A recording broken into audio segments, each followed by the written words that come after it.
So is Brian Anderson coming tonight, Greg? Yeah, it should be. All right, and I see Daniel. He's up in the open chat right now. Is he? Alrighty, cool. Yeah, I saw him up there.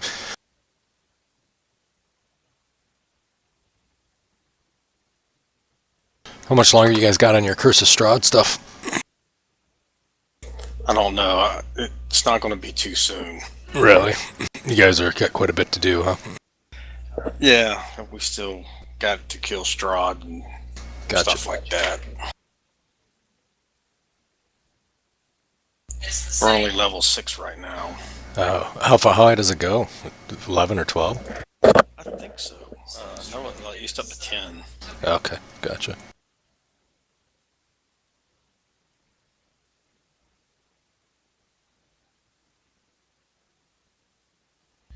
But yeah, last night was a skull drag. Was it really? Sorry to hear that.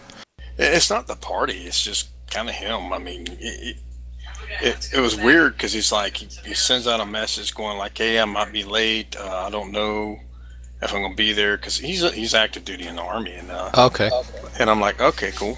And then he's like, well, text me here and, or, put something on the calendar saying that you're going to be there. Well, I would have responded. Nobody else really did. And but everybody had already voted yes on the time frame and everything. Right.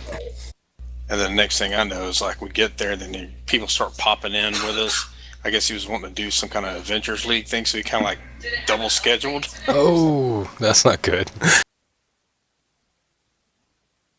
I mean, thinking that the party didn't show up, or if there wouldn't be enough people, but there was all 6 of the party members were there on time.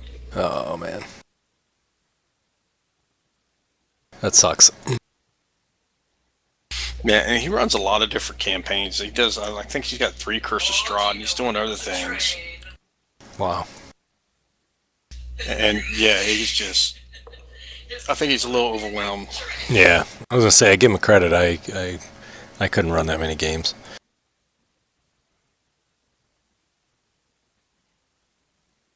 I'm a one-game guy, I'll be honest. Yeah, well, there's quality and quantity. Yeah, true. Not necessarily a good thing. That's true.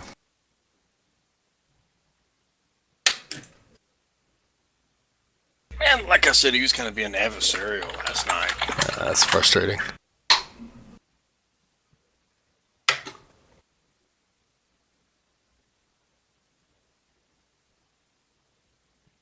And maybe he's just having a bad day or something. Hopefully. Well, maybe he was jumping out of planes, so. May have been it then.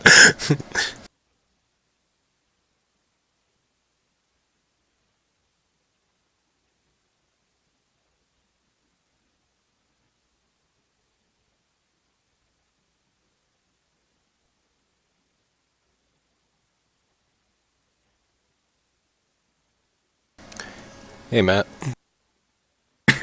Hey. Matt, do you remember what weapon we gave Droop? We didn't give him a weapon, did we? I don't remember. That's what I was asking to see. Yeah, no, we didn't. Alright, cool.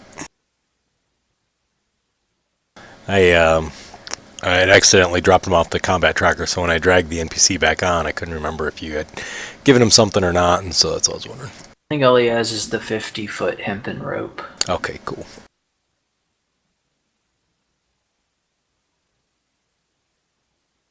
Oh, I just deleted him again. Hang 1 second. Poor Droop.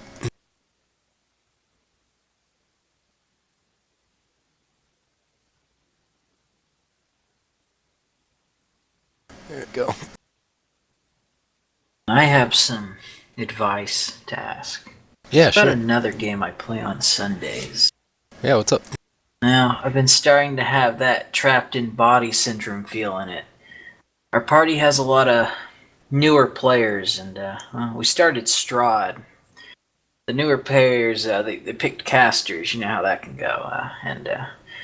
Well, 2 sessions in a row, we've had fights that should usually end in like 15 to 20 minutes, but they've taken 2 hours, like over half the session.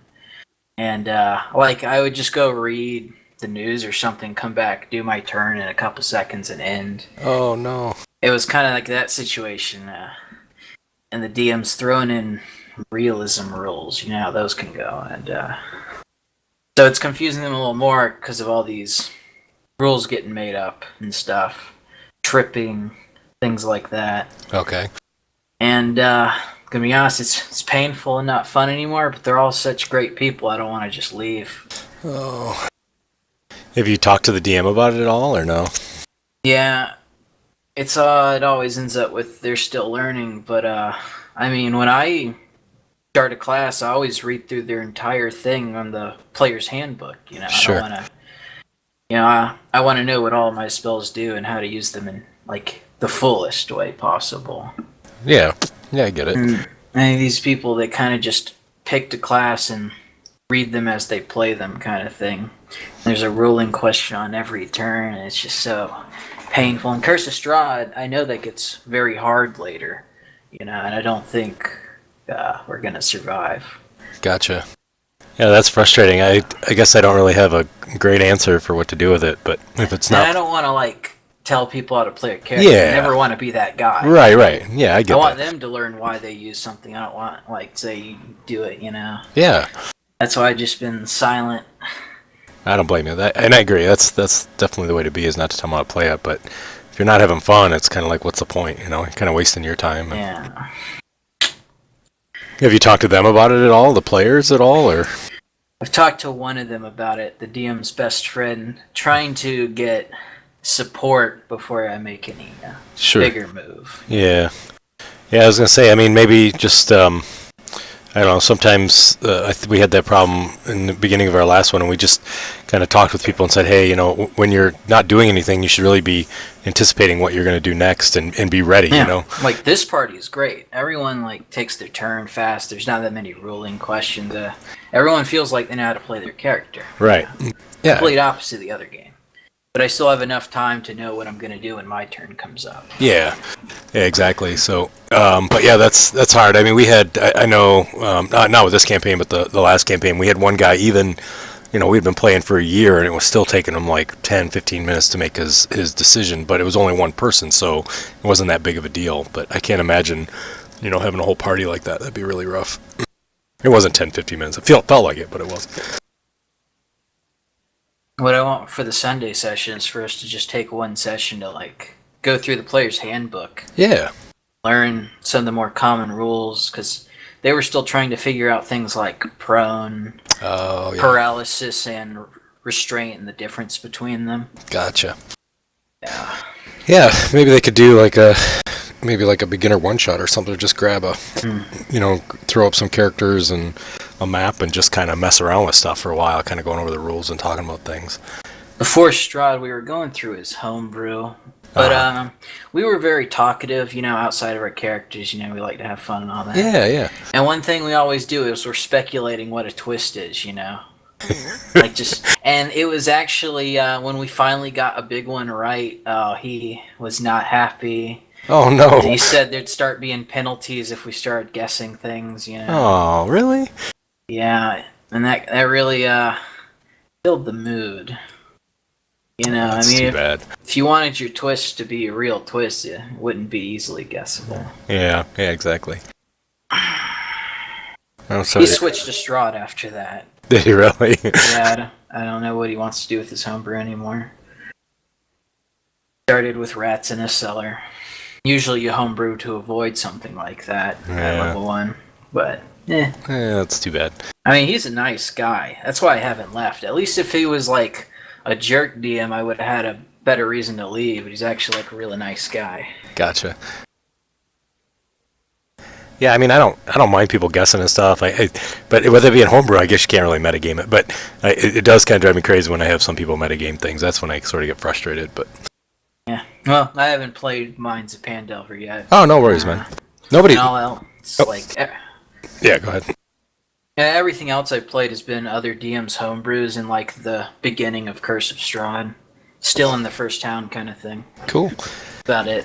Yeah, no, I mean, it's nobody here has done it, but like I said, in the last campaign, it was pretty obvious. Like, there was, I forget, there was an object that was hidden under something that wasn't. It was really difficult to find, and the person wouldn't leave till they found it. And then the only way you could identify it is if you had like gem cutting skill or something, or stone cutting. And he's like, "Oh, you have stone cutting. Why don't you figure out what that is?" I'm like, "Come on, man, really?" So. And then he got, I had switched some of the names around, and he would say the wrong name when he was talking about a town, and that name was never used. Man. So it was pretty obvious. So that frustrated me a little bit, but oh well. Is it Brian? Is Brian in here, or Daniel? Hey, Daniel. Hey, man. The other Brian's should be here in just a minute. He just sent me a Steam message saying he's logging in. Mike won't be here this week, so Kurska's going to be running Mizrik. It should be interesting. Yes, it will. I did tell Mike that you may either use him as a gnome shield or a gnome club. And he said, just long as let me see what he says here. He says, if I'm a club, make sure that he uses the fireball spell when he hits the creatures. So What fireball spell? he has a scroll, I think, or something. Well, he does. But anyways. I think I'm going to have you shooting firebolts out as I swing him as a club. There you go.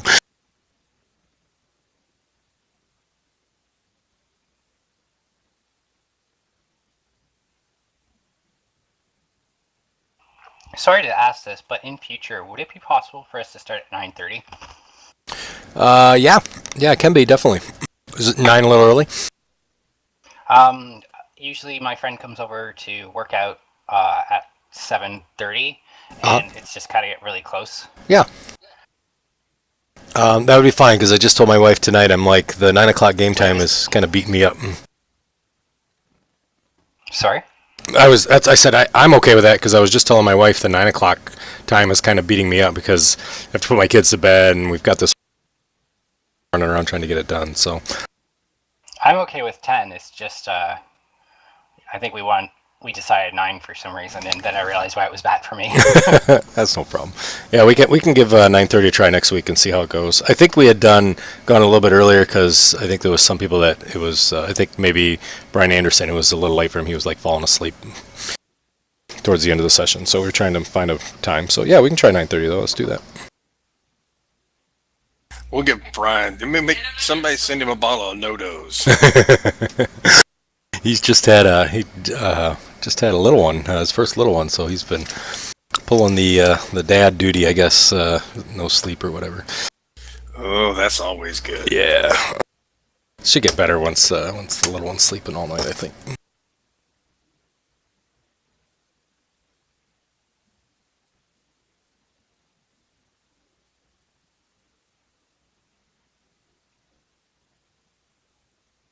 So I'll be interested to see which way you guys go, like what's left. Oh, there's Jangles. How many hooks do we even have left? I don't know. We've been kind of gunning through them. Yeah, you really have.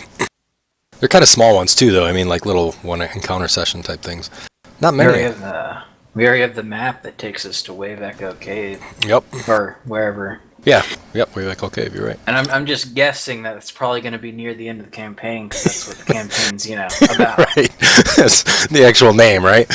And I know this campaign's supposed to end us around level 5. Yep. I think we're at 4. Yep. So can't be much left. Right.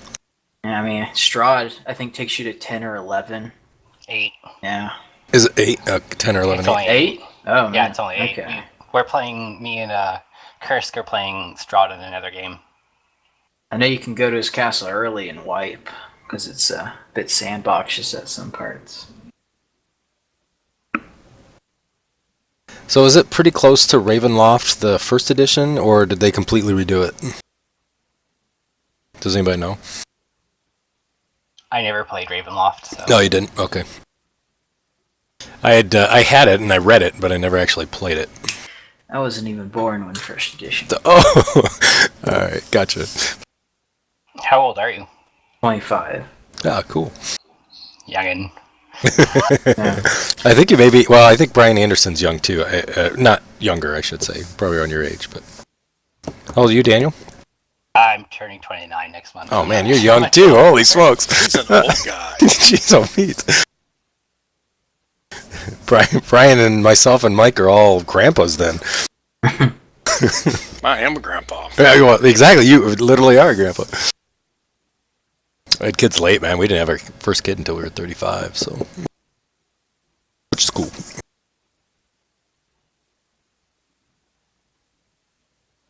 All right, I see he logged up. He's on Fantasy Grounds, so he should be in game here in just a minute. Team Sweep. So Chris and I were talking. I think you guys were debating on whether or not to take a short rest or long rest when we had kind of closed it up last night or the last week. Well, let's look at our wounds. I was trying to set my ribs. I remember that. Yeah, I remember that too. I think we're good to go for a short. You know, we don't look very hurt.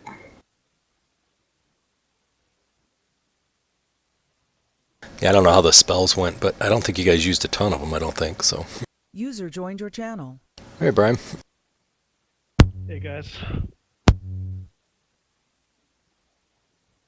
Brian, I think you just have to level up your druid kind of while we're running through this. You can kind of do it as we go, if that's all right.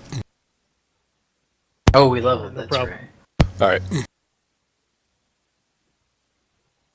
So yeah, I think just kind of a recap for you guys and refresh my memory if I'm wrong, because unfortunately I've been working all week, so I haven't had a chance to really watch the videos again. But you guys had left town, decided to go out and see the Banshee, if I remember correctly. You guys dealt with the Banshee and then went to here, which is the Tor, Wyvern Tor. Was there something in between? That thing with the wizard Was it? on that mountain. Oh yeah, thank you. The owl well, the old owl well. Yep, that's right. Yeah. Thank you for reminding me. Yeah, the Red Wizard of Thay. So yeah, you guys had fought there as well. Yeah, that's right. I knew there was a bunch of things. So we're doing a short rest, right? Yep. Yep. If you want to roll any hit dice, and nobody else has any hit dice to roll, do they? Kriv, do you want to roll another one, or are you good? I have 2 wounds. I'm like, oh, you know what? It could be the 2 wounds that kills me. It could be. Because, I mean, I only actually survived that club by 2. There's a short rest. Right? So the ability improvement at level 4. Yeah, so you can either take an ability point or a feat. Okay.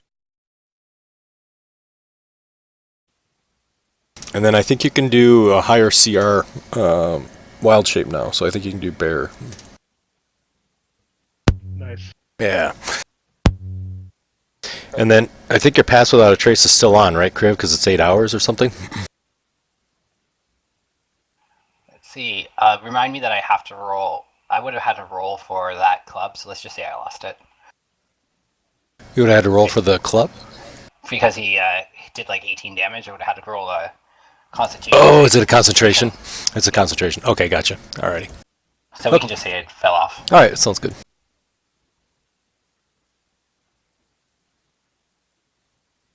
But how long does that spell last? 1 second. I think it's 8 hours. 1 hour. Oh, 1 hour, sorry. Which you have one that's 8 hours though, don't you? Yeah, Dark Vision, which I realize I should cast more often. Because I just cast it, wait till we take a short rest, I have the points back, and I still have it. Right. Concentration. Yeah, yeah. I was talking to Mizrick had logged in last night just to get some notes in for Kursk, and I was actually chatting with him about that because I haven't really played with the monk, and the monk's actually a pretty cool class, to be honest. So we were kind of chatting about the monk. The one problem I have is the darkness spell I have, because I have a really neat way to use it, but it annoys me that I can't see through it either. Right. It's silly, isn't it? I mean, why would you cast it if that was the case? I don't know. Unless you're a warlock with the eyes that can see through it. Devil's Sight. Yeah. Alright, so I got acid. There was something else I thought I had put. Oh, Dirk, just so you know, I put a effect for your Ring of Protection too. So it'll automatically boost your AC and your saves. Yeah, thanks a lot. Yeah, no problem. Alright. I do have the sound again, so if you guys want it, you can adjust your volume. I'll put it on now, and then we'll get going here. Let's see which...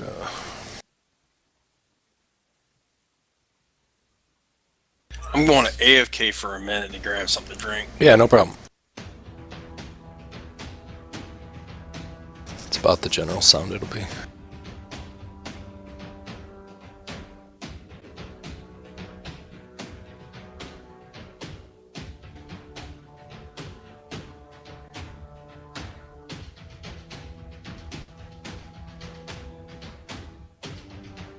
All right.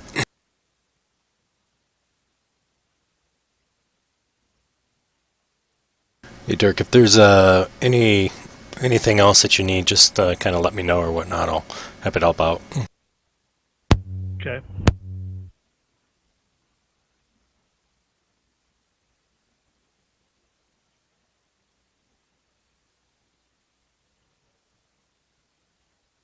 Matt, you're on 3 games, you said? Yeah, but the third one's like, wild with which day it can be on. I gotcha. All right. And then, Daniel, you're doing 2 games? Sorry, I missed the question. Oh, are you doing 2 games a week? D&D games? 4. Actually. Holy smokes! Oh my gosh! Well, it's like alternate week, so I'm doing 4 games total. So Gotcha. I do these 2 every week, and then I have 2 campaigns I'm DMing, but they're the exact same campaign. Oh, nice.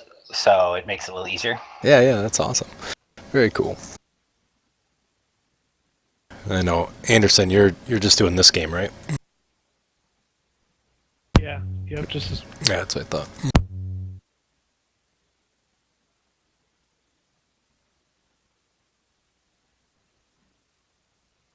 I get the feeling those Strahd's going to be wrapping up soon, though. So Is it? Yeah. Yeah, Brian was chatting with me about it a little bit earlier. yeah, I'm not sure I'd be that sad if he TPK'd us. Yeah. It's too bad. All right, I'm back. Alrighty. So you guys have kind of caught up. You guys have just defeated the large ogre as well as the other creatures that were in here. You guys have taken your short rest. What would you guys like to do? Did we loot the bodies? That's a good question, actually. Did you loot the bodies? I don't remember, so I'll tell you what the loot is again, and that way you'll have it. All right. Wait a minute. 9 hide armor, 9 great axes, 7 javelins. We looted them. Yeah, you did.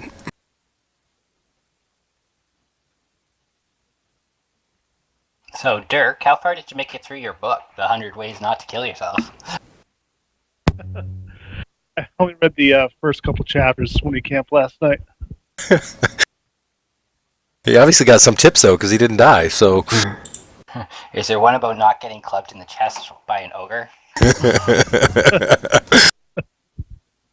It says, remember always to duck. I think Kriv is asking to borrow your book, Dirk. I actually jumped into it thinking that the force of my abs would push it back. Right.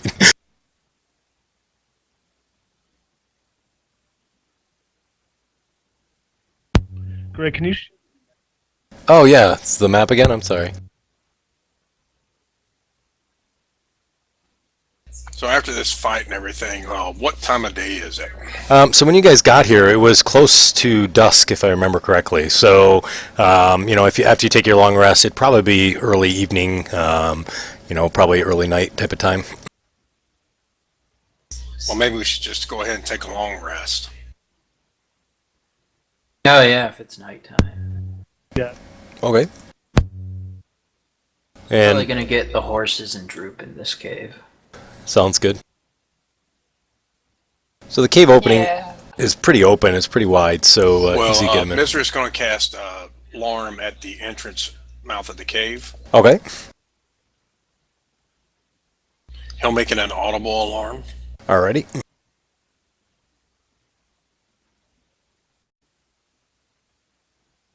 You guys are going to stick with the same sleep order before? I think you guys were doing alphabetical, is that right?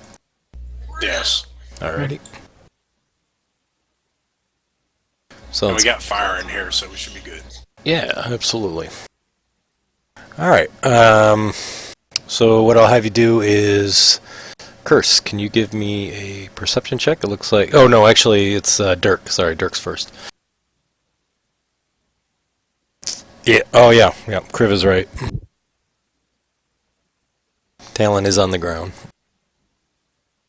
Curse is going to try to pick Talon up. Alrighty, so Curse grabs Talon, and Talon immediately, you're able to pick it up, and you have no issues whatsoever. It feels like Talon is just like he was before.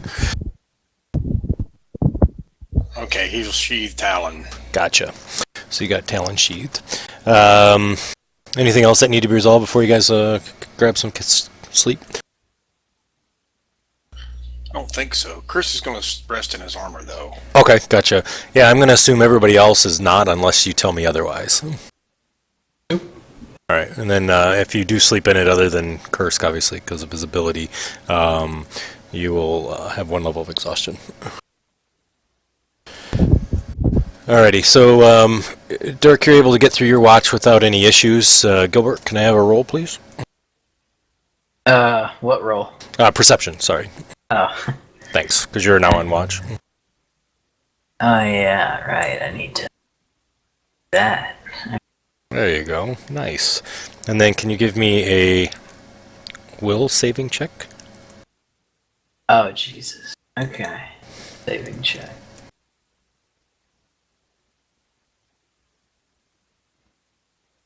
Perfect. So you're able to get through your watch okay. Kriv, you're up. Go ahead and give me perception. I'm going to cast Dark Vision on myself first. Okay, sounds good. Smart move. Alrighty, thanks. And can I have a will save as well, please?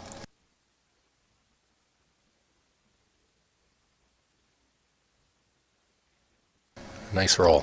Alrighty, Kursk, it's your time for sleep. Can you give me a perception check? Or for your watch? Alrighty, and then can I have a will save? Which one is that one? Wisdom? Wisdom, yep.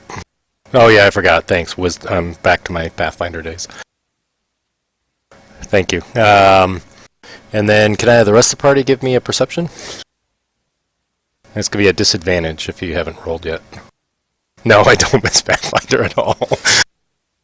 A disadvantage perception, because you guys are all sleeping, other than Kursk. Oh, me again? I need a perception at disadvantage. From, Alright. even though we already rolled? Yep, even though you already rolled. Alright. Old Kursk was not doing the job. There we go. Oh, man. All right. As Kursk, you're kind of on watch, and as you're on watch, for some odd reason, you feel a little kind of sleepy, and you sort of are kind of dozing off on your watch. It's pretty late. You've been sleeping, it's early morning. Gilbert, you kind of sort of are sleeping, and you hear some small, almost mouse-like noises. Just mice. Yeah, and seems a little unusual to you, and you kind of look over and see Kursk is kind of slumped up against the rock, and in front of him, on a rock that's kind of next to him, about at the height of his head, you see Mr. Jangles. But Mr. Jangles looks a little bit different than what you're used to, and you see Mr. Jangles is kind of standing up on his 2 feet, and he's kind of has his hands, and he's moving them in a very rhythmic, almost spellcasting way as Kursk is sleeping.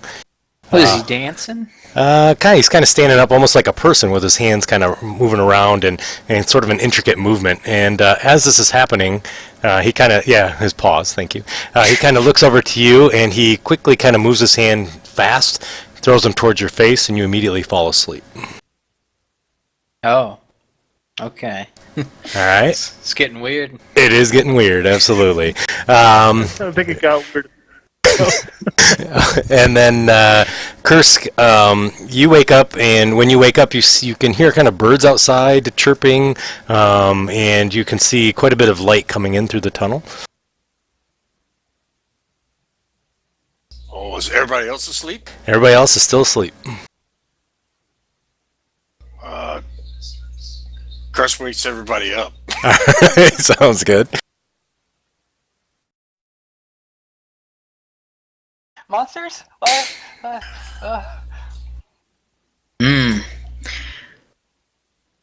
I'm having weird dreams about Jingles. What? What dreams you have?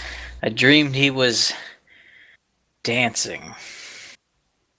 Oh my god. Mr. Jangle's no circus mouse.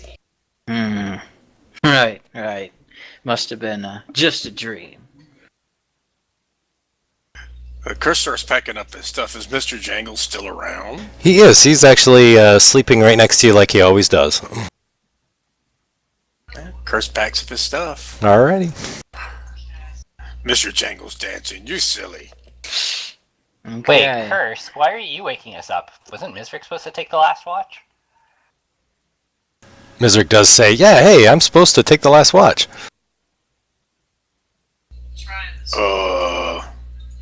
Chris went to sleep. Didn't he wake up Mizric? Mizric, no, you didn't wake me up. Oh, I forgot.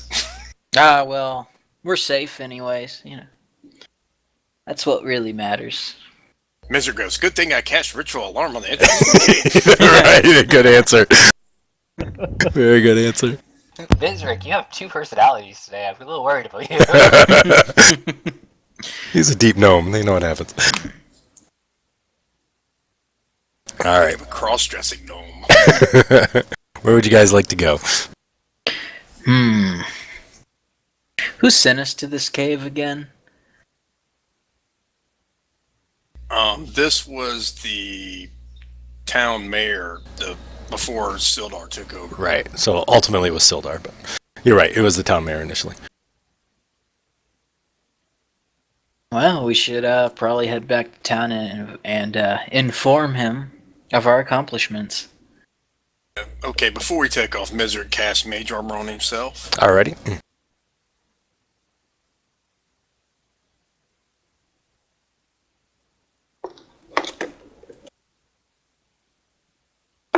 Now that you mentioned it, the whole campaign is kind of weird. You're right, now that I think about it. Alright, so Mizric has his mage armor on. Anybody else want to cast anything? I'm all Nope. set. Alrighty, sounds good. And the Mage Armor, did it cost him a spell slot? No, it didn't, but it changed the color of his wand from white to... from clear to white. Okay. Alrighty. Okay, so you guys are going to head on back down, right? Yeah, head back to town. Alrighty, sounds good. Kind of to continue with the interesting things, Dirk, as you come out of the cave, far off in the distance, you see a large panther sitting on a rock looking directly towards you. This is the same panther that you saw the day before that everybody else said they weren't able to visualize. Hey, are you guys there on the rock? Do it. Back. You can give me perception checks.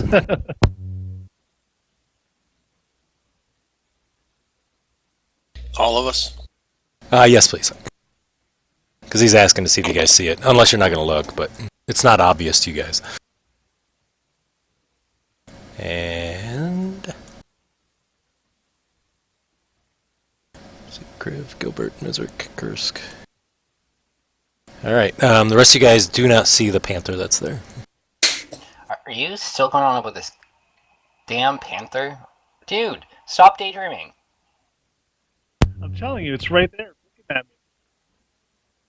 Right where? You know what? Shoot something at it. Show us where it is. I don't want to scare it off. What was Maybe that? we can just follow it for a little bit and see where it takes us. I throw a dart in its general direction. Dirk's general direction or the panther's general direction? The panther. Okay, gotcha. That he pointed. All right, so you throw a dang nice throw, dude. That's a disadvantage, though, man. That is true, but still, that was still a nice throw. Yeah, you're right, because if it was invisible, it would be disadvantage. Well, Look at this! It's Look at probably this! range too. Holy smokes! Wow, nice throws, man. So the dart goes flying in the air, But to you, Dirk, it's definitely Y to the panther. The panther doesn't move. Yeah, I don't think the panther cared about the dart. I'm going to walk up to the panther. Okay. So as you start to walk up to the panther, you see him kind of bound off to sort of the northeast, which is not the direction that you were originally coming from. And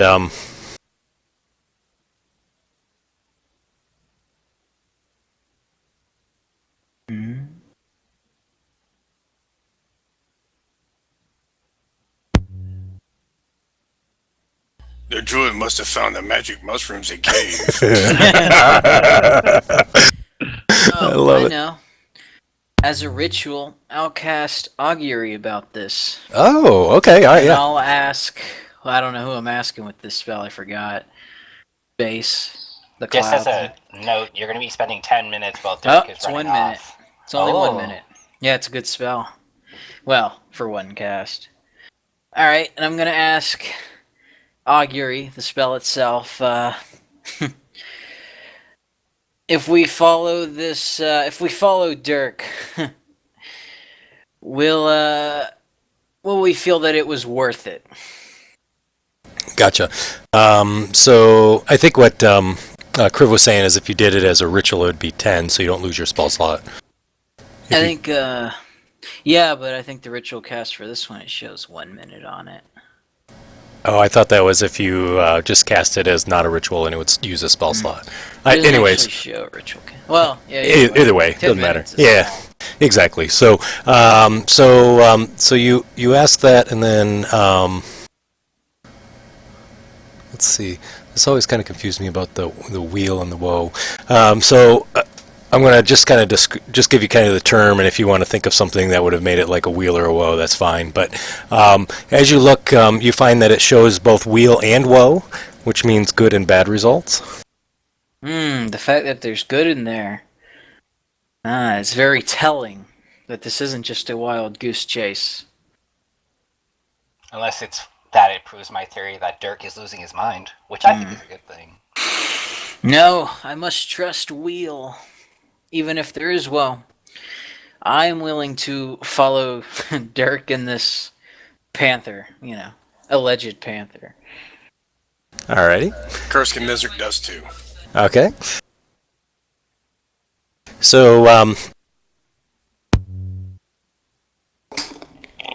Dirk, you see this panther that nobody else is able to visualize, and it starts bounding down the hill to the northeast. You do see that it kind of enters into the woods, and the woods there seem to be particularly dark and very thick. Yeah, I'll keep it, and I'll cast produce flame, Okay. and I'll have a little ball of light just over my shoulder. All right, sounds good. And so as you guys continue, you see that the panther now is running quite quickly through the woods, which is kind of pressing the rest of the group to move fast as well.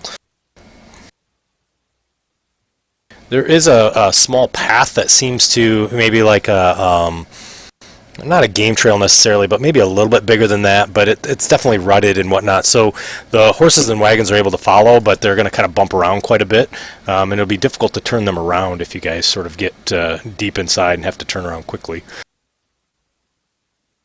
To turn the wagon around. Yep, exactly.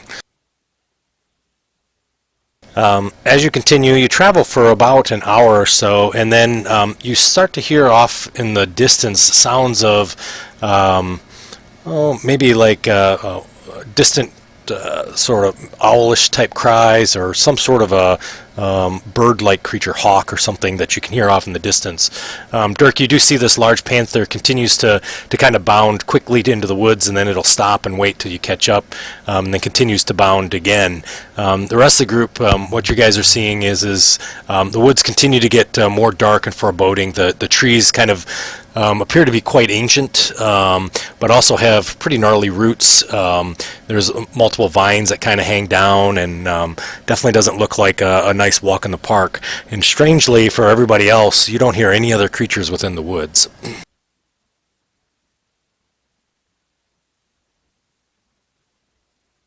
Are we still hauling butt, or are we moving at a slower pace now? So pretty much a steady clip. It's not a full-out run. It's more of a fast sort of walk where it's kind of pushing through. And I think, Dirk, you're kind of would be kind of running the speed if you wanted to go faster or slower.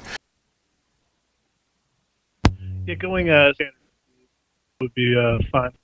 Going at normal pace? I'm sorry. You had cut out a little bit. Yeah, normal speed. Okay. Yeah, Panther's waiting for us, sounds like. All right, so you guys slow down a little bit. The Panther continues to kind of bound, and Dirk, you continue to get messages similar to the last one that I had sent you over and over again, kind of a little bit more pressed and kind of pushing you, trying to push you along a little bit. Okay, I'm going to tell everyone that I think I'm hearing the Panther speak to me in my mind. It wants us to travel faster, and I'll quicken my pace. Okay. Hey Dirk, did you get to the chapter about running through the scary woods yet? 'Cause I'm thinking no. I yell at him as he starts running faster. No spoilers. I love it. Chris goes, yeah. Dirk's tummy must be talking to him.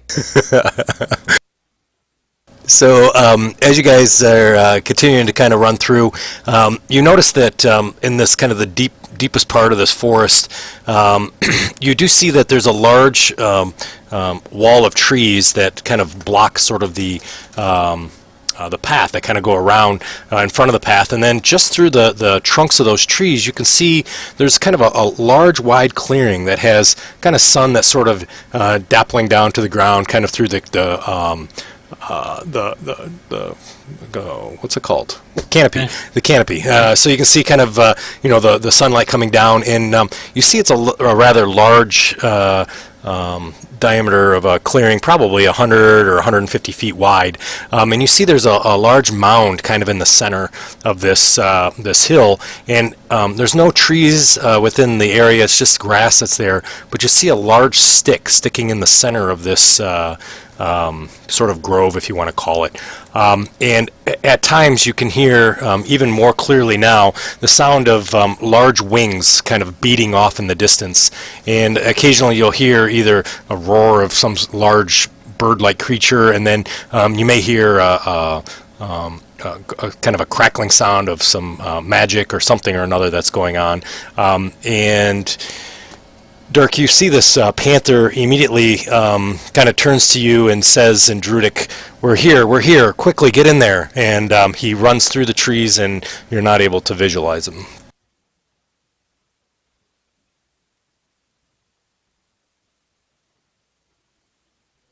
So I'll follow him right in there. All right, so as you come through the up to the trees that kind of line the entire grove here are thick and old and look like they've probably been there for centuries, to be honest. And as you walk up to the trees, you could swear that the trees actually part for you and sort of open up a little bit to open up a little bit of a view so you can see what's going on.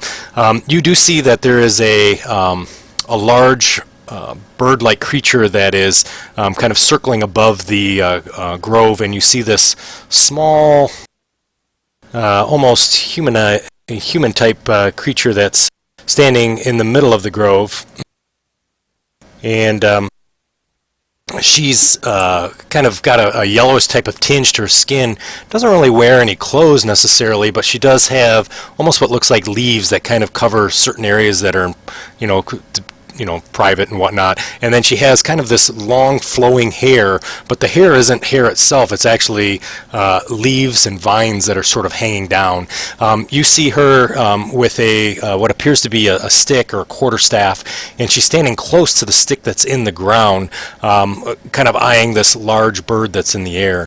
The bird that you see is things that you have sort of read about in stories, and your mom and dad, when you guys were growing up, had kind of talked to you about it. And this large bird has sort of scaly legs and leathery wings, and has a long tail that has almost like a stinger on it itself. And you recognize this immediately as a wyvern. that's kind of circling here and appears to be trying to attack maybe the lady that's down there or something within the ring. Yeah, this ain't sounding like a bird. So this is kind of the grove itself. You said it had scales? It does. You guys will recognize it immediately. Okay. There you go. Something like that. Oh yeah, that's such a bird-like creature. Don't you see the wings? See the wings. That's wings. Yeah, and the beak. Yeah. And there's the girl in the center of the circle there, trying to I don't know, do whatever she's doing out there. Whatever dryads do. Exactly. So she's there in the center.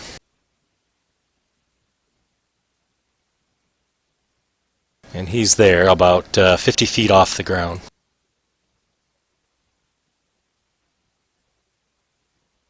I think to myself, which part of this was wheel? You know, this is looking very well. Looking very, very well, right? Where's Dirk? Dirk is right at the entrance of the circle. Did I not put him on the map yet? Nope. Dirk is right there. Ooh, big map.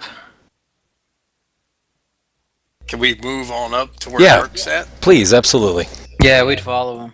Oh, Gotcha. there we go. So Kursk, immediately when you get close to the trees close shut and don't let you pass, but everybody else is able to pass through. Who doesn't get to pass?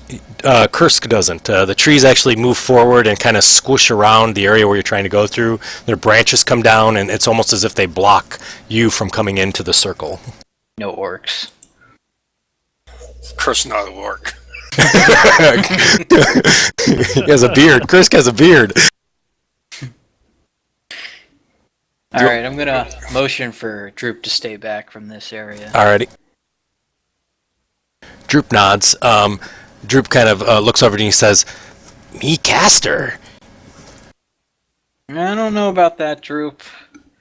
Give me a perception check. All right, on me. Yeah. Please, All Gilbert. right. There you go. Thank you. You notice now that Gilbert's eyes are red glowing. Gilbert's eyes? No, Droop's. Sorry, Droop's eyes. Yeah, you look at your own eyes. What, like a demon? I don't know, man. They've got sort of this red glow to them. No, I think I know that spell. It's like a really basic one. You do? What? Prestidigitation. Oh, okay.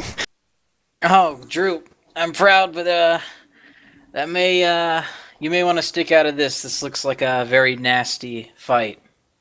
Droop says, "Me caster." We'll discuss this when we get back to town. Okay. But I am proud. Okay. He kind of stands there proud.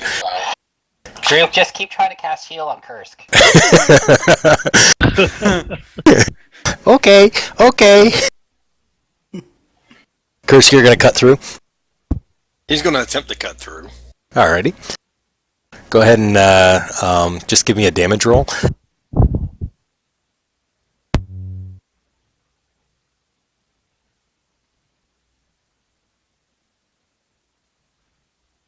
He'll use Talon. Alrighty. Oh, that's a great damage roll. So you immediately cut across the trees, and the dryad that's in the center of the area immediately looks directly towards you and says, "Why? Why do you do that?" I'm going to tell the Dryad that Kursk is my friend and ask if he can be led into the circle. All right, give me a persuasion check.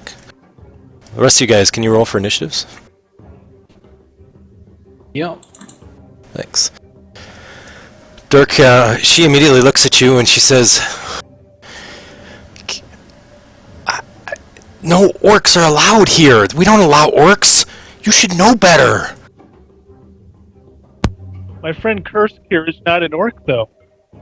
He's just a very big human. The trees do not lie. They know orcs. They do not allow orcs. Kursk, as you kind of cut Are through you the... an orc? Oh, sorry. So you yell that back to Kursk? Yeah.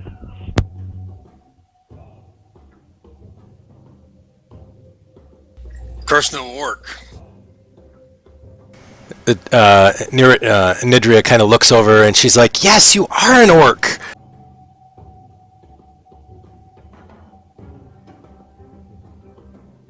I'll say to her, surely you can make an exception in such a pressing matter like this. She goes, "Fine," and she kind of waves her hand, and as she waves her hand, you see little leaves kind of fly out from her hands, and immediately the trees sort of open up and allow Kursk to enter through. Oh, good, she's reasonable. Mizrik, what are you going to do? Okay, what is the Wyvern doing? Is it attacking or? It does look like it's attacking. When you guys... Wyvern. When you came through here, you saw it circling as if it had just finished kind of like maybe a strafing attack on her and is now kind of circling around and maybe getting ready to attack again.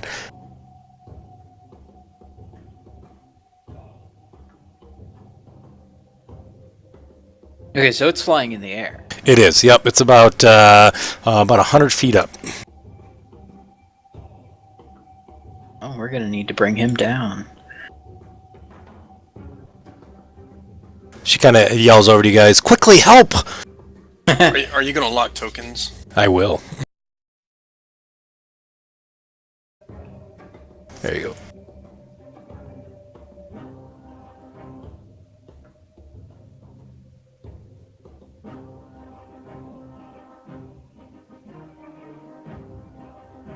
Okay, I'm assuming we're still on our horses, so Yep. Mizra's going to ride it. Well, I don't know. Well, it's the speed of a pony. I forgot. It's not 60. I have to look it up real quick. That's all right. You're going to have him move the full distance that he can on the horse or the pony? I will. I'll look it up real quick. I'm sorry. I was thinking a horse. And he's No a problem. pony. That's okay. Horse is 60, right? I got it. Riding horse is 60. A pony is 40 feet. All right. Thanks for looking it up, man. That was quick. You're gonna get that pony killed. Well, what's that kid's name? Not Pip, but the other one's pony. Carp. It's Carp. It's Carp's pony. Okay, if you could just let's see. Carp will be so sad. I'll move it for you. That think sounds that's like 40. Kursk talking. Yeah, that I should think give me Mizrik 40 would be right there. upset. What's that again, Crip? I think that's Kursk talking. Mizrik might actually be upset. And He only walks 20 feet, so.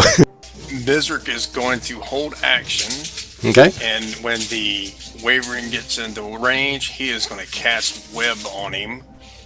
He's got 60 foot of range, so if he dips down there in range of 60 feet, Mizrik's going to cast on him and see if he can wrap him up in the web. Alrighty. Sounds good. Dirk. Whoops. That was my bad. No. I should let you guys do your own. Sorry. I was being impatient.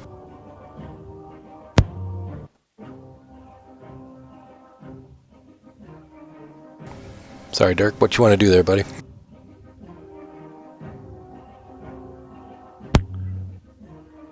I want to cast Bark Skin on my. Okay. Only, I don't. Seems like I don't have code here on my spell sheet. Alright, I'll take care of it. So you're going to cast that? Yeah. Alright, sounds good. Any movement at all?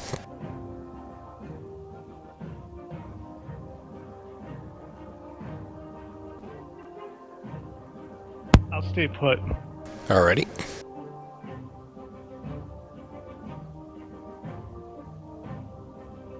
Alright. I'll get it on there for you in just a second.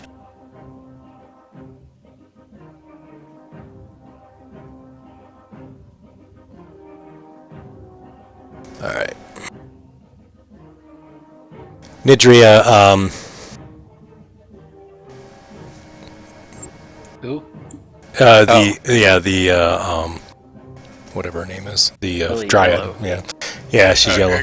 Curse rolled initiative. You didn't have it Oh, beforehand. all right, yeah. Go ahead, Kursk. What you gonna do next?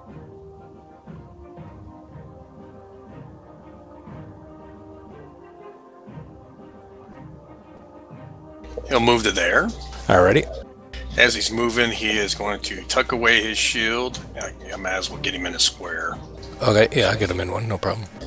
And his lance, and he's going to take out his longbow and take a shot at the varmint. Okay.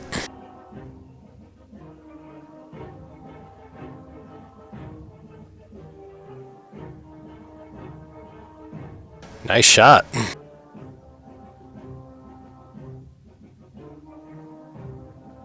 Go ahead and roll for damage.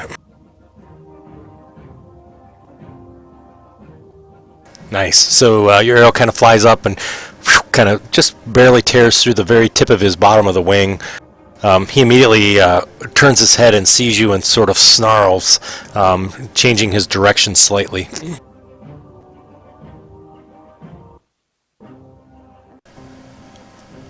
No bonus actions, right? No bonus actions. All right, sounds good. Just wanted to be sure. So Nidria kind of stands there with her staff in place in one hand. She's also sort of has her hand sort of making some intricate movements, but doesn't appear to cast anything. Kriv?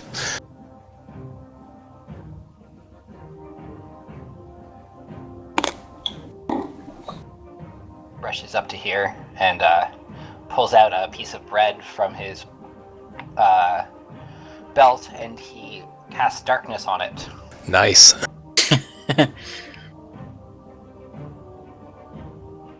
I'm just Good to going to move have, the turn belt now. barrett around. What was that, Kriv? I'm sorry. Just because I gotta look up. Sorry, it's been a very long time since I used dark food. No problem, man. Go ahead and take a peek.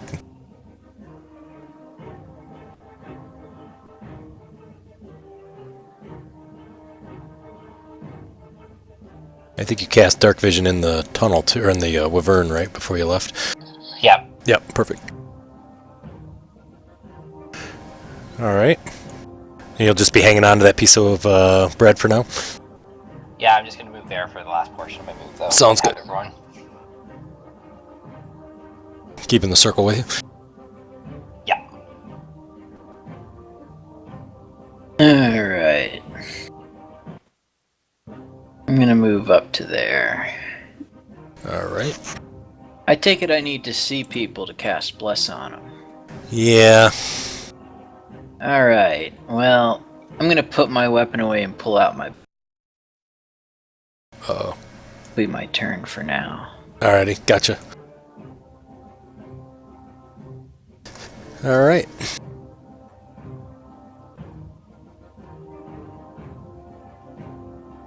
So the Wyvern immediately kind of does sort of a dive bomb, changing now directions because can't see Kursk in the darkness that's there.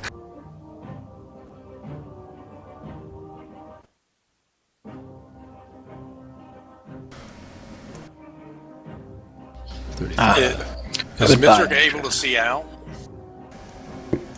Nope. Yeah, not of the dark vision. Blindness, basically. Yeah. Kind of flies in and is right there, and just as he reaches the last of his reach, he takes a bite at Nidria when she hits her, and then also does a claw attack. Oh man, well, we're not making friends with her. Nidria immediately collapses to the ground, and nope, not that you guys can see it, but and immediately you guys hear kind of in the distance, Nidria's like ah, and she falls down, and you hear like a thump, and you hear the creature just go ah, and you still hear beating wings, however. And droops in the woods. Kursk. Curse is going to stagger through the darkness to the last sound that he heard. Uh-huh. The scream of her, and he's going to put his bow up Okay. and take out his shield and lance. Alrighty. So with the sound, you're able to tell exactly what direction to go. You maybe have came out a little to the north, but were easy to redirect, and it didn't really change your distance at all. He is now kind of, sort of, I guess would say landed. He landed there.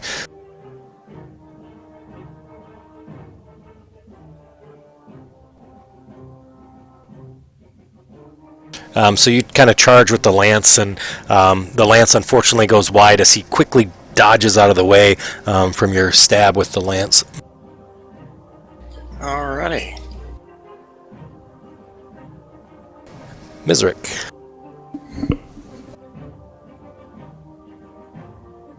Mizer's gonna ride his pretty pony right there to the edge of the darkness. Alrighty.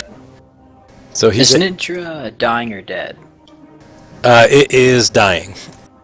Or Ah. unconscious, yep.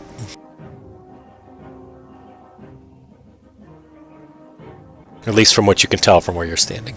If I prepared the cast and I didn't cast it, do I lose that spell slot No. on that turn? Nope.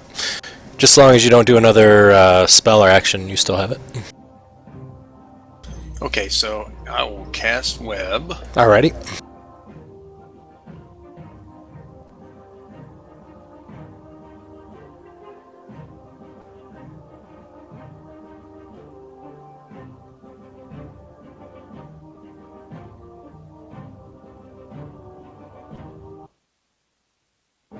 Music like skips or something.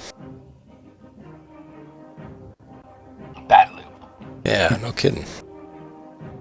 So You'll disappointed. cast it there. Alrighty.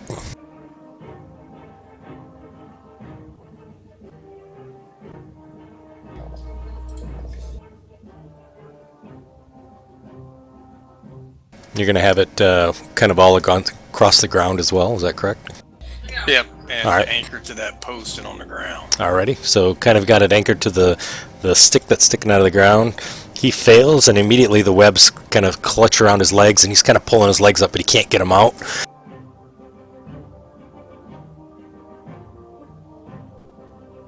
And then Mizrik, he's going to stay right there for right now. Alrighty. Dirk.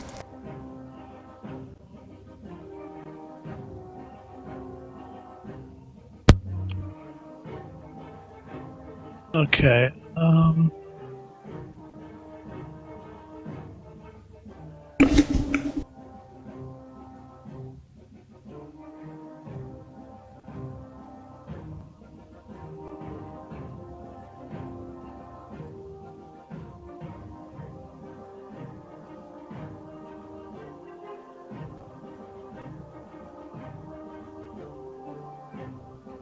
What you think I'll there? move to. Yeah, I'll go move ahead. to there. Alrighty. Into the webs. Yeah. Alrighty.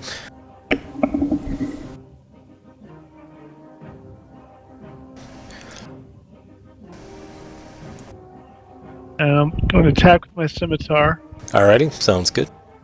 Alrighty, so you're able to hit him. Nice. So you slice your scimitar across, kind of catching the backside of him. Can I get a dexterity check now?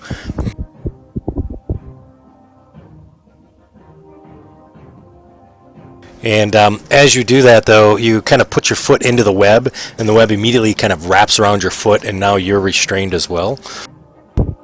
You want me to drag that effect on him? Please, that'd be great if you could help me. That'd be awesome.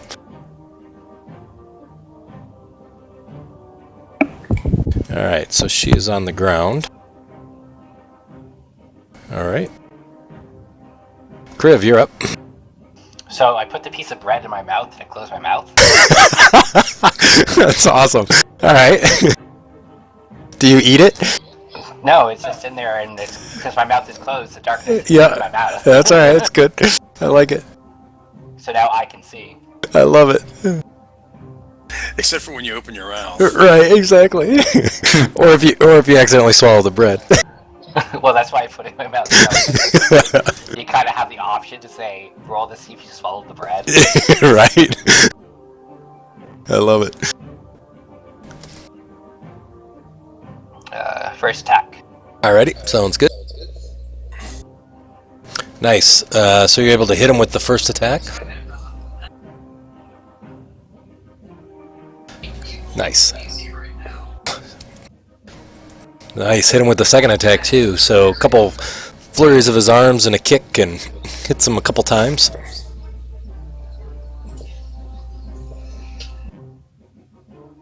Back there. I have mobility now, so Yep. don't take Yeah, I know. That's awesome, man. And I open back up my mouth. Alrighty. So immediately dark.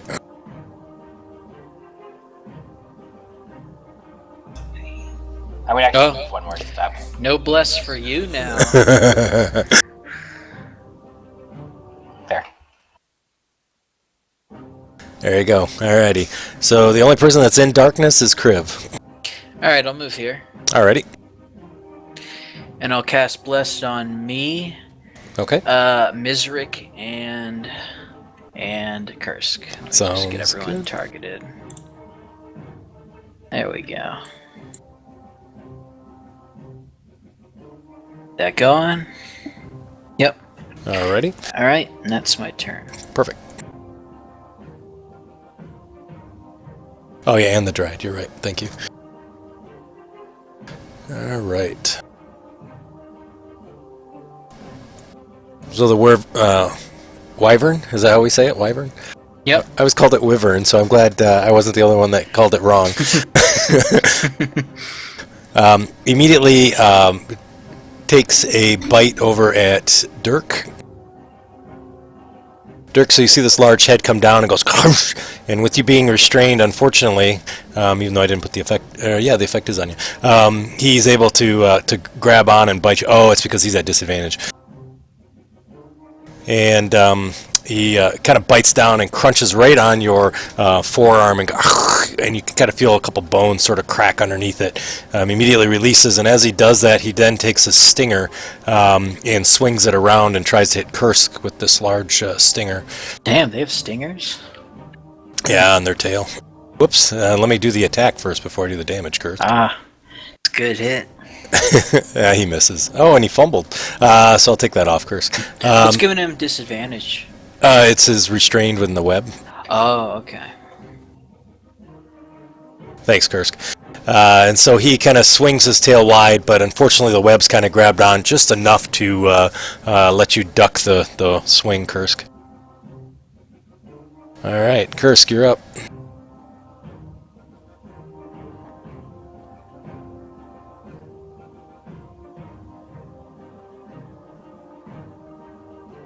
Curse is going to do a trip attack on him to knock him prone. First, he's going to drop the lance and draw a talon, and then he'll do a trip attack. Okay, are you still on your horse? He is. Okay.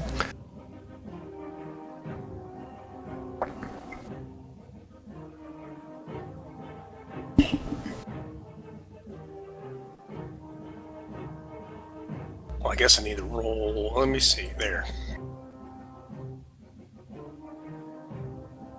Alrighty, so you immediately connect Talon into the Wyvern. You see these black claws kind of come out of Talon and immediately grab on and grapple the Wyvern. Sorry, I keep saying Wyvern. And he then fails the strength attack, so as you do, or the trip attack, so as you do that, kind of grabs on and you twist the blade just enough, and you have enough strength, you kind of see Kursk's muscles ripple, something you guys never seen before, and you turn the blade as the blade is attached to the Wyvern, and it literally grabs his body and throws him into the web, and he falls prone.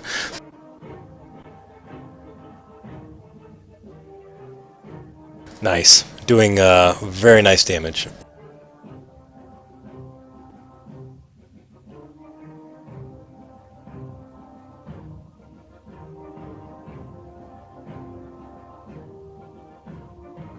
All Can right. Miser still see right there and still got a clear line of sight to him? Yep, he does.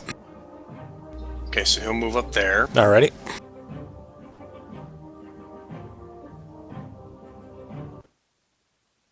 Yeah, I gotta fix that music. That's driving me crazy. And he is going to cast Tasha's Hideous Laughter. Okay, alright. Sounds good.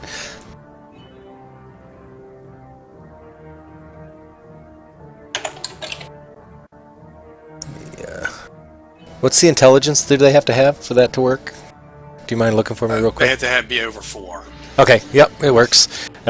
So she all of a sudden, the wyvern, not a she, well, could be. You can tell now that she's been tripped, but now is kind of like writhing around on the ground, prone, stuck in webs. Not really laughing, but it looks like she's being tickled. I don't know. I'm not sure how else to describe that. All right, Dirk.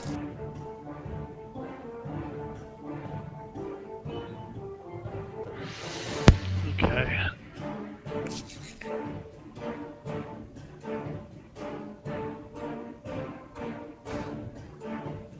Is there an action I can do to break free of the webs?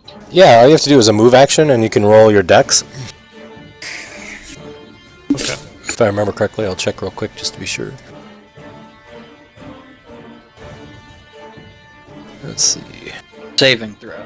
Yeah, oh, I'm sorry, dex saving throw. Yep, my bad.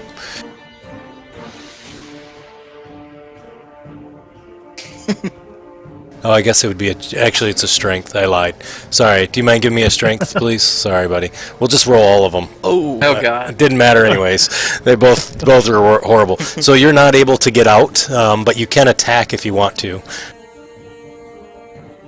Yeah, I'll attack. Alrighty.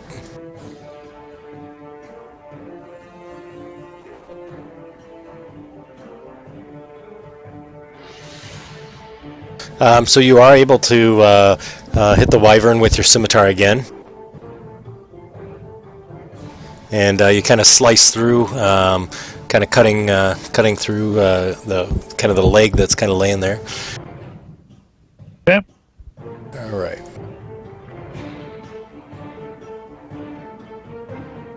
Kriv, you're up. I'm gonna close my mouth. Okay. I'm gonna run up to the dryad and try to pick her up. Alrighty. So you can easily pick her up off the ground. That would be an action, standard action. Yep.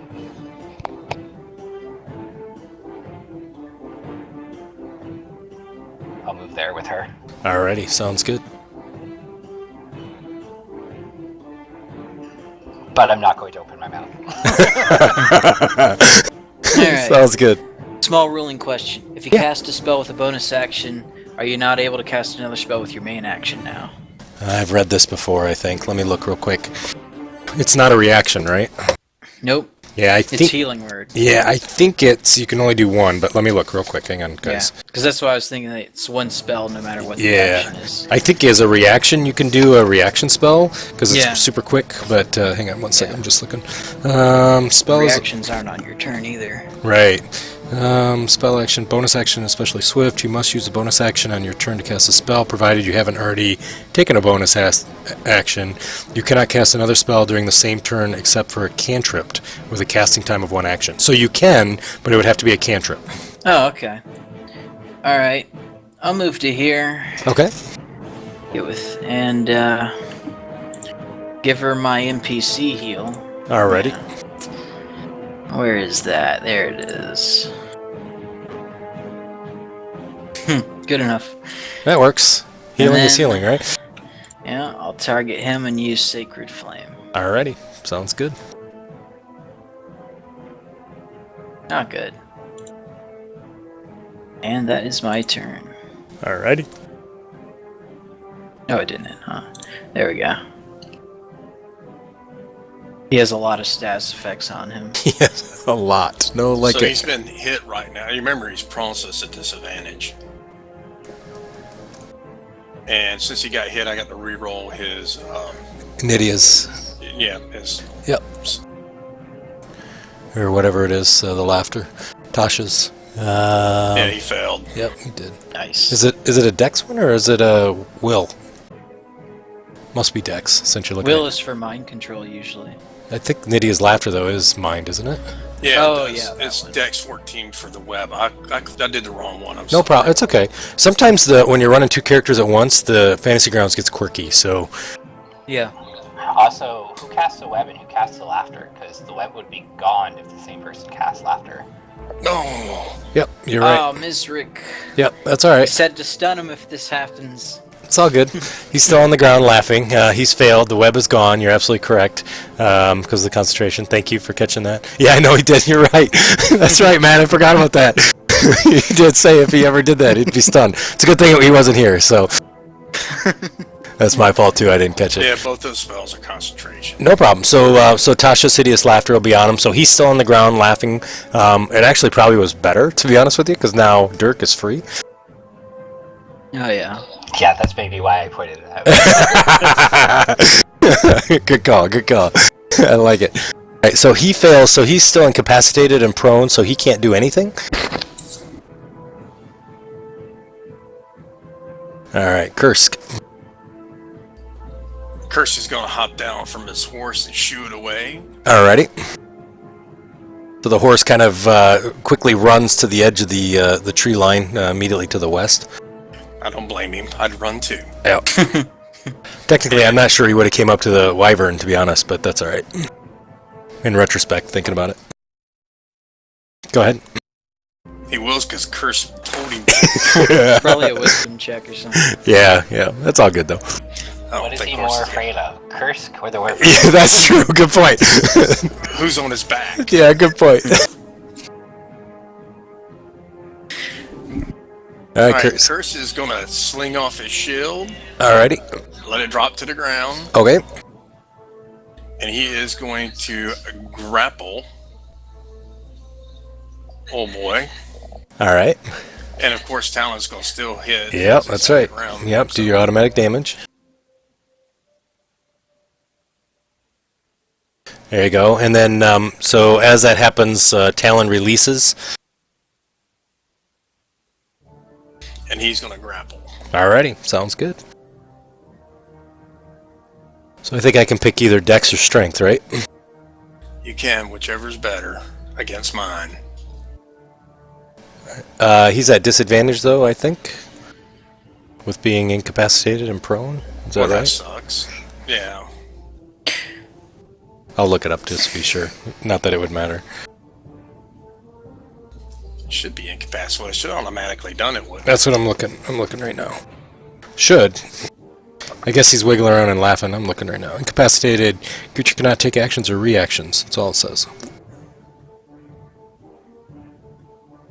Yeah, we'll call it as such. There's this deck. There's this save for Tasha's Hideous All right, and so he succeeds the save. So you will say that you can grapple him with him being incapacitated because it says he can't do any action or reaction. So that's fine. I mean, it makes more sense that you'd be able to hold him if he was incapacitated.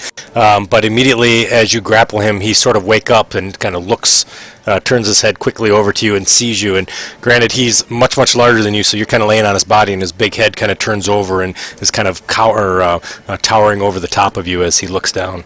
Well, is he considered large? He is large, yep. Okay, well I can grapple him. Yep. Yeah, 4 squares. He's large. Yep. So he's still prone. That means He's still prone. He's he still can't get grappled. up. Right, exactly.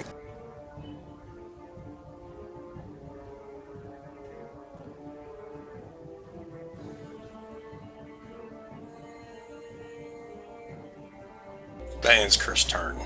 Alrighty, Mizrik.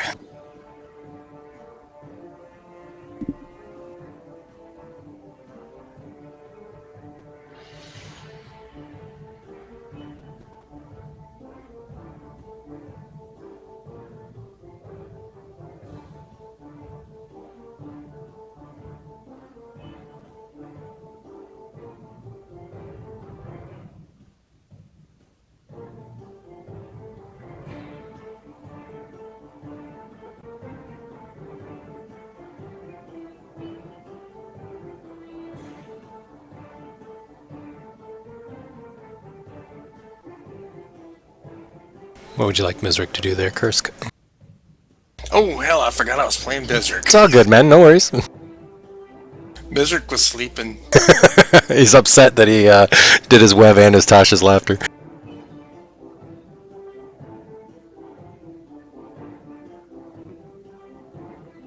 Bizark cast Firebolt on him. Alrighty. Oh, he's still down, so that's a ranged attack. I don't want to do that. Disregard, please. Alrighty.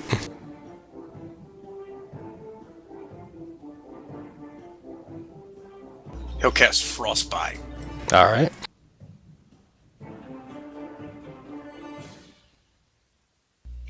Did that? Yep, he failed.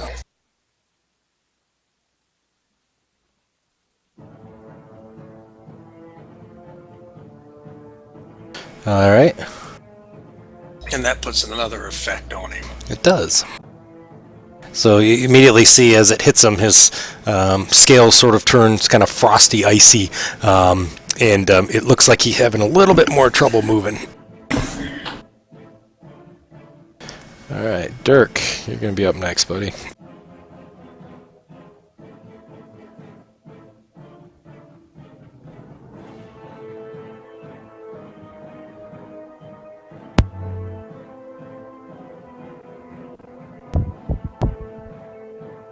Take another swing at the wyvern.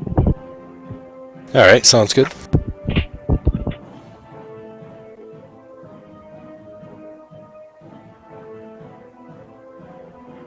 Got no Oh, love nice. on that critical. Oh, did I not crit? Yeah, you critted. Nice job, man. It so the crit table 1 and 2s, it's just a regular crit hit. Ah. Sorry, buddy. So I know it's fun to get those crit tables, but so nice job. When they're not on you. Yeah, exactly. Right. Let's just checking if you succeed. Okay. So I just want to make sure with grappling, you're not grappled, right? Kursk, if I read that correctly? It's just No, the person not you're grappled. Okay. All right. Just wanted to be And sure. my movement speed's only half, and I have to drag him. If Gotcha. I can drag him. Perfect. Okay. That's what I thought. Dirk, would you like to move at all, or are you going to stay right there? I'm gonna stay right here. Perfect. Nidria kind of gets up and kind of looks over to you, Gilbert, and she kind of nods as well as to Kriv, and still kind of on her feet, kind of laying there. She starts to cast a spell as well.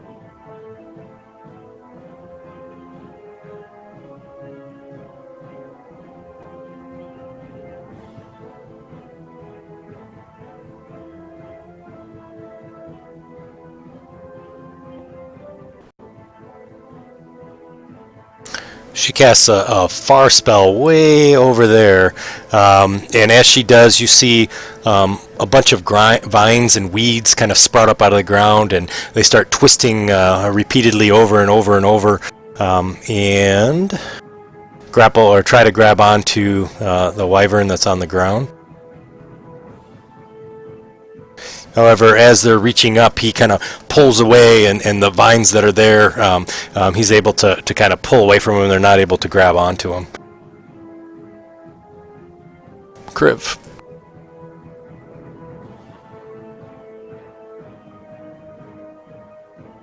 So, first thing I'm going to do, I'm going to run up to here.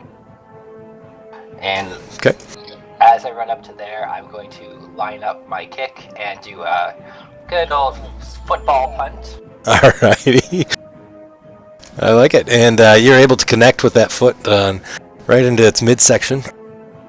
And as I follow through with the kick, I come back around and I go for one more. Alrighty. So he kind of does a little roundhouse thing. Oh, here we go. You can smack him with your tail.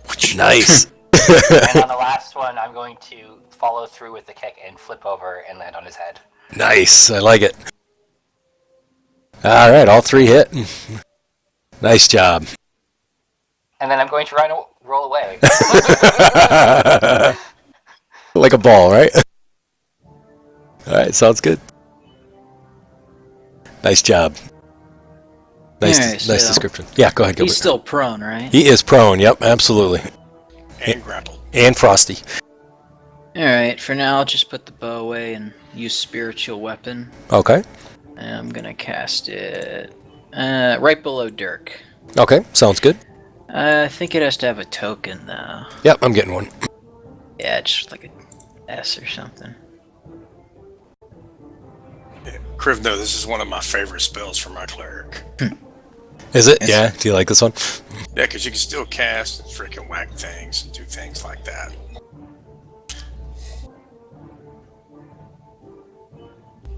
long as it doesn't call for concentration. It's kind of hard to see. Hang on. What is that? That's a weird looking token. Oh, now there's 2 weird tokens. Yeah, I know. I have some spell effect tokens, actually. Ah. That one's not any better. It's green on yellow, but that'll work for That now. works. Alright, and I'll have it make an attack against him. That's Alrighty. part of its cast. Yep. It hits. Alright. And then as my bonus action, I'll have it attack again. All right. Nice. It hits again. What kind of weapon is it, by the way? Oh yeah. Let's see, what is Lathander's type of weapon? Might just be a giant, maul. Yeah, usually Let's go maul with or that. mace or flail, something like that. Yeah. Nice. I'll go with a maul. I like it. And that will end my turn. Nice. All right. Well, the wyvern, after having multitude of attacks hitting it from all over, immediately tries to bite down onto Kriv, or not Kriv, Kursk. And he misses. Oh man. He won't be flying away. No, he won't be flying away. So he's got exhaustion, and so he'll have 1 level exhaustion. Only move half his movement speed, and then he will also try to swing the tail around and tries to hit Dirk.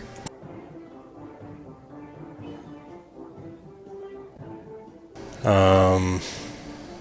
It's a good hit. Yeah, sorry, Dirk. Oh. Dirk, can I have a Constitution save?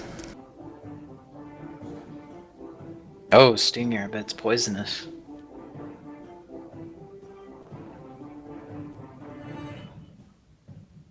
Oh boy. Dirk, I love you. You were supposed to read that chapter, Dirk. Dirk gets hit with the stinger. Dirk, immediately when the stinger hits you, you feel this rush of bitter taste in your mouth, and you kind of feel your whole arms kind of quiver and your legs quiver, and you immediately fall to the ground unconscious. It wouldn't be a game, Greg, if I didn't die. I know. I know, buddy. And you even had bark skin and everything on, so it was like you had everything all set. Oh well. All right, Kursk. So you see Dirk kind of collapse after the tail hits him. I am angry. So All right. I am going to swing Talon. Okay. That's a hit.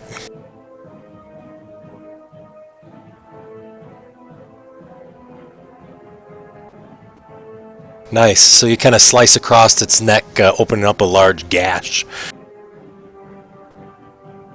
And that will end my turn. Alrighty. Mizrik. That's you again, Kursk.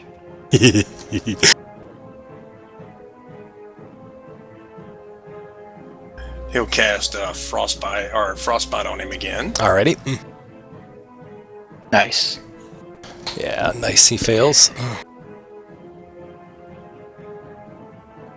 And yeah, you see him kind of ice over a little bit more now. Definitely has visible ice kind of along his wings. Dirk, you want to roll your d20 for me, or click on that save button on the front of your character sheet? He knows where it's at. Oh man, that's brutal. That's brutal. Oh, Oh no! All right.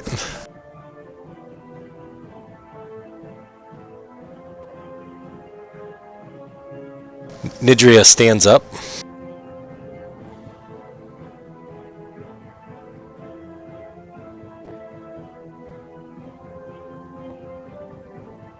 She immediately runs over to you, Dirk.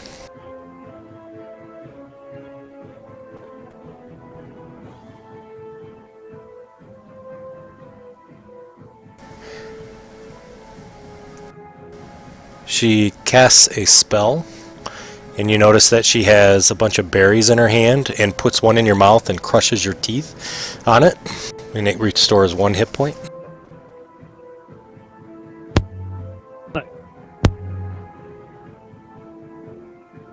Ah, that's a druid spell, I think. Yeah, good berry. Kriv. I'm gonna run up there. Alrighty. How does the Nice. saying go? Fly like a bird, sting like a bee. That's right. Sort of. Bam! Nice. Nice rolls. Man, you guys, even without advantage, you guys are having nice rolls. Alright, Kursk, how you do that, man? Or Kriv, how do you do it? How do I do this? So is he still grappled by Kursk? He is. He's grappled, he's frosty, and he's prone. I'm going to run towards Kursk, jump off of him. Off his forehead. Off his forehead. And just land with 2 feet straight down, pointed right on his throat. I love it. So as you land, you hear a crack, crunch, and you see immediately that his throat kind of compresses, and he kind of gasps for air, and then head falls down into the dirt. Unfortunately, the follow-through ended up with me in the vines. Yeah, right? Exactly. Well, she immediately dispels the vines anyways, but you can give me a strength check to see how you do. That won't be so good. No. So they immediately kind of grapple you and pull you down into the dirt. She sees that and she immediately cancels the spell, and the vines disappear. All right. I assume we're about to talk with the Dryad, so I'm going to prepare the casting of Prayer of Healing. It's like 10-minute casting. Yeah, sounds good. Yep, absolutely. So you kind of sort of go into this trance and kind of preparing your spell for the healing.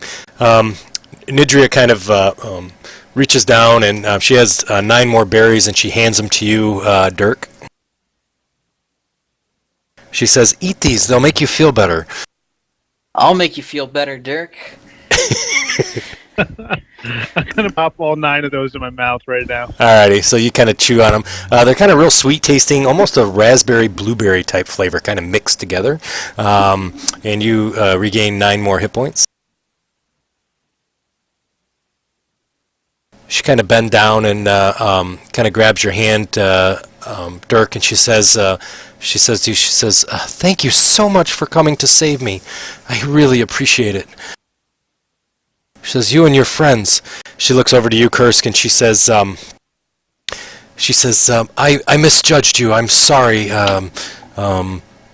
Human?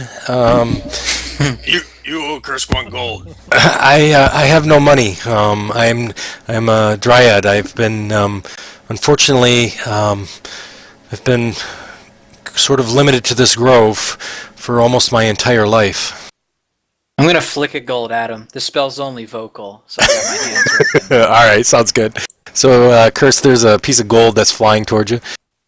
Kursk catches it. Nice. Definitely, no doubt. 257.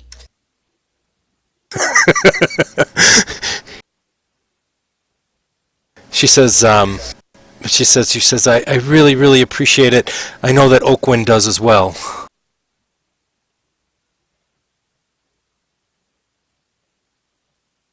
Who? Oakwind? My character can't talk while he's casting. Alright, no problem. This is all Dirk's talking right here. This is Druid, Dryad thing. Curse is just picking up his stuff and getting his gold and getting his pony back.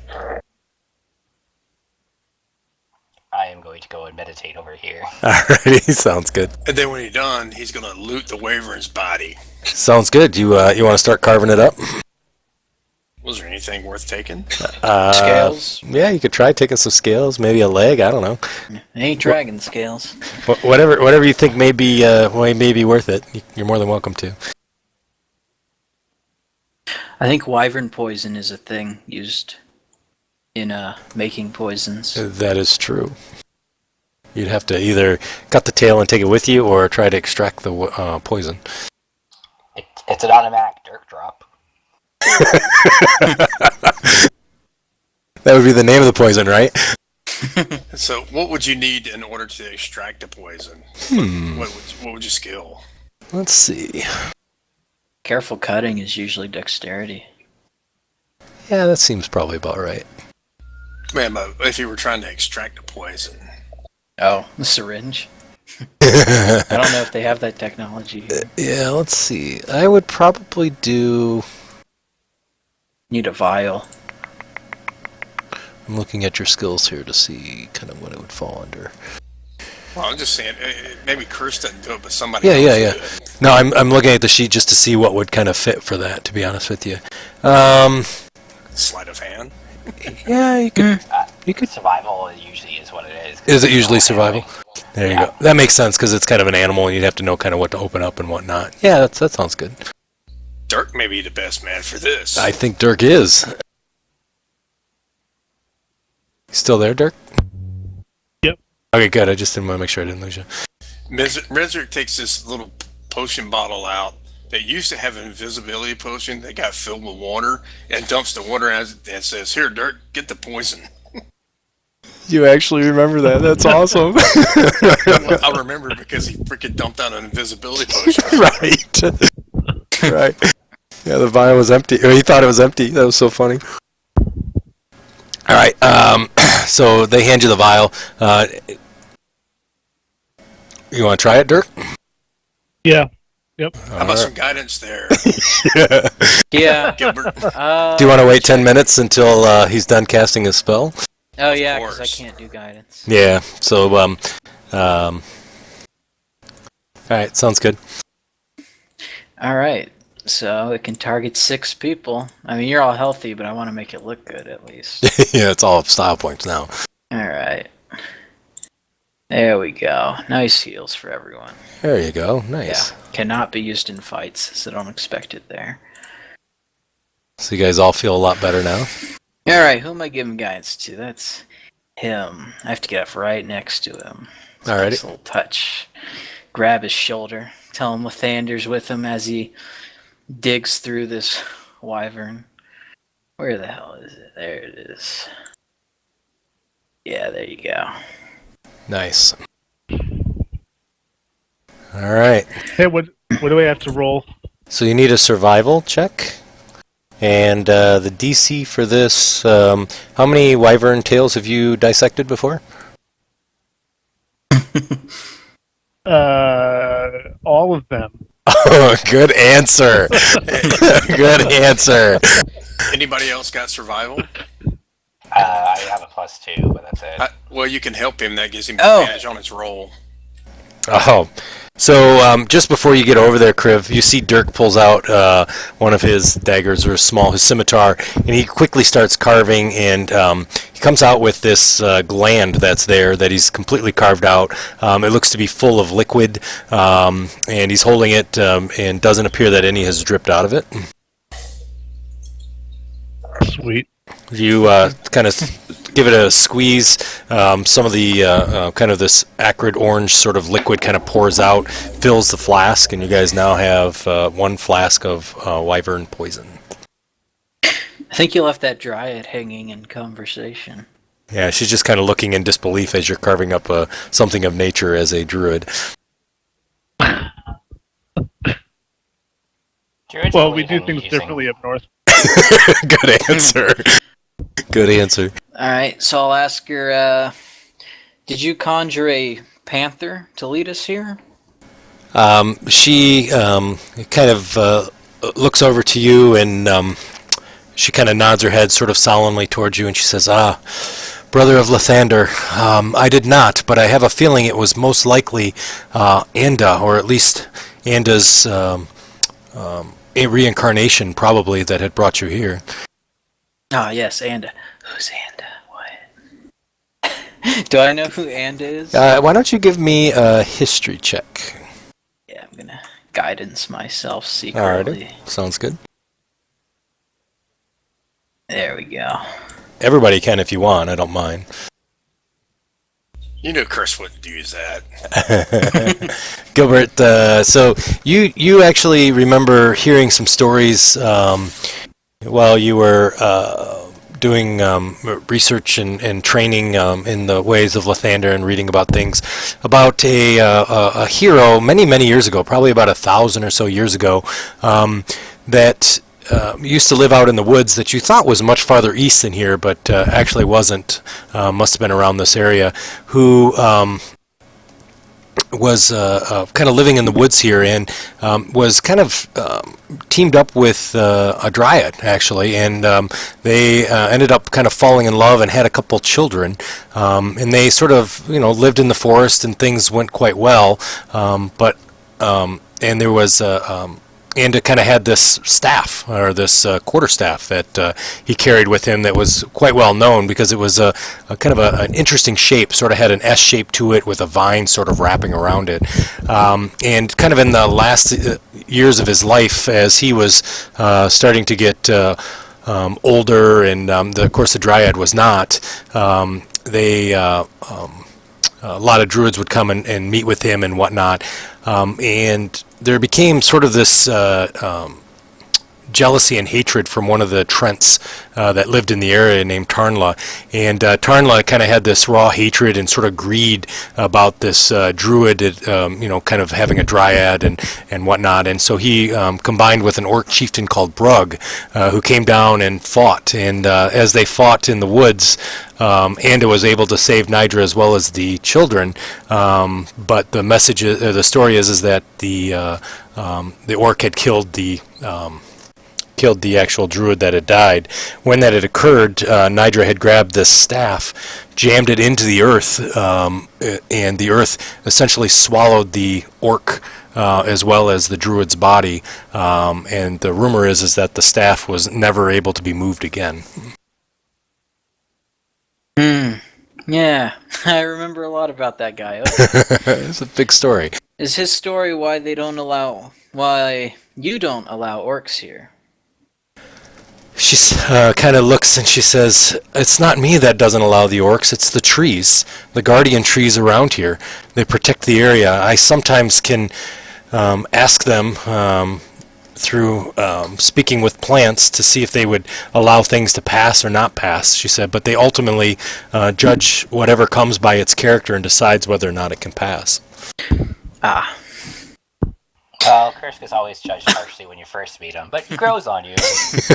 I see that. I see he has a good heart and always comes to need. Why was this wyvern attacking this patch of land? So the wyvern was circling from the mountains to the south. I could see him in the distance, and unfortunately I was hoping that he wouldn't see us. I assume probably that he may have seen me here and tried to attack, and probably for me for a meal. I don't think he really had any other reason to be coming. I tried to commune with him to tell him not to attack, that I couldn't leave the circle, and I was going to die of old age, but unfortunately he would not commune back and continued to attack. Ah. And it's sad we had to kill such a majestic creature, but that's the way nature goes. I agree. As Kirsch is lopping off its head. I try to direct her away from that Right. view. So this tree in the middle of the patch, what is this? So this is the staff of Oakwind, and this staff was used by Anda, and it's been here for centuries. Unfortunately, I'm not able to leave this area. I've been kind of stuck here unless I can find a great oak that I can live with, and unfortunately, I can't leave the circle to go look. A great oak? Yes, just a great oak tree that would be suitable for me to be with. I was hoping maybe seeing this nice druid come that maybe he could help me find that oak tree. I'm gonna look at Dirk.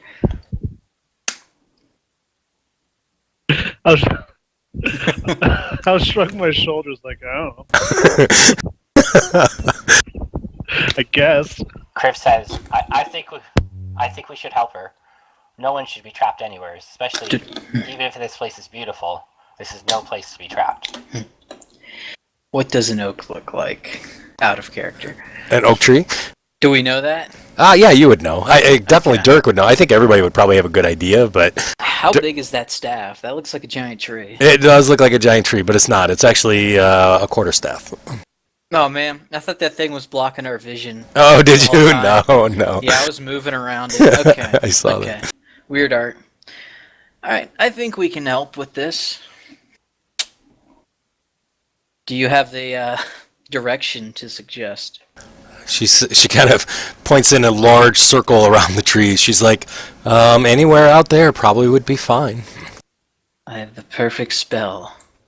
I'm gonna get augury out here. Alrighty. Augury, and I think now it has a 25% chance to give a random answer. Okay. Because it's the second time using it. If we head north from here... Wait, where'd we come from? So you came from the south west. Alright, so let's say north. Will we find an oak tree? Alrighty.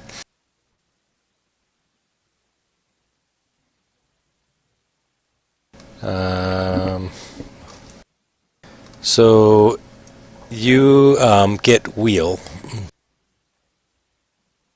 Well, 25%, what's the chance of that?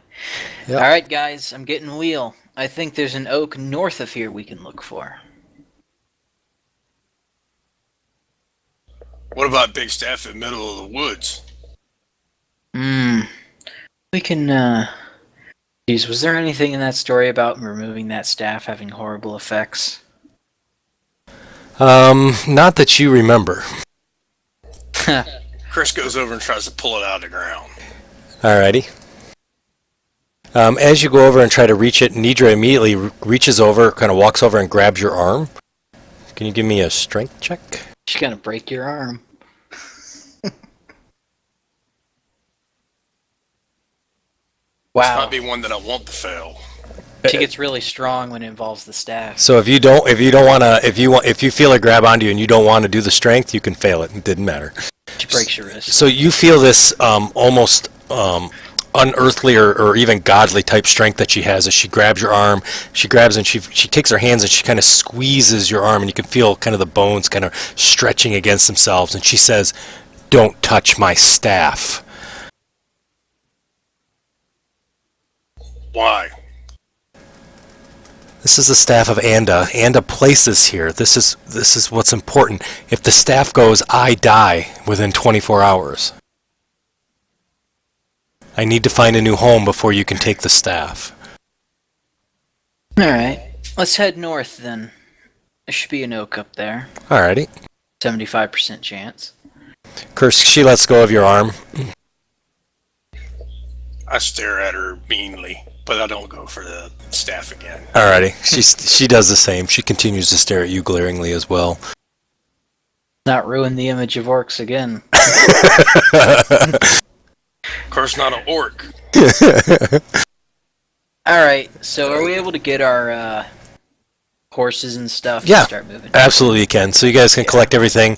Go ahead and give me a survival check to try to find the tree, the oak. If you guys all want to do a group survival check, we can do it that way as well. So we just have you all roll. Alright. Alrighty. Nice job, Kriv. I would say that Dirk should do it with Kriv helping him. That way he gets advantage. However you guys want to do it. Kriv, Dirk, what do you think? Sure. Yeah, because you don't want Curse rolling it, because, yeah. Alrighty. So Dirk, go ahead and give me another roll. Okay, alrighty. So as Dirk and Kriv are kind of looking around, you find a tree actually maybe, searching in the woods maybe 45 minutes to an hour. You find a really nice, majestic oak that's out there. Looks like it's been there for many, many years. It appears to probably be a tree that would probably be suitable for a dryad. Alright, how do we want to do this? Send one person back or keep one person here? I'll stay here. Kriv will stay there? Alright. Okay. Guard the tree. Keep it safe. Kursk Treants. will stay with him. All right, so Kursk, you'll stay with him as well. I will sit and meditate. Alrighty. Kursk, what will you do while you're waiting? Watch Kriv meditate. No, he'll be looking for any bad guys coming. He's watching Kriv meditate. That sounds good. So you guys continue back for about an hour or so, traveling back. You come back and you see the Dryad is again kind of sitting up against the quarterstaff. Her back is against it.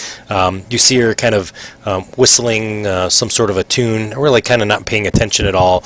As soon as you reach the trees on the edge, she immediately stands up and sees you.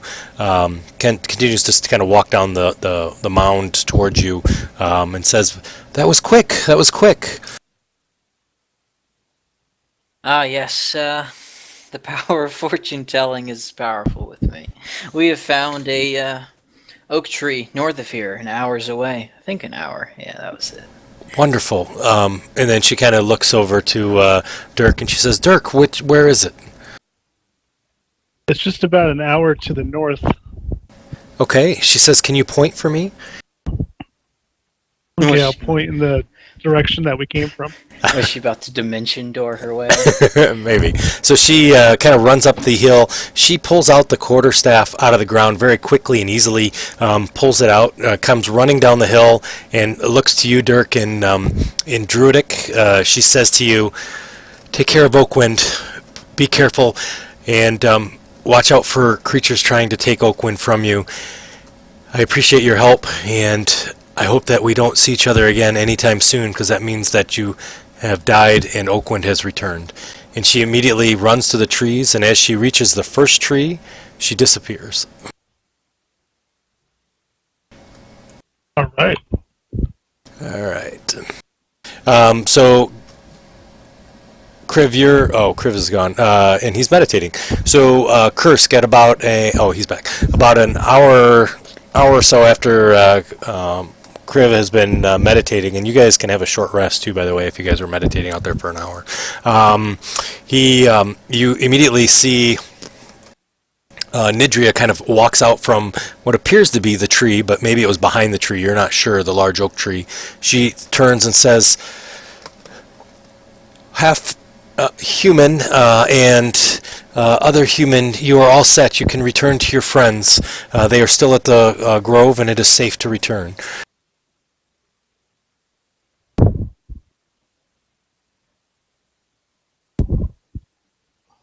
Don't kill her now, and take her staff. Chris says, "Okay, which way we go?" She points to the south, and she says, "Follow the woods. The trail will open as you walk." Okay. I bow to her and say, may this new freedom bring you much happiness." She says, "Thank you for helping me, and take good care of Dirk and Oakwind." No need to get needy. What's an Oakwind? I forgot. It's that staff. There you go.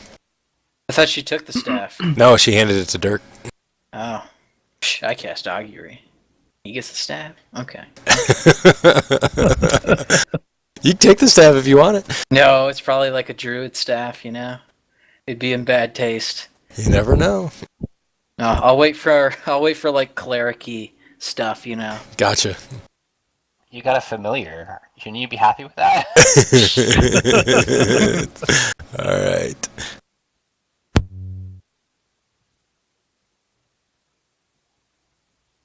The only problem with it is that the staff returns when Dirk dies. That should last about one session. That's awesome. Alrighty. So after about an hour, now everybody can have a short rest at this point. Yeah, nice. You're moving your spiritual weapon all around. You guys can use your hit die if you want to. I'll reset the short rest. You guys see the Kursk and Kriv kind of come through the woods. You guys probably would have been walking towards them as well, right? Is that what you have done, or no?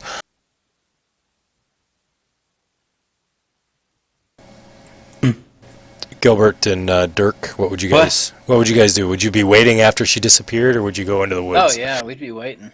All right, gotcha. All the cart and stuff, horses are here. All right, perfect. So you guys see him come through. Kursk, as you come through the trees, you see that the trees don't hold you back now at this point, and there doesn't seem to be any movement of the trees at all.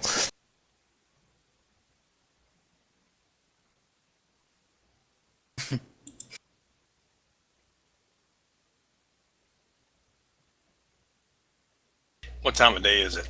It's still early day, actually. Probably late morning, early afternoon. It really wasn't that far from the Torn when you guys had come from. The Tor, I should say. Alright, let's check the notes. What other side quests are left?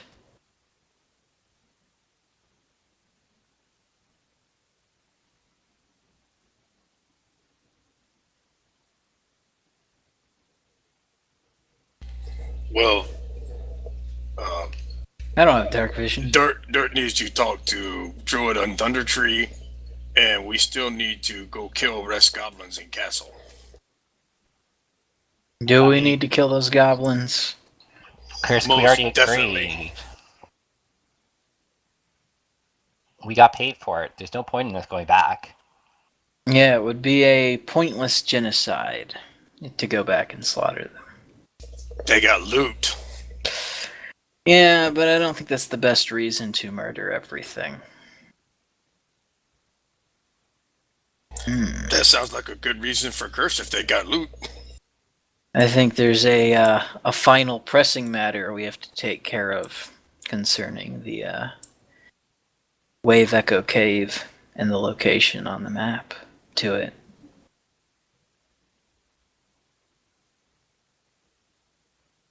Maybe we go back town. We'll talk about it. Yeah. I thought we were still dealing with the Banshee, though. What? No, we did that. Yep, you guys got the Banshee done, I think. Yeah, we won that with a check.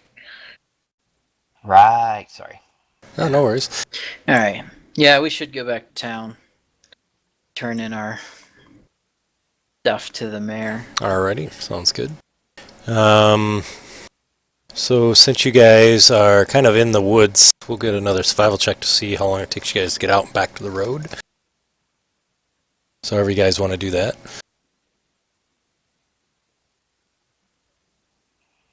I'll just aid Dirk. Alright, sounds good. Alright, Dirk with advantage. Alright. What am I rolling? You're going to be rolling a survival. Actually, Gilbert did as well, so...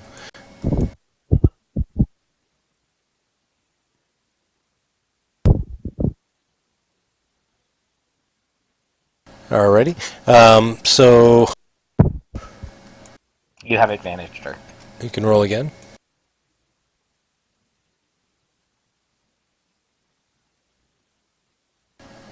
Alrighty. So both Gilbert and Dirk, you guys are able to navigate through the woods without any difficulties. Get to the trail probably the fastest you possibly could. Once you guys get out, it's only probably maybe an hour or so traveling through the woods itself, and you guys are able to get back to Tribord Trail. You do see kind of the Wyvern Tor kind of up to the southwest area. Coneyberry is back behind you as well to the east, northeast, and then Phandelver's going to be probably going to get there just after dark or pretty close to dark if you have nothing on the trail bothering you as you guys travel.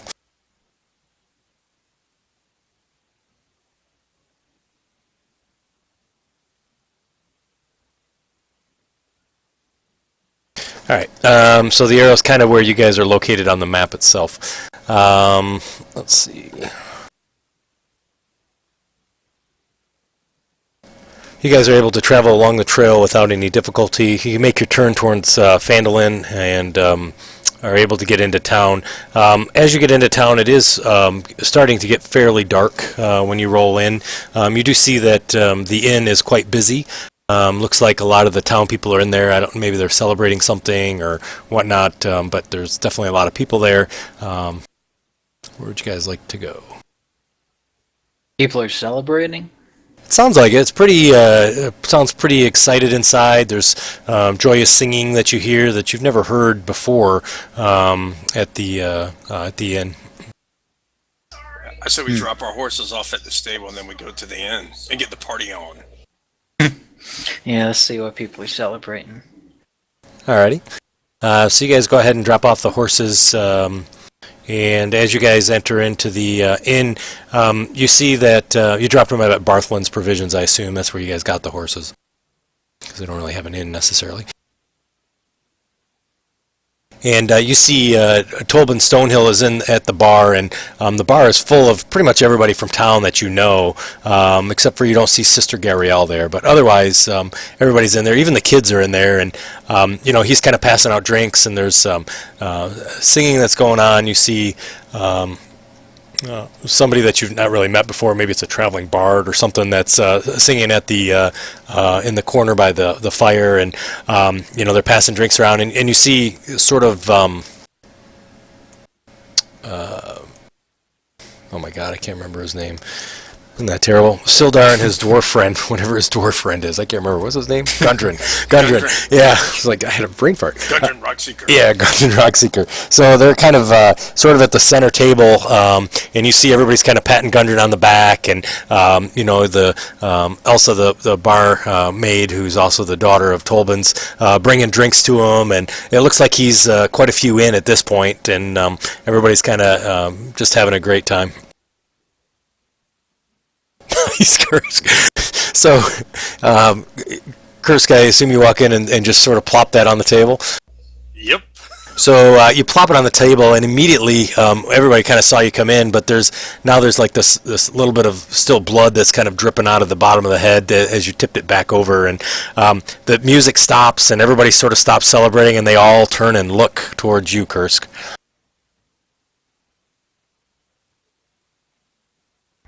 Kursk says, hey, as he's doing it, he's taking the waver in his mouth and moving it up and down, saying, Kursk won't sell. Is that all right? So I assume you're trying not to intimidate, right? No, I'm not trying to intimidate. All right, gotcha. So they all look at you and they go, and it's dead silence in the room. All of a sudden, Sildar kind of laughs. Oh, Kursk. Dead silence. Sildar's the mayor, right? Yeah, he is. Yeah. Still dead silence. I'm gonna approach Sildar and tell him we dealt with the business in where were those orcs? That cave. The Wyvern Tor? Yeah, Wyvern Tor. Alrighty. He says, good job, guys, good job. You kind of hear the bard sort of stringing up another song, trying to get the room kind of going again. Eventually people start kind of getting busy, start talking and doing whatnot. And he says, excellent, I'm glad you guys were able to do that. How many orcs did you guys kill over there? How many was it? 4, 5, and maybe it was 6 in the cave, 1 outside. Yeah, I think it was a total of 7 orcs and 1 ogre. Ogre. Yeah, that was it. Excellent. So he says, very good job, guys. I think the town had said, 100 gold was what we had offered for the group. So we'll get you guys the 100 gold in the morning to pay for it. I really appreciate you guys taking care of that. Now, please, have a seat and grab a drink. He kind of yells over, Tobin. Tobin comes running. He's like, please, you know these guys. They need drinks. Bring 2 for Kursk. Tobin nods, of course. 1 gallon. He says, of course, Kursk, of course, and kind of runs back to get it. Hey, Kursk hungry, too. He says, I'll send out Elsa. I'll order some tea. Alrighty, so he does that. Kriv, you see a bunch of commoners that are kind of sitting over on the side. You've not really seen them before. You're not sure if they're from town or whatnot. They look like probably from the area, but you just don't know them. Good enough for me. So you kind of sit down, and one of them looks over to you and says, hello, how are you? Tired from a long day's travel, but it's good to drink with new friends. Yes. They raise a glass, and they all cheer around the table. Hey! And one of them reaches over and she says, my name's Quilene. Nice to meet you. pleasure to meet you, quietly. Are you from here? Yes, yes. You may have seen my son, and my son is Carp. She's a halfling. Have you met Carp before? Small little lad, usually getting into trouble. Ah, the best kind of youth. Yes. Trouble. Yes, yes, absolutely. As you're sitting there, you see Quailing gets up and she kind of runs over to the bar, and Tolban's getting other liquids, and she snags one of the glasses off, pours a quick glass of mead for you, and brings it over without Tolban even noticing, and she passes it over to you, and she kind of whispers, "It's on the house." Good, I wasn't planning on paying anyway. So they kind of have a chat with you. Misrick orders some tea. Gilbert, you also see Droop is kind of standing at the doorway, kind of follows over and sort of sticks real close to you during this whole thing. I'm going to order food for both of us. Alrighty, excellent. They said, yes, absolutely, there's some food. And so Gundren kind of points to a chair for you, Gilbert, and he says, please, have a seat, have a seat. Oh, thank you. You're welcome. He says, so how did things go with the cave? Did you guys get down to the cave? Oh, yes, the ogre was a surprise, but it wasn't too hard for us. Excellent, excellent. I'm glad to hear that you guys did well. You definitely are a well-knit group and an excellent adventuring band. What's your guys' names again? Fist Jangles or something? I believe it's... Mr. Jangles Fist. Jangles Fist. Oh, yes, that's right. I thought it was Fist Jangles. I got it all confused. I'm sorry. Off in the distance, when I hear it, I say, Mr. Jangles Fist! So, out of curiosity, has there been any movement within the Goblin Castle after we went through it to rescue you? That's a good question. We haven't really sent anybody out to check on it. We definitely have seen that goblin incursions into the area and things being attacked have been significantly decreased. However, there is still some attacks from some hobgoblins in the area. We're not sure if they're based out of the castle or if they're based in other places, but there's one particularly ruthless one that seems to carry a bag and rumored to have heads inside of it. That sounds like it's right up our alley. Do you have more information about this hobgoblin? I don't, unfortunately. The only thing that I've heard is his name. Everybody keeps saying that his name may be Toldar. Kursk killed hobgoblin that had heads and bag. You did, Kursk? Yeah, Kursk dumped bag out. Oh, yes, that was, and Gundren's like, I remember now. Kursk, I apologize. That was a rough day. I was kind of shell-shocked. And next thing I know, I'm unconscious, and the next thing I see is you guys there. So I do remember you dumping it out. I wonder if that was him. Don't know, but it sounds like we may need to go back there and finish killing them. Maybe, I don't know. I'm not sure. That's kind of up to you guys. These hobgoblins don't sound connected to the castle itself. So, hobgoblins in castle and hobgoblins outside of castle killing people, but hobgoblins not connected? To the goblins. They're very different. But now I see we probably do have reason to visit that castle. Yeah, loot. Sildar kind of has a little corner of his mouth kind of lifts up a little bit, and as you say, loot. And Gundren kind of looks over to you, Gilbert, and he says, I do have a favor to ask for you, however, though. I have been talking with Sister Gabrielle, and we've found some interesting information in the archives here at Phandelver, sorry. Oh? You're a believer in Mikolai, right? Mikolai? Yes. Okay, out of game. Mikolai? What? It's one of the. It's a true neutral. It's a true neutral god. Oh, I'll tell him. I serve Lathander. Oh, okay. Sister Gabrielle got a little confused. She thought it was. Anyways, so we've been reading, and actually that makes a little bit more sense now that I know that that's the case. He says there's a sword that supposedly was within the cave. That was trapped there, that was actually blessed by the god of Lathander.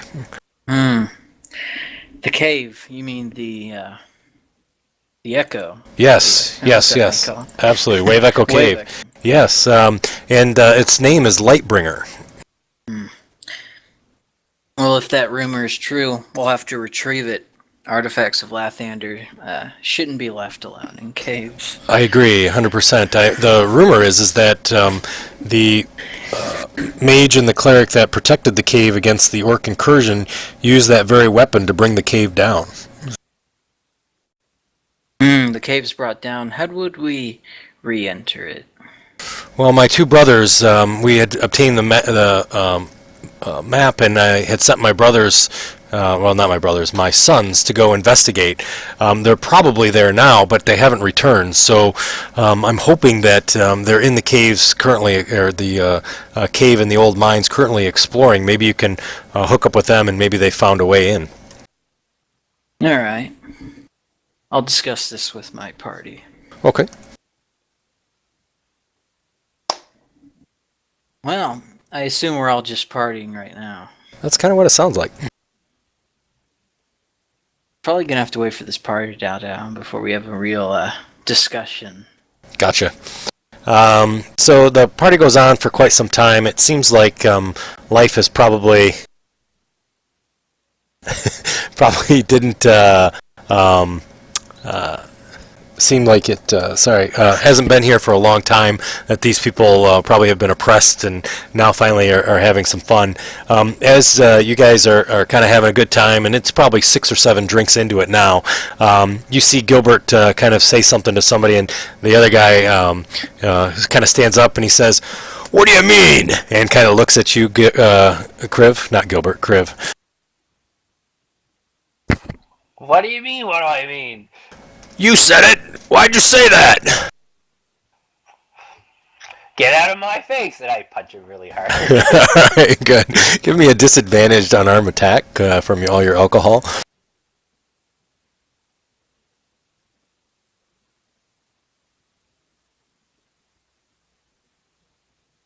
So you take a large swing and just barely miss him, and he takes a swing at you.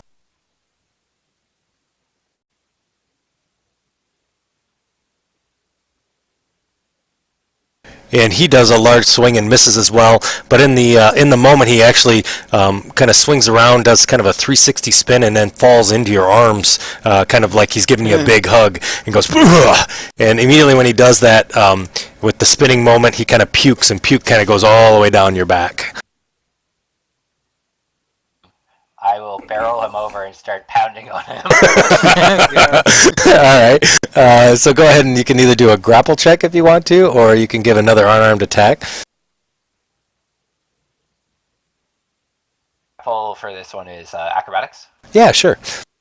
Or athletics, sorry. Yeah, athletics or acrobatics, either one. Oh! So quickly and deftly you throw him on the ground, and go ahead and give me a damage unarmed strike. Do you want to kill him?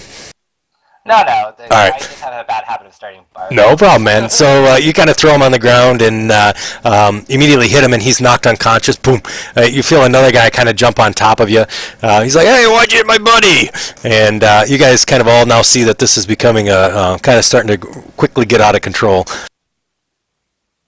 Oh man, I'm just gonna face palm. Why is this group so violent?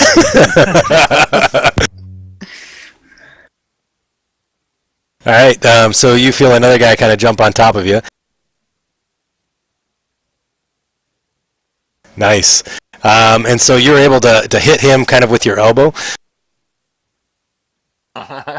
And out he goes. He's unconscious as well. After seeing 2 people go down pretty... right? Sees 2 people go down... Cursed. Oh, that's Curse that does that? Okay. Yeah, I told you it gets quirky. So 2 people kind of fall down the ground, and you see another couple guys that were kind of running up to you, and they immediately stop because you had taken them down so quickly. And Sildar kind of lifts up, and he's like, "All right, that's enough. Knock it off." Drinks for everybody! Everybody cheers. Hey! And so, Tolbin's like, you see him in the back kind of patting his forehead like, "Whew, none of my stuff's going to get broken tonight." And everybody starts drinking again and having a good time. The night continues on. It goes quite late. The traveling bard is actually pretty good. Has quite a few songs that he sings some stories that are kind of, talking about things in Neverwinter, about, the great elven battles up in the Silver Marshes, and then even talks about a great tournament in the Waterdeep where some creatures had burst out of the ground, and there was a party that had defeated it and continued on from there. And things, kind of just singing general songs that were kind of interesting. And then, he kind of says he's going to retire for the night and returns to his room. And you see that a lot of people start to mingle out of the place. Some sleeping in the corners, and looks like it was a big night.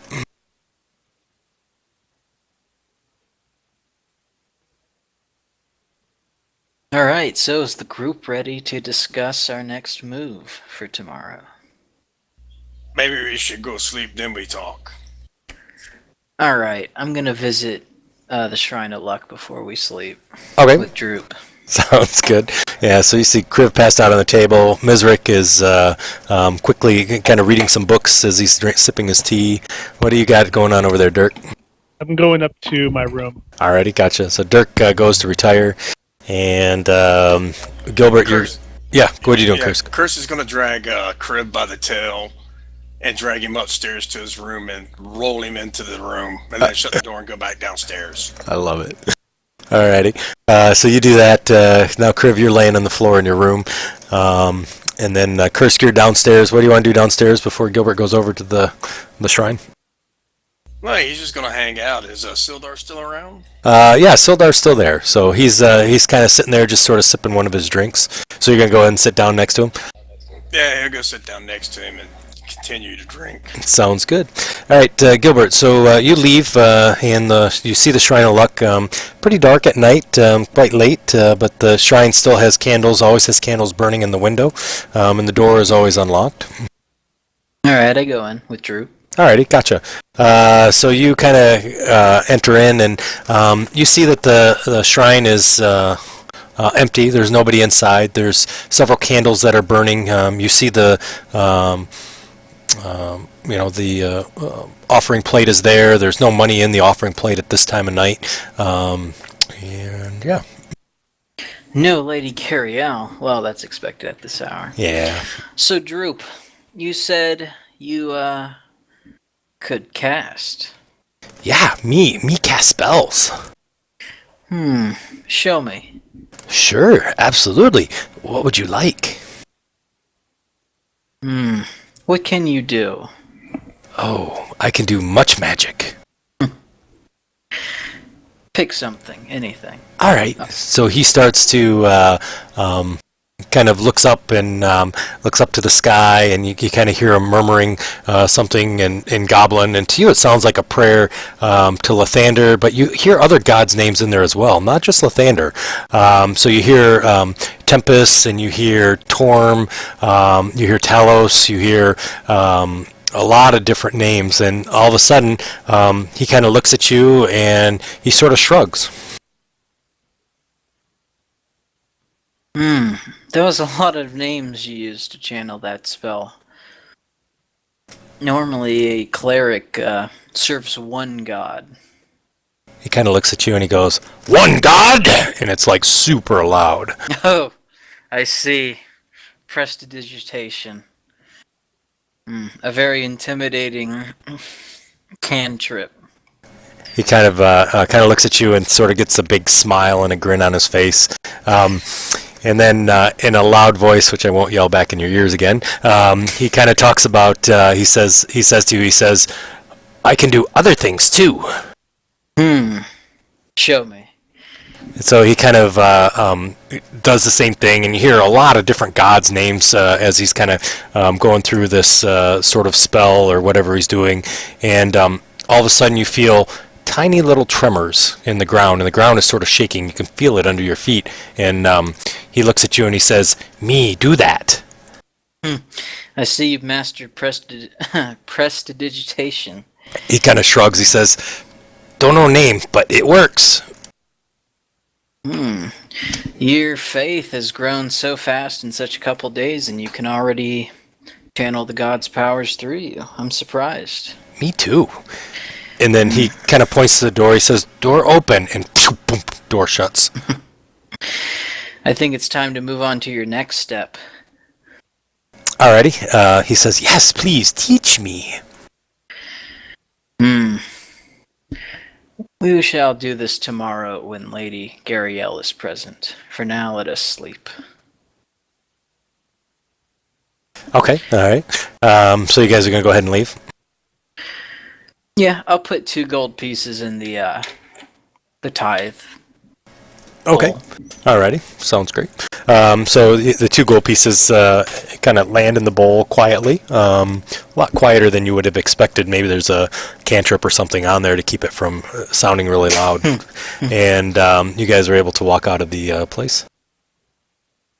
Alright, we're gonna head back and go to sleep for the night. Alrighty. Sounds good.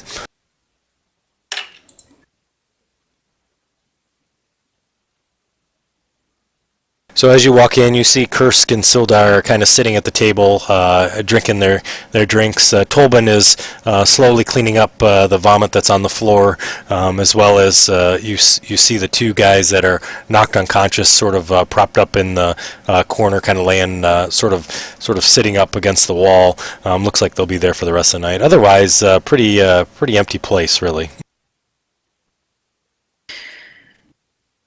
I tell Droop I'm gonna head up to bed. He's free to wander the tavern, but not leave. Okay, I sleepy. That makes me tired. Good. Let us both head to bed together then. Alrighty. So he kind of follows you into the room and finds his spot that's kind of right at your feet at the base of the bed where he sleeps. He kind of curls up in a ball, and he immediately falls asleep when you kind of go into the room. Kursk, anything else? Just going to kind of hang out and drink with him, or? Yeah. I think we'll just talk about old times and Okay. Gundren and stuff, and then whenever Sildar decides to call it a night, Curse is gonna go on up to bed. Sure, absolutely. So he kind of, guys talk about stories. He kind of tells you about some of his old battle stories out when he was in the area of Neverwinter, and does talk to you again about stories about the Lord's Alliance that he's a part of, and how he doesn't like doing a lot of the town work, but he's been dutied to this and whatnot. And just has kind of a general discussion with you. All right. So when he rolls out, I'm going to head upstairs and go to bed.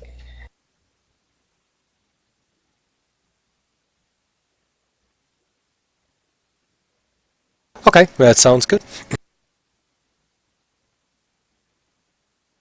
So he quickly kind of ties up the discussion. Says he's got a long day tomorrow, and says he's gonna catch in, and heads off to bed. You see Tolbin is kind of was sitting at the corner of the table, scrubbing it, and sort of laid his head down, and he's now asleep in the corner as well. All right. Curse heads on up and go night night. Alrighty, sounds good. So you guys are able to sleep throughout the night without any issues. It was a late night, so obviously getting up probably not as early as you typically would, but up nonetheless. And morning looks like it's another kind of a cloudy, rainy type of day. No real signs of thunder at all, but definitely kind of cloudy and rainy. Breakfast. Yes. Go ahead. Going down for breakfast? Yeah. Alrighty. Wait for everyone else. Sure. So he knows Tolbin's not there. It's Tolbin's wife now that's running the morning. You see the 2 guys are still passed out in the corner, the ones that were kind of knocked out by Kriv. Otherwise, though, you see that Pip is now running around, finishing cleaning up some dishes, and his friend Carp is there too, the halfling, who are kind of playing more than cleaning. And his mom is there, and she brings you some breakfast. Says, unfortunately, we don't have a lot of food this morning, so we're stuck with eggs. And she brings you out a nice big plate of eggs. Yeah, eggs are fine. Alrighty. I assume Mizrik will do the same, so he'll come out as well. Yep. Before he leaves, he'll cast ritual alarm. he'll come on downstairs to eat. Curse is kind of dragging around this morning because he had a lot to drink last night. Alrighty, sounds good. But he does drag up because his tummy woke him up. Excellent, very good. And Curse, did you have any bad dreams last night? Well, guess not, because he was drinking a whole lot. Nice. So, Curse, you come down, and you see there's already a big plate of eggs there for you, and Tobin's wife comes out, and she says, Kursk, I have your eggs for you already. No meat. No meat today. All we have is eggs, Kursk. We still haven't gotten any boar. No bread either. Just eggs. Sorry, buddy. Okay. Alrighty. Dirk? I come down and order tea, some bread. Alrighty. She says, I'm sorry, Dirk, we have no bread today, but I do have some eggs. All right, I'll take it. Alrighty. Dirk, while you were sleeping, you had noticed that the staff that you had caused the flowers outside your room to be especially vibrant and kind of opened up, where before they didn't have any flowers. But when you woke up this morning, despite the rain, you see that probably in about a 10 feet half circle outside your window, all the flowers were up and blooming. All right, so she gets you some eggs, and then you guys see Kriv kind of stumbling out, holding his head, and he's got his tail in his hand, and he's sort of rubbing it.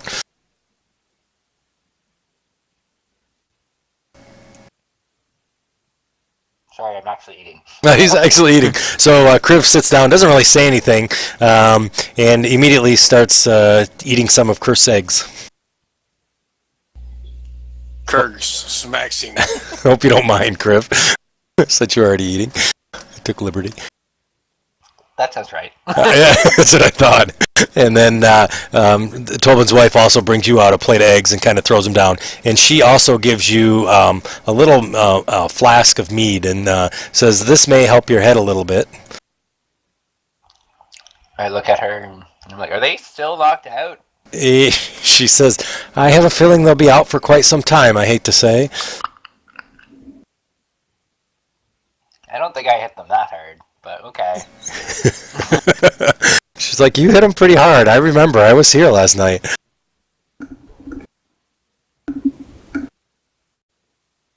Alrighty. I drink more mead reluctantly. Kursk needs to know what his bill is for food and ale last night, and probably the room is up right now too, so he wants to go ahead and get maybe a week's worth of lodgings here too. Alrighty, sounds good. So she says to you, she says, 1 second, Kursk, I need to go back and take a look and see exactly how much liquid you drank. 1 minute, please. She kind of goes into the back. Kursk know about 2 gallons, because that's what he peed this morning. Nice.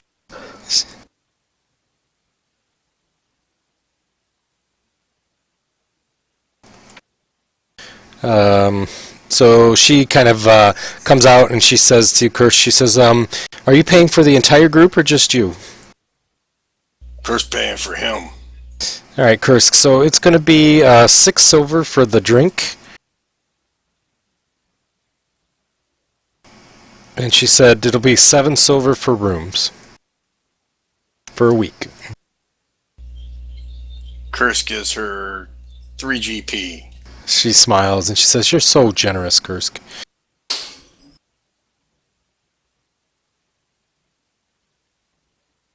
All right, guys, let's discuss our plans today. Well, I've heard there's a very important artifact in those caves, but I know Kursk really wants to go to that castle. And if those goblins still are causing problems, it is our responsibility at this point. Wait. Why do you want to go back to the castle? Weren't you totally against it for killing more goblins? If hobgoblins really are still ransacking and pillaging places, it falls on us, the ones who visited there in the first place to stop the problem, to keep it stopped. But, when we go there, we might not have to fight. Let's see what the situation is.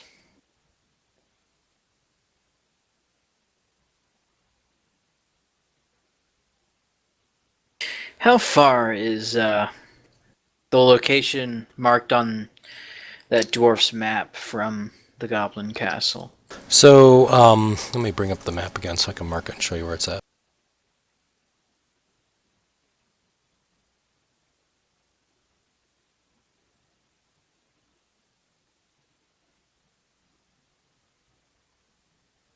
So I need to change my color. The circle that says 5, that's kind of on the map where the cave is at. The castle, whoops. Which map? I'll reshare it. There you go.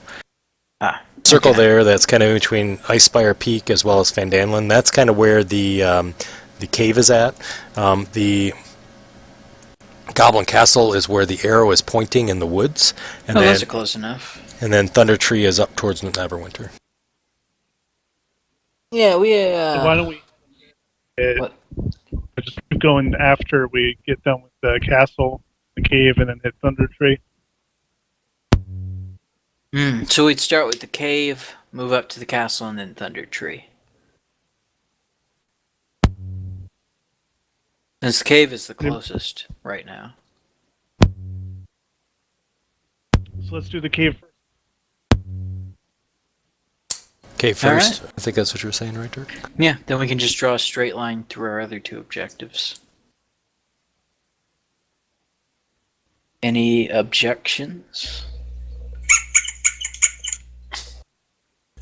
Mr. Django's saying maybe we get more information about cave if we go to castle and Thunder Tree first. What information could we get from the castle? We might find something else, or we might find somebody who helped in Thunder Tree.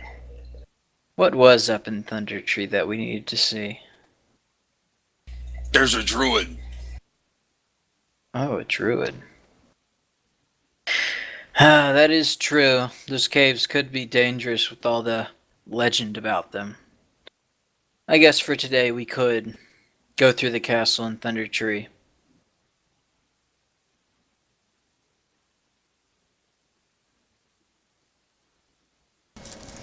Okay, so Thunder Tree.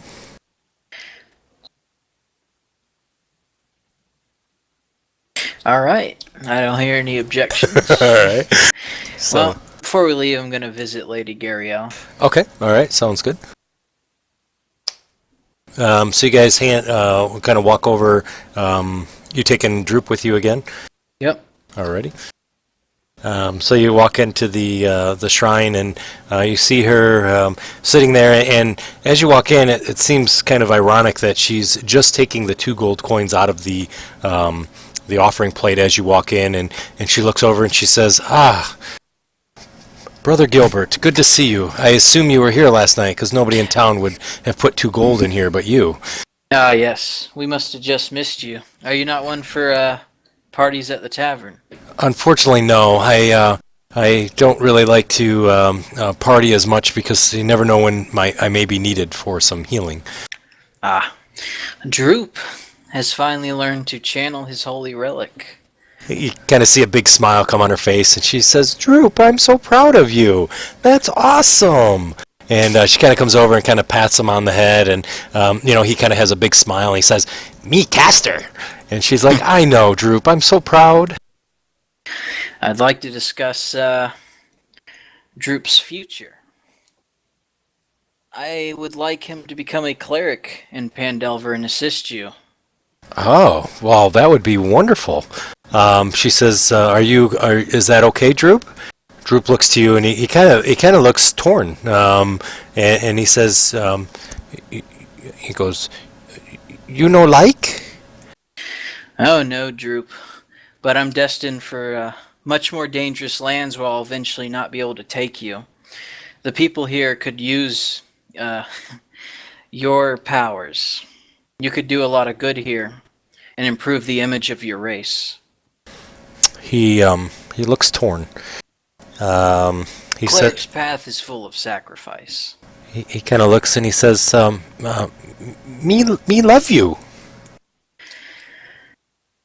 Damn, why'd it have to be love? Well, Drew, I won't be going soon. I will be here with you even after we've finished our quest for a bit, but eventually I'll have to move on to other places that need my help. But this place could really use you. You'll get new friends like me, especially if you're a cleric. People love that. He kind of looks down to the ground and kind of reaches into his robe and reaches into the pocket, and he kind of pulls out of his pocket, and you see that he has sort of this crude kind of a piece of leather that's there, and he's kind of cut it out, and it's kind of in the symbol of what looks like maybe a sun with these little leather strands that are sort of kind of out from the sides of it, and he looks at you and he says, "You saved Droop. I give you this. Keep you safe." I grab. Thank you, Drew. I'll keep this with me through my journeys, and I'll visit. You won't, It's not like you'll never see me again. Droop kind of gets a smile on his face, and he says, "Me miss you." And he kind of comes over and gives you a big hug. I'll give him a big hug. Alrighty. Gariel, you kind of see she's kind of a little tearful on the side, and just kind of gives a big smile, and she says, where are you off to, Brother Gilbert? We'll be visiting Thunder Tree in the north. I'm not gonna mention the bunch of goblins we're gonna slay in the castle. Alrighty. I'm gonna forget that part. That sounds good. And she kind of looks over to you, and she says, I understand, and almost like kind of has a look of understanding, and she says, Droop, could you do me a favor? And Droop goes, yes, what can I do?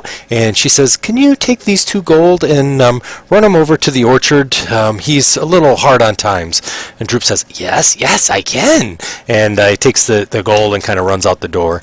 As he does that, she waits until he's kind of out of your hearing and whatnot, and she kind of turns back and she says, "Please, have you had a chance to go see Agatha?"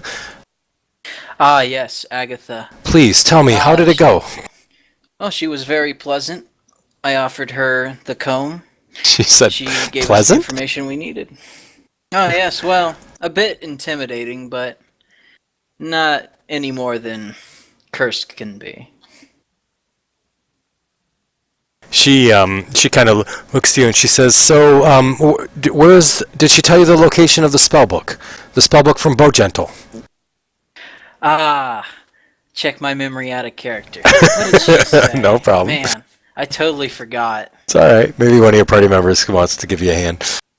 Yeah, Mizrik was the one interested in it, and he's not here. Ah, what did they say? It's in the notes. Is it? There you go. They got you Under covered, what? man. They got you covered. What name is it under? Says to Gariel. Oh, got updated. Okay. Short hair wizard, Ivo Manor. Ah, okay. Was that it? Ivo Manor? No, you look down at the bottom. It says Attica Tales of Harper's. She traded a book to a wizard named Tesseroth in the city I'm of on the wrong Ivor person. 100 years ago. There you go, buddy. All right. I love Curse I'm gonna taking relay notes. that information. All right. Thanks, Curse. But, it might be out of our reach. Okay, she kind of sort of looks at you and she says, "Thank you so much for at least finding that out. I will be sure to pass it along." And she kind of looks at you and she says, I appreciate your honesty and looking into this and taking care of things and taking care of Droop. I think that's very noble of you." It's what Lathander would want from his followers. She kind of comes over and she says, "Please have a seat," and she kind of points to the bench. All right, I'll sit down. All right. So she kind of she says to you, she says, "Tell me what you know about the Harpers." Harpers. Out of game. What do I know about the Harpers? So Agatha tells the Harpers. Harpers is a kind of a loose-knit group that kind of practices within Faerun that is kind of like protectors of the realm, if you want to think of them that way. That kind of look out for the group and exchange information sort of in a secrecy type of thing. How'd we find that information out? It would be more kind of in the... I think the book is available for you in the library. If you open up the Sword Coast Guide, I believe it's in there actually under How reference. did our manual. characters learn it, though? You kind of have some general information of things that happen within the realms. I guess I'm just going to relay my general information. I've never had any dealings with the Harper. Perfect, no problem. She says, you have, you just probably haven't known. They're very well connected, can I say, and they usually don't advertise that they are part of the Harpers. If you ever run into one or ever interested more about the Harpers, please let me know, because I'd like to meet with them as well. All right. That'd be fine. She kind of stands up and she says, I'll take good care of Droop. You take good care of yourselves, and I hope this isn't the last that we see you. No, I'll visit. Before I leave, for other lands, I'll make sure to send some financials. I know churches need all the money they can get in this time. She says, thank you. I greatly appreciate that, and we'll take care of Droop. Oh, before I go, Yes. you mentioned to that dwarf about something called Lightbringer. Ah, yes, Lightbringer. She says, are you planning on going to the cave? Yes, I'd like to retrieve that artifact. Oh, it's supposedly a beautiful artifact. Was crafted with the god of Lathander's finger coming down and blessing the weapon itself. It's a beautiful mace that supposedly has powers to allow light to shine and has excellent effects on banishing death and destruction and Kalemvor, who is the god of death, and any of his minions away. A mace. The dwarf mentioned it be a sword. Well, I guess the shape doesn't matter. I think the dwarf, he thinks of swords and hammers and whatnot. I think he forgets some of the lore that occurs, but the books that we have read together definitely state it's a mace. Ah, all right. That's what I'll be on the lookout for when I enter these mines. She says, it may be lost. However, I have a feeling that if it's been found, it may be wielded by a very strong and powerful being. So be careful. All right. I bid you adieu. She does the same. You see her kind of follow you out the door, and she immediately starts going towards the orchard, and you can see Droop is kind of lost, kind of wandering around, not really knowing which direction to go, with 2 gold coins in his hand, kind of held out, looking around. He may need some strong teaching. Yeah, she says, I agree. But once he learns the healing arts, he'll be of great use to the church here. Yes, absolutely. You mentioned a lot of gods' names. Some of them are not so nice. I'll keep an eye on him and keep him close. All right, thank you. You're welcome. Thank you. I rejoined the party. Alrighty. Kursk, you had ran over and met Sildar. Sildar had a bag. In the bag, he didn't have gold pieces necessarily, though. He did have a gem that would be worth about 100 gold. He said the city doesn't really have a whole lot of gold left, so he thought maybe a gem would be easier to carry. Okay. Alrighty. Anything else you guys want to do in town here? We need to go see.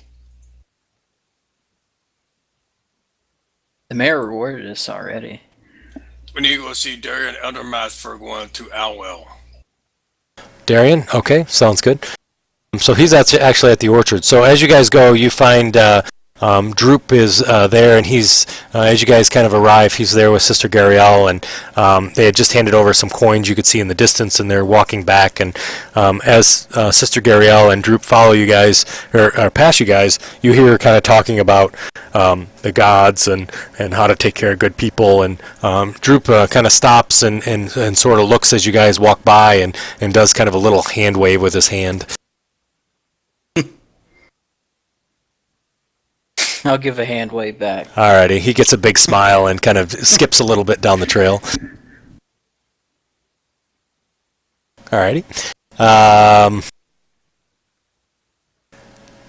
You guys find Endermath. He's kind of there, and he has 2 coins that he's kind of slipped into his pocket, and kind of looks over to you guys, and he says, "Aha! I was wondering if the goblin had only survived and you guys hadn't. How's it going?"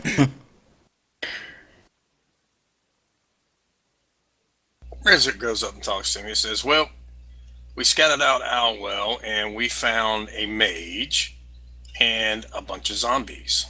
Ah, so rumors were true. There was some rumors that there was maybe some undead up there at the well. What was he doing up there? Any idea? He was looking for items there in the old tower. Huh. That's concerning, to be honest with you. Did you sense any magic going on, or anything of the sort? Well, when I was up there, I didn't sense magic, but we did find a couple of small items that he may have pilfered.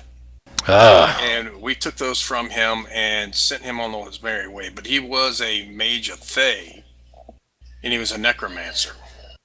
Ah, gotcha. Alrighty. Well, is he still up there? Do we need to get a party to go take him out?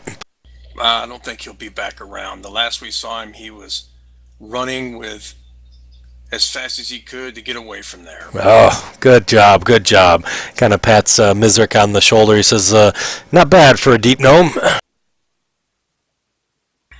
Well, thank you. You're welcome. What's this supposed to mean? He says nothing at all. Good day, isn't it? Beautiful day. It's nice rain, good for my orchard. And kind of quickly changes the subject. So do we know why he collects the money from the church? Like where the tithe goes? For Darren? Yeah. No, you can ask if you want. Alright.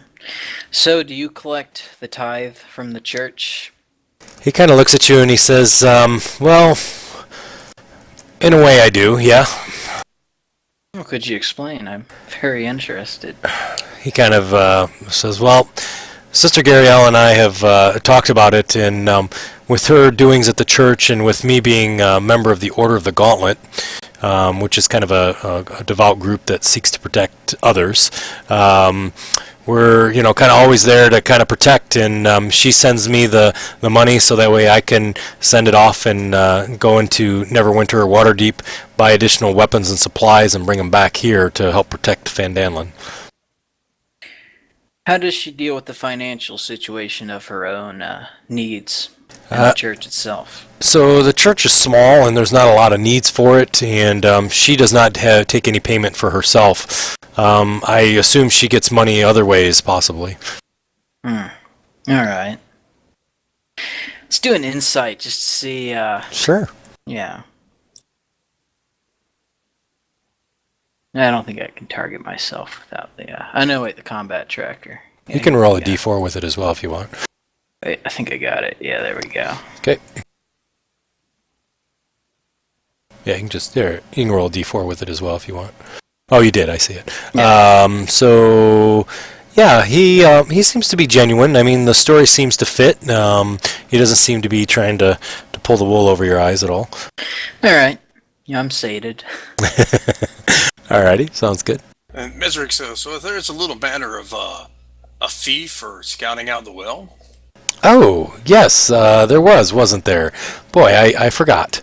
Well, that's kind of the way it goes, doesn't it? Kursk wants money. Kursk, you want some money? I've heard that about you, Kursk. He kind of looks and looks around. He says, well, I have 2 gold, and he kind of holds up these 2 gold pieces. I thought you'd give us money for going there. I don't remember really promising any money to you guys. Did I? Then why did we go there? I wasn't there for that. I think you guys were being nice and helping me out, I thought.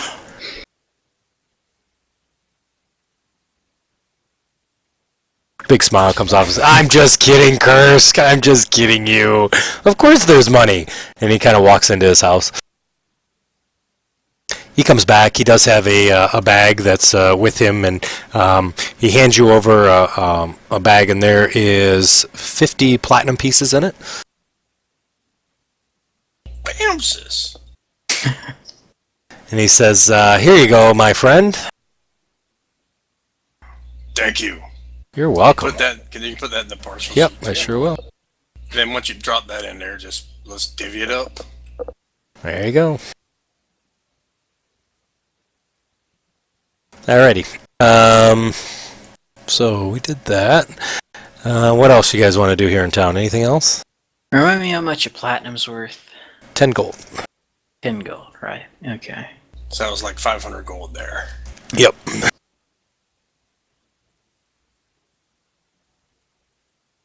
Well, we're going to the Goblin Castle. Are we all ready? Everybody's good? Yep. Alrighty. I need to do one thing with Kursk. Oh, yeah, sure. What you got? Okay, you're walking, pincushion. Here's the deal. I want you to hold out a weapon, and I'm going to try to remove that weapon from your hand. If I fail to do it, you get to hit me with it. Does he get to pick the weapon? It can't be Talon. Just checking. Alright, Curse pulls out his 2 scimitars. One weapon at a time.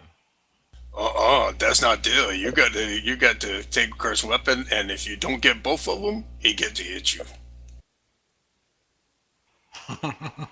Fine. I'm going to cast Augury while they're doing this. Alrighty, sounds good. What should I ask it? Is this going to go well for Kriv? No, this is about the Goblin Castle. Alrighty, no problem.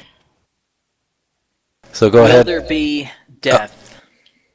Will there be death? Alrighty, sounds good. When we go to the Most Goblin Castle? definitely.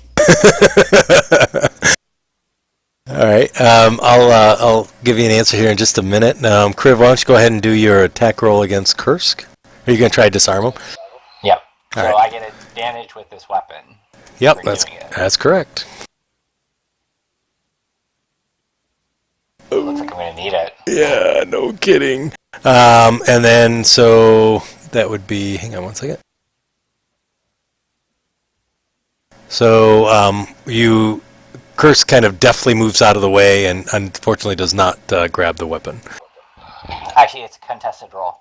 Oh, is it contested? Awesome, even better. Give me a contested, is it like it's a strength, right? Strength or athletics or dexterity, right? Let me look it up real quick, I forget. I might have done this wrong. Enemies have disadvantage on any saves from an attack that would allow you to disarm them when attacking with this weapon. So I have to hit them first? Is that what it's saying?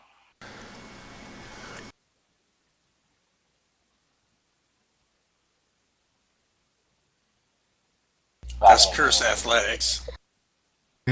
Disarming. That's a battle master technique. Yeah, so yours would be, wow.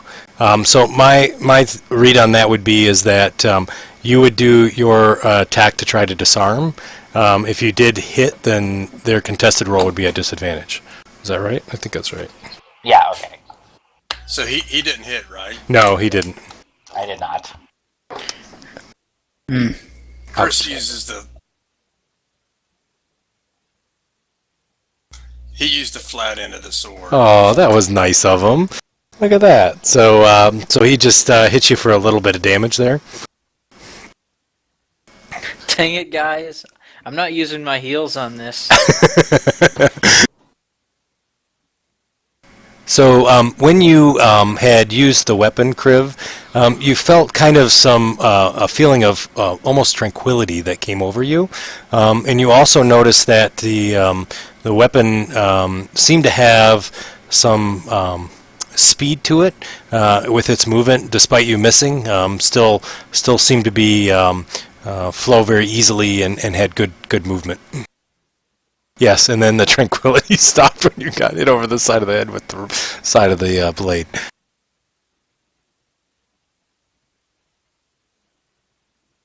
One more time. Curse Last said, try again there, Sure. wizard boy. There you go. That hits. So you can roll athletics or acrobatics, but it's at disadvantage.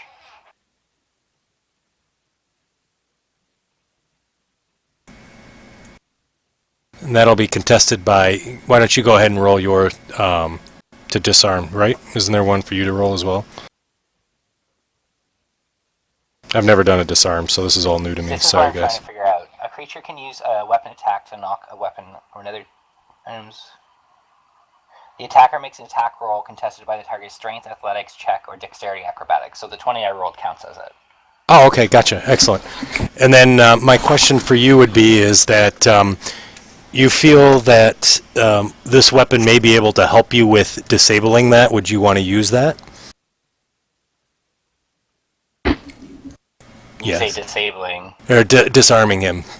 You feel like as you kind of hit the weapon with your nunchucks or these two bones, you kind of suddenly get this sensation that if you twist your wrist a little bit more, it may give you a little better success of on your attack roll if you were going to do it. I am disarming him because he's going to hit me if I don't. I gotcha. No problem. So, Kursk, you roll and are not successful, and Kriv, you're able to pull the sword from his hand. The scimitar.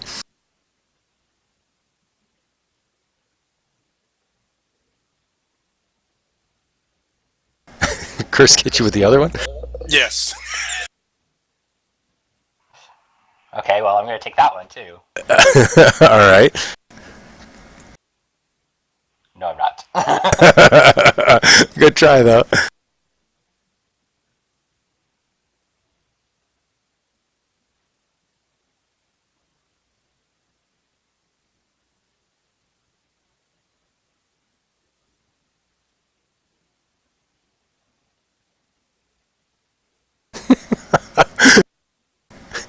So, Kriv, you're even though he's hitting you with the broadside of the sword there, you're still getting banged up pretty bad. You gonna try one more time? Yeah, why not? All right.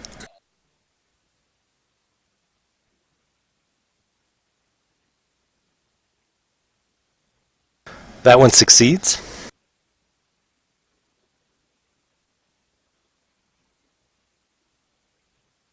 Disadvantage on athletic check. Yep.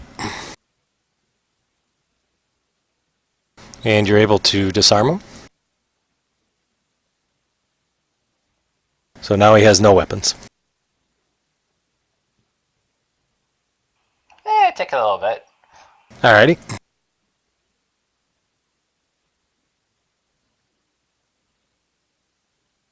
I'm good now. Alrighty. Anything else? Well, we might not have to rest now before we go anywhere. Yeah, right? Exactly. I'm just going to short rest while you guys are riding. I'll just sit in the wagon. I don't think I actually did a long rest for when you guys were resting before. I remember how much damage you took, but to reset your spells. There we go. It ain't gonna hurt us to take another long rest. Okay. Yeah, so we can piddle around town during the day. Go to Provisioner. Go see whatever the Lions cost her and see if she's got any. Oh, yeah. He's got to go to Lions cost her because he's got to sell some loot. Kursk, where are you guys headed now? Lion Cluster to go ahead and hawk these hides and great axes and javelins. Gotcha. So you guys go see her, and she's where she always typically is sitting at her little desk there that she has there within all her armor and gear that's there. And she sees you walk in, and she goes, "Ah, Kursk, good to see ya. What you got for me, boy?" I got armor, axes, and javelins. Excellent, excellent. The last stuff you brought me was pretty good. I sent a shipment out to Waterdeep, and I got quite a good coin for it. Glad you got money. I have some money, yes I do. So, how much do you have of each that you're going to sell? 9 hide armor, 9 great axes, 7 javelin. Alrighty. I think probably what we'll give for those is probably, oh, geez, Kursk, maybe 40 gold.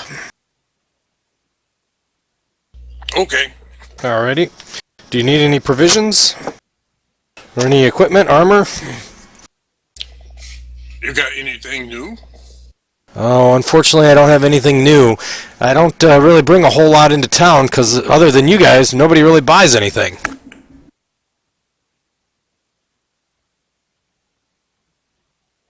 Of course, looking for new stuff. Ah, I see. I would. What are you looking for? Maybe I can send off to town and see if we can get something.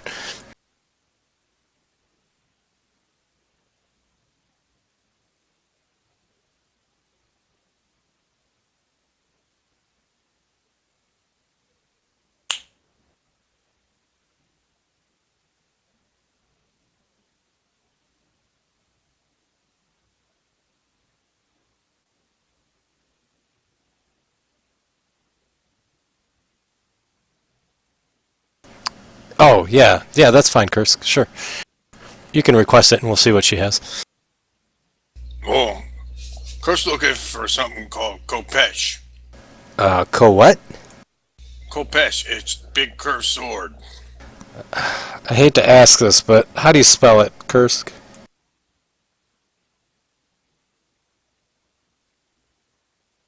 Curse is thinking. You said Kopesh, is that right? And it's Curse is thinking. oh, You don't really know how to spell good. He's going to talk to Mr. Jangles. Give him 1 second. okay.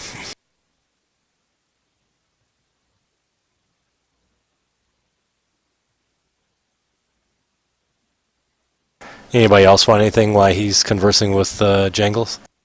Nope. I'm good till we have to leave. Alrighty.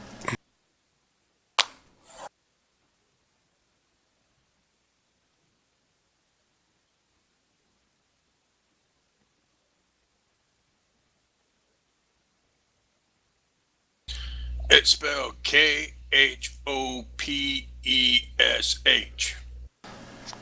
Okay, alrighty. I'll send some of my my runners to probably Waterdeep. That sounds like a pretty interesting and unusual request. Curse want 2. So you're not only asking for one really weird thing, but you want 2 really weird things? Well, 2 of the same thing. Really weird Two thing. two of the same thing. Okay, alrighty. I have no idea what to even charge you yet. I'll have to see how much it costs. Okay, and maybe a thing called ring blade. A ring blade. Okay. Is this kind of go on your finger, or how does this work? It's big blade, but it's round and it's made in a circle. Okay, alright.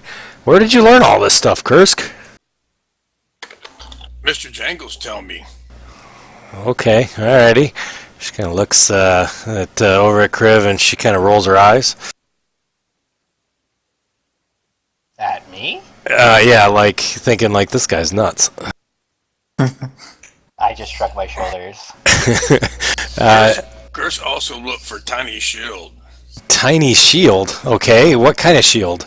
Those are called bucklers, I believe. It's called buckler. A buckler. Okay, alrighty. I don't have bucklers here. I don't have any shields. You look around, you see it's all like archery stuff. There's a few swords and some armor and stuff, but nothing that is ranged except for nothing that's a shield. She's like, okay. Any requests on that? Do you want a certain size, or do you want it engraved with anything, or a symbol, or spikes, or anything? No, it just wants small one, no spike. Okay, I'll see what I can find. Does anybody else want any bucklers?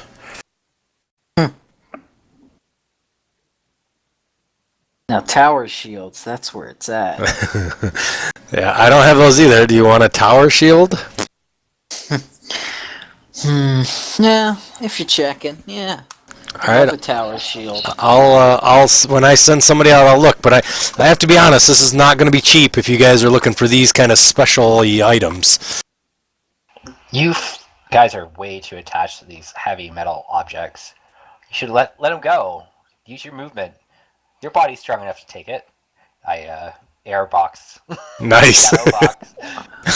Wait, what's between his nunchucks? Isn't that metal? Actually, they're bone. Yeah, the nunchucks are bone with rope tied around them. Yeah. So, no metal. You see what happened to Nunchuck Guy versus Guy with Sword. For the record, I didn't hit you. That's true. And if I decided, trust me, it'd be very much different. Well, Curse was going to trip you next.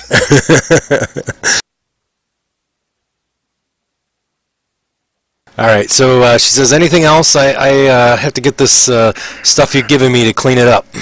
I don't know how deep does the homebrewed equipment go. Yeah, it's going to be, I'll have a post up probably this weekend, or probably tonight or tomorrow to show you what we got out there. So. I'm good for now. All righty, sounds good.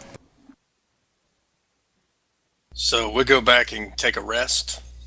Okay, all right, you guys going to do a long rest? Yeah. Or a short rest? I'd say a long rest, and then we'll start out first thing in the morning. But before we go there, we'll go to the provisioners. Okay. Curse wants to see if he has any caltrops and ball bearings. He does have caltrops and ball bearings. Yeah, look up and see how much they cost. I forget.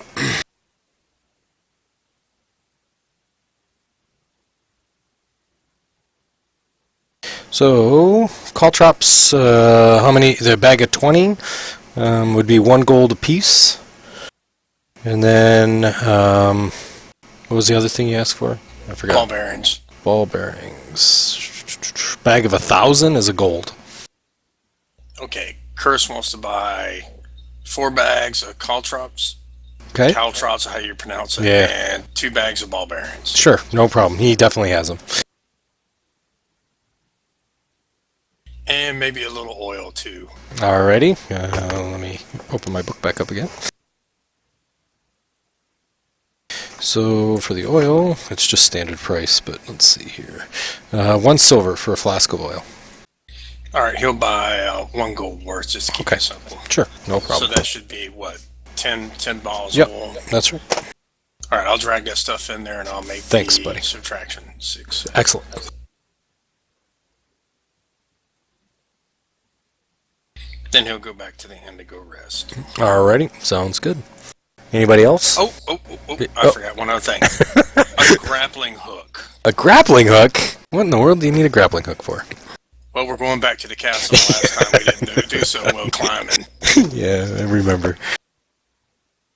I did fine. That's true, he did do fine. Grappling hook, 2 gold.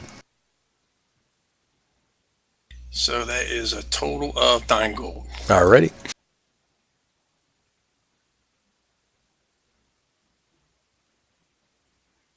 And yeah, and on that on the what was it, the 40 gold that we got there plus the money that what's his face gave us. Is that all in the party sheet? I had already split the money from the 50 plat was already in there. The 40 gold wasn't. That was for your equipment, I think, right? Yep. Okay. Yeah, the 40 gold for the equipment. We'll do that and split it up. There you go. Thank goodness Kursk is a looter. Yeah, he is looter, aka hoarder. Well, he is, he's got 4 axes, a lance, I freaking, all kinds of stuff on him. He's like a walking provisioner. I call him a Longbow, walking 2 pinfish. rapiers, 2 scimitars, What do you call him, Crib? longbow. What do you call him, Crib? I missed it. Oh, walking pincushion, yeah. I love it. Alrighty. Did I do the long rest yet? I can't even remember now. Yeah, I did. Okay, Oh, good. you know what I need? What do you need? Cape. A cape? With the 3... No, wait, that's Talos. With the sun. of Lathander. Oh, okay. All right. Well, let's see if we can find you a cape. By golly. For So a common god. yeah, absolutely. So he does have a cape, and it's right next to the. I went to Phandelver and all I got was this shirt, and it costs. Let's see. We'll make it. I don't see it here, but we'll make it 3 silver. We'll make it cheap. Yeah, I'll take that. Alrighty. It's just a It's cape. it should be in the DM's DM guide. Oh, is it in the DM one? Yeah, you'll see it in the DM guide. Awesome. Thank you. And it's going to cost more than 3 silver. Is it? How much does it cost? I don't remember. I think it's a couple of GP. Or Is it really for something like it. Yeah, for a cape? Wow. All right. pretty sure it's in there. I'm looking. Hang on. Yeah, because I didn't. All I saw was like common clothing and stuff. So. All right. Anything else while I'm looking this up? Curse wants crowbar. Okay, curse. It's 2 GP. Thank you for looking. I appreciate it.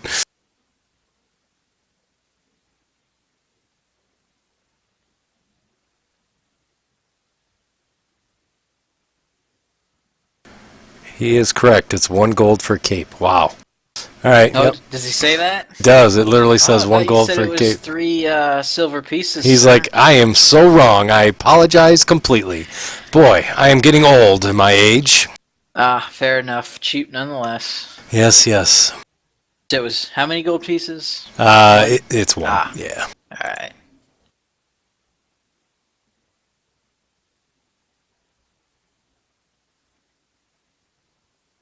I dragged it in there for you. Since it was out of there. Yeah, yep. Interesting. All right. I'm good. Okay. Anybody else? What color's the cape?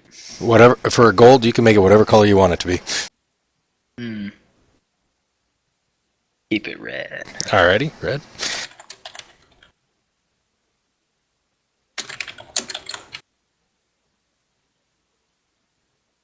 You should get all your hit dice back, Kriv. Did you not? I did not. I only got 2. Weird.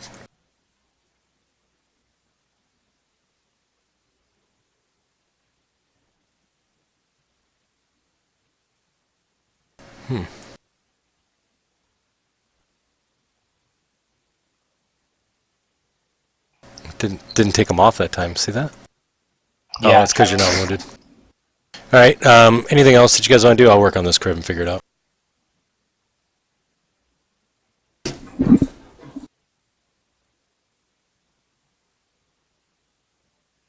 Guess not. Okay. All right. So you guys sleep throughout the night, wake up in the morning, and are ready to go. Curse, of course, has a big breakfast, and then we head out. Alrighty. So of course, right? Sounds good. So you have your big breakfast and then head out. How do you guys? Oh, wait. Yep. What about augury? Oh yeah, I forgot. I completely forgot. I apologize. Yeah, I forgot too. So you asked if there was going to be death, if I remember correctly. Yeah. Yep. I'm gonna have to keep augury like on my bottom tab because I keep forgetting what the wheel woe and all that other stuff. Let's see. You can just drag it in for him. I got it. Bum. So there you see.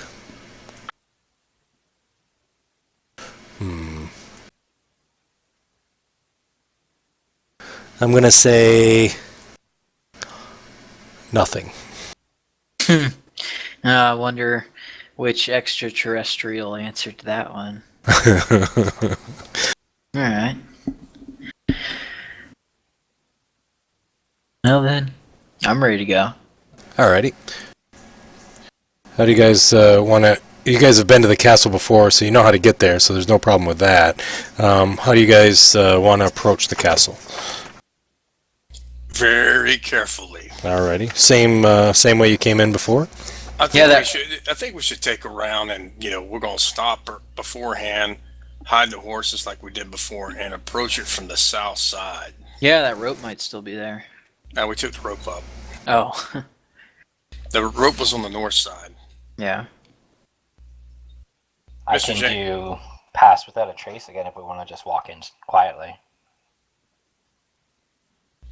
That will work. We'll do that once we get there before we climb the cliff. Okay. To answer the long rest, it says you only get half the hit dice up to your total level of characters, or your character level, so it is only 2. It says at the end of the long rest, character regains all lost hit points. Character also regains spent hit dice up to the number of dice equal to half the character's total number of them, minimum of 1 die. So if you have 8 hit dice, you can only regain 4 after a long rest. It's interesting. I didn't know that.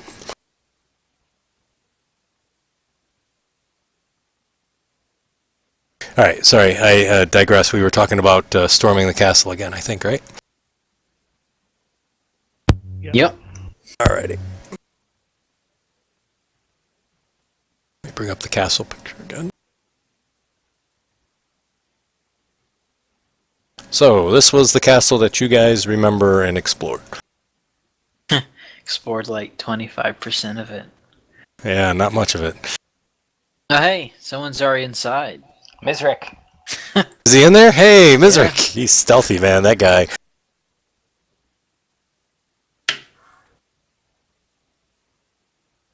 Oop, I just clicked his token off.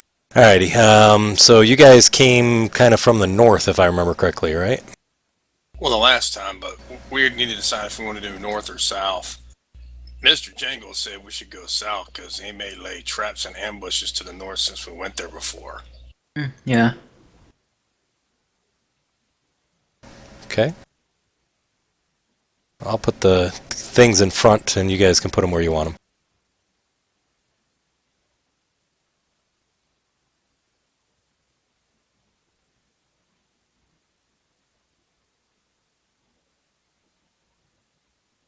Oh, tokens are still locked, sorry. There you go, they're unlocked now.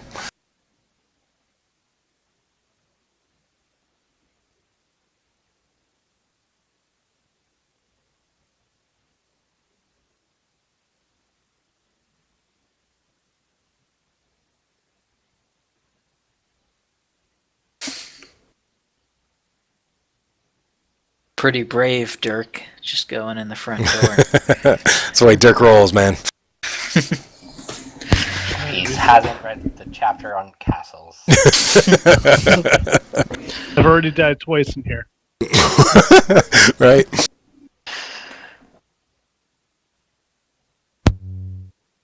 Alright, we're on top of the trees. Alrighty. Criv, do that sneaky thing again. Yeah, lizards are good at sneaking.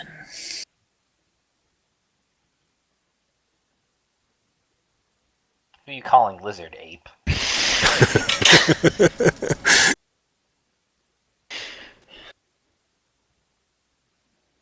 That's dark vision.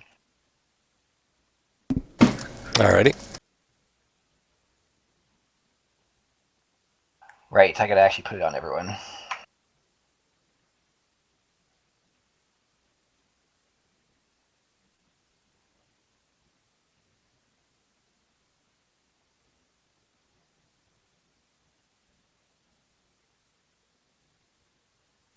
My other question is when you guys are assaulting the castle, is it dark or is it daytime? Oh, well, I guess it's going to be near dark now that we're there. And that, How long does it take to get here from Phandelver? It's almost a day, so pretty much a day was to get out here. But if you guys wanted, you could have stopped along the way and rested or whatnot, so that's what I was asking. I say we go daytime. If not, advantages them. Well, actually, we can have the advantage here. I can cast dark vision on everyone. We take a short rest, and then our prep would be an hour and a half, but everyone would be set, and we'd still have pass without a trace. Yeah, if we're dedicating the whole day to this place, yeah. We only need to pass dark vision on 3 people. Yeah, so I can cast it on 2 people right away, and then do myself, and then take a short rest so my key points are refreshed, and then cast Pass Without a Trace. Right. Sounds like a plan.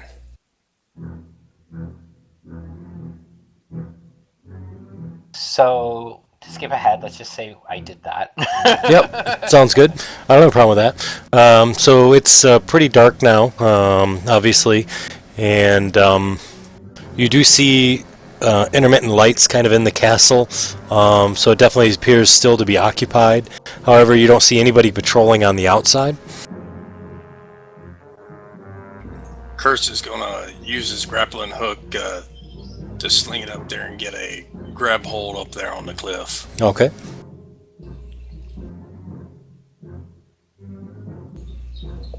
Does he do it? Succeed?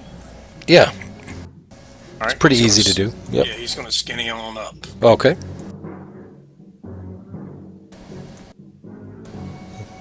Knotted rope, yes. Knotted rope. Alrighty, so you're able to get up without any difficulty? He'll move stealthily right up to here. Alright.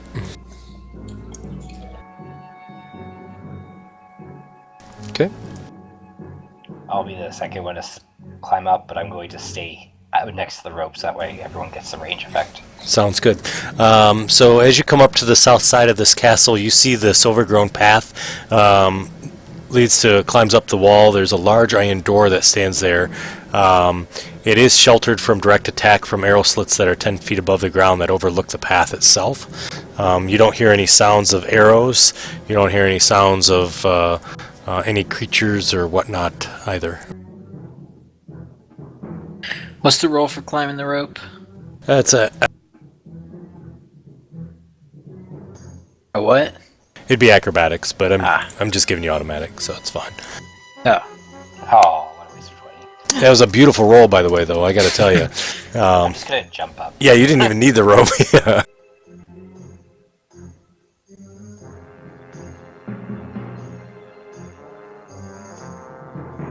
All right.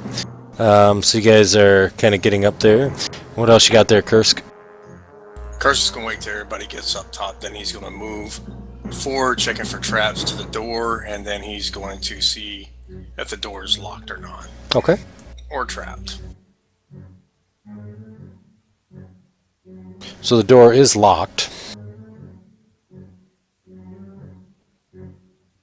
He will attempt to pick it. Alrighty.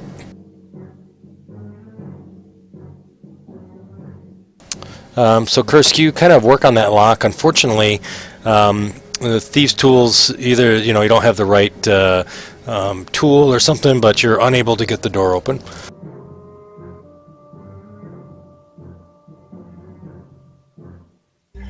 He'll wait for Gilbert to get up there to give him some guidance. All right, sounds good. Yeah, everyone needs left-handers guidance here. There you go. All right, Kursk. So now, with feeling the power course through you from Gilbert, you forget. You're like, oh yeah, if I take this little pick and lift it up a little bit and click, opens the door.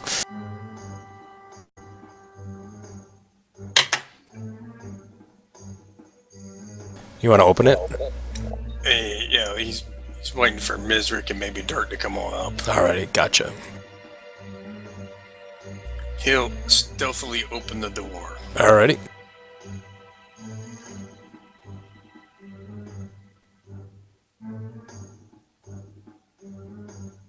What does he see? So he sees kind of a rough-hewn passage that's sort of been carved out of the wall here. There is a door off to the left, about 5 or 10 feet in. And then you see just to the north there's a curtain that kind of is hanging down that's blocking your view past that north passage there. You said there's a door right there? Yep, right there. So the door is closed right now. The door is closed. Alright, Chris will go on up and peek through the curtain. Alrighty. So, Kursk, as you look through the curtain, you see that this opens up into kind of kind of a four-way cross passage.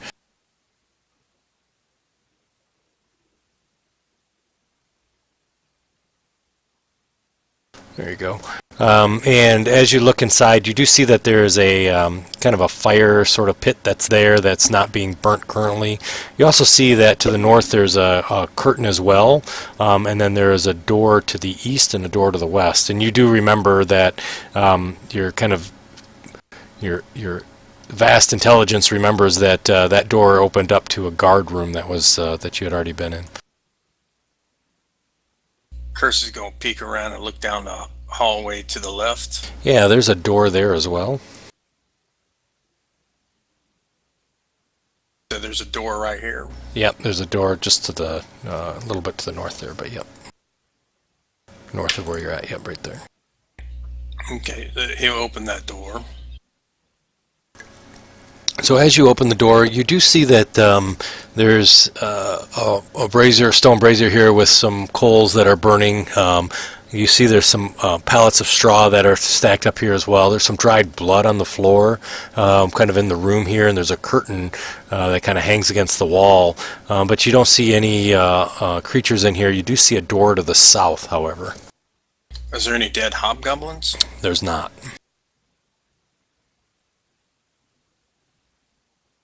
Curse is going to go up here and look in this area right over here that's shaded out. Okay. So this area you remember quite well. This was kind of the kill zone where you had gotten stabbed through the door. That was immediately to the northeast. And you see that the doors are both closed.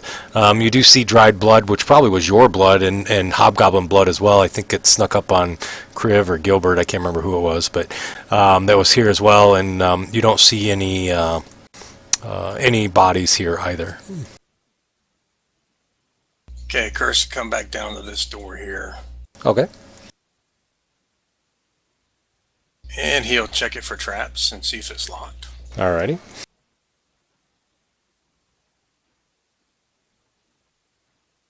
So you check the door. The door doesn't appear to be trapped. You don't see any locks on the door either. Right, he's going to listen also, see if he hears anything. Yeah, sure. So you do hear kind of a sound of maybe, it's tough to say, like maybe a crunching sound or kind of a crunchy type of sound. It's difficult for you to really discern what it is. There's a sound behind there, but you're not sure what is behind that door. Chris gets out his shield and talon. Alrighty. And he looks back and he makes like a up and down marching sound and points to the door. Okay. To the rest of the party. And then he goes, pulls up 3 fingers, 2, 1, he opens it. Alrighty. So as you open up the door, you immediately see that the room is about a 20-foot diameter room. Let me open it. There we go. And you see that this is what appears to be a tower, and it looks like the top of the tower is collapsed, so it's kind of a hollow silo that's about 30 feet high. You see that there's dust and rubble and kind of broken glass all over the floors. There's some work tables and bookshelves, and in the middle of the room, you see a large hulking beast with looks like a mangy bear with an owl's head. It rears up quickly, roars its head exactly when you open the door. All right, it's an owl bear. It's an owl bear. Oh, another one? Yep, go ahead and roll for initiative. Oh, man. I Good was told ol'- there were goblins here. Good old owl bear. Yeah, you're right. They lied to you, didn't they?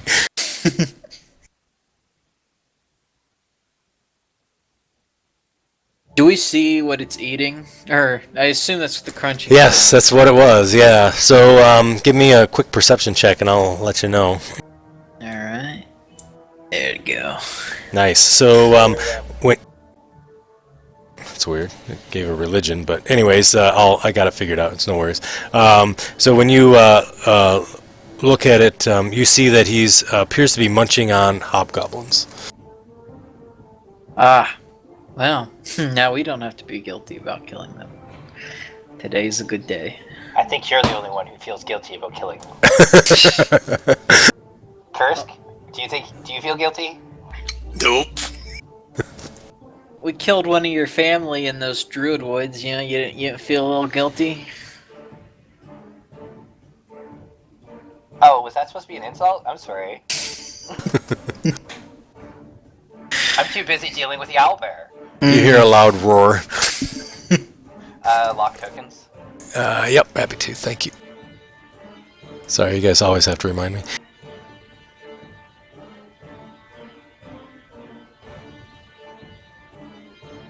Oh. You hear Curse groan as you run past him. I'm gonna start with the nunchucks. And it helps when you target the creature. It does. I'll drag him across, no problem. So you hit with the nunchucks. And then I'll follow through with an unarmed strike. Nice. And yep, go for it. Nice job. So you hit with both. I will then slide under Kursk. Oh, run away. Sounds good. All yours. All right. So the owlbear sees you attack, and is kind of stunned by how fast you went. To be honest with you, he immediately kind of goes, kind of lifts up on his hind paws, looking at through the door at all of you there. Do they make bear sounds?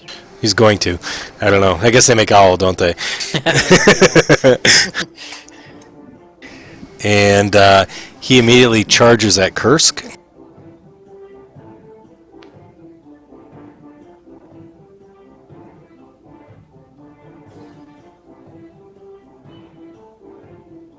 Kursk, I need a athletics check. Yeah.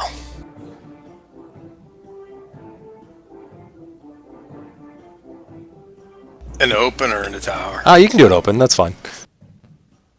Oh, not good. Yeah. Not good. We all know your shame now. Oh, he didn't do very well either, actually, but just enough to get past you. So he actually overruns you.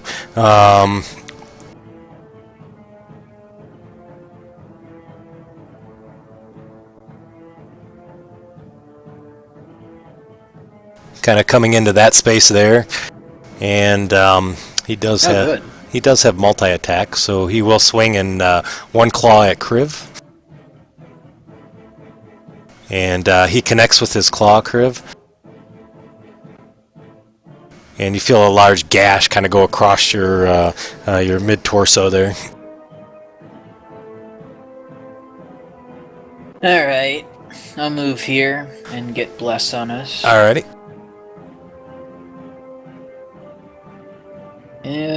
You, and... Alright. Where's that spell? There it is. That's a full action, so that's my turn. Alrighty.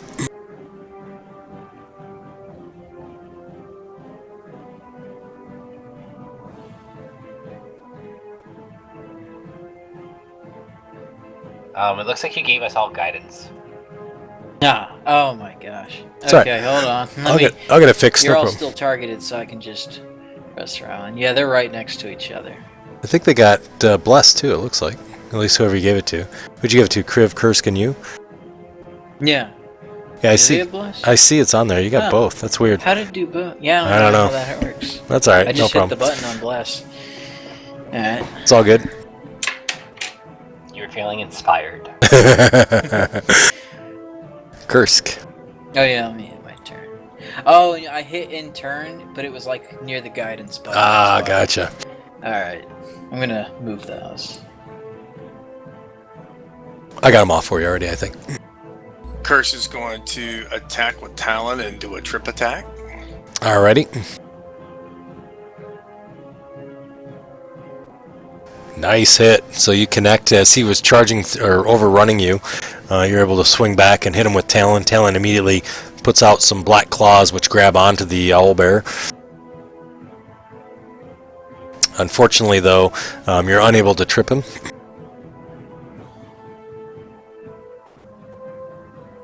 Probably from his sheer size. Nice. So Talon kind of grabs on and... Well, let's see. He should have had another D8 on there. Maybe I did something wrong. Was it because the trip attack didn't succeed?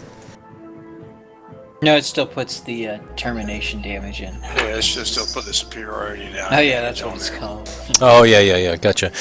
So go ahead and just hit him again with the damage, and that'll do 2d8. That'll be fine. I'll take off the +4, the extra +4. Or you can roll a d8, either way. I just made a weapon that does a D8 damage. Perfect. To simulate it. Nice, thank you. Alrighty. But he's grappled right now. Correct.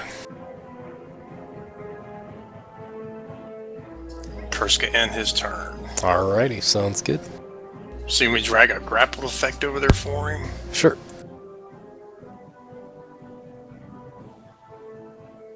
I I'm need going to to add step up that to the owlbear. Alrighty.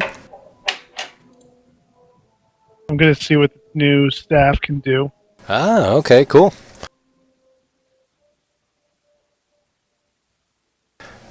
So you take a swing with the staff. Unfortunately, the not quite used to the balance of it. It does swing wide, but definitely seems to be pretty swift.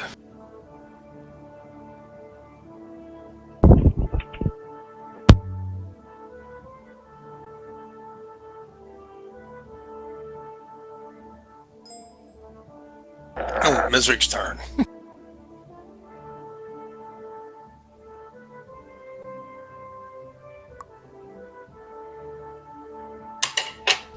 Let's see. There's a whole bunch of people in the way, so he'll be at a minus, what, 2? -2, yep.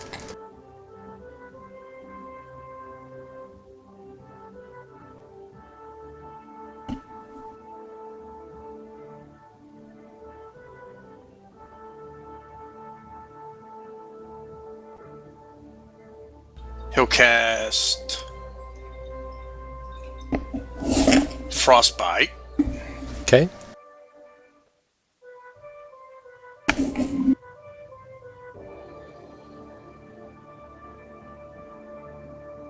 Alright, the owlbear succeeds.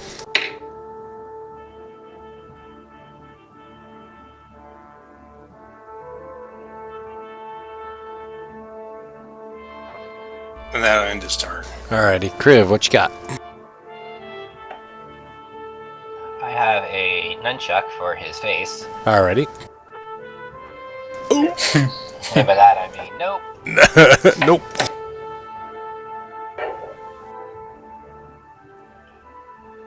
Wow, did Owlbear heal itself? Neat. Alright, I'm going to then hit it with this thunder strike. Nice, you are able to hit him that time. There you go. Nice damage, so. And I run away. Alrighty.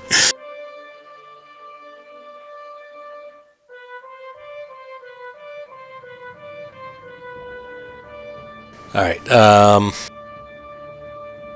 owlbear immediately,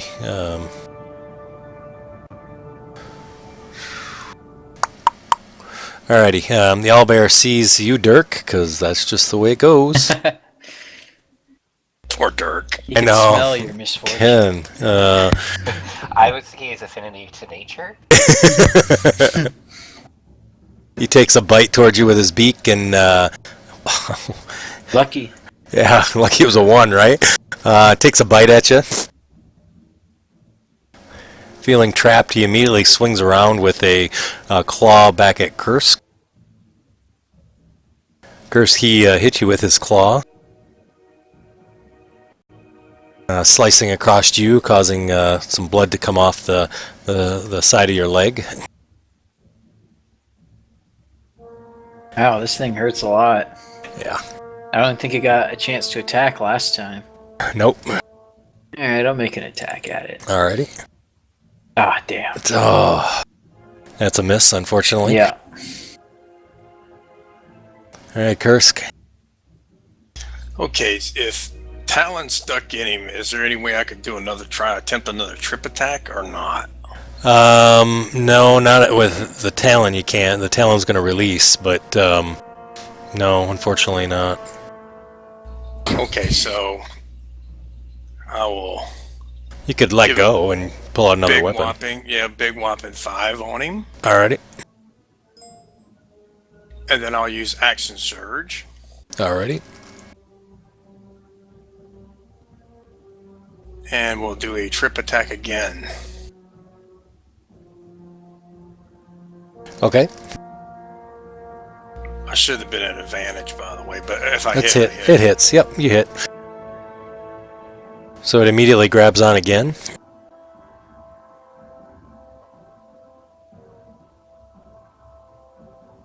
He succeeds again. Ah, sorry thing. It's crazy, isn't it? Yeah, strength is his strong suit. Nice. And so you're able to grab on, Talon grabs on again, doing damage. That's the second one from Alrighty. the superiority die. Alrighty, cool.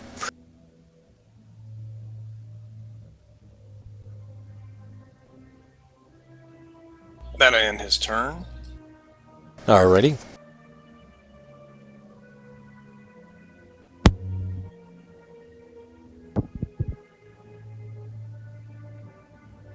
I'm going to try this again. Ugh. Oh man, Dirk, your rolls. What's going on? You need to change your color again. Green maybe not be your color. That misses, unfortunately.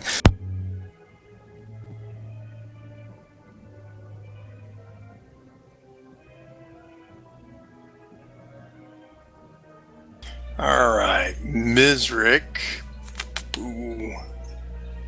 Get most everything he's got. He is going to do Frostbite again. Alrighty. There you go. He failed that time.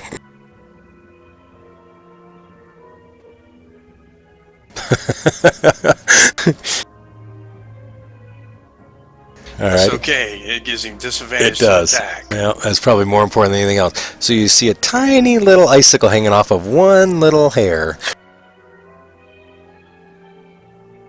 And that will end Mizrick's turn. Yeah, sure. Crave is going to run back at him again. Okay.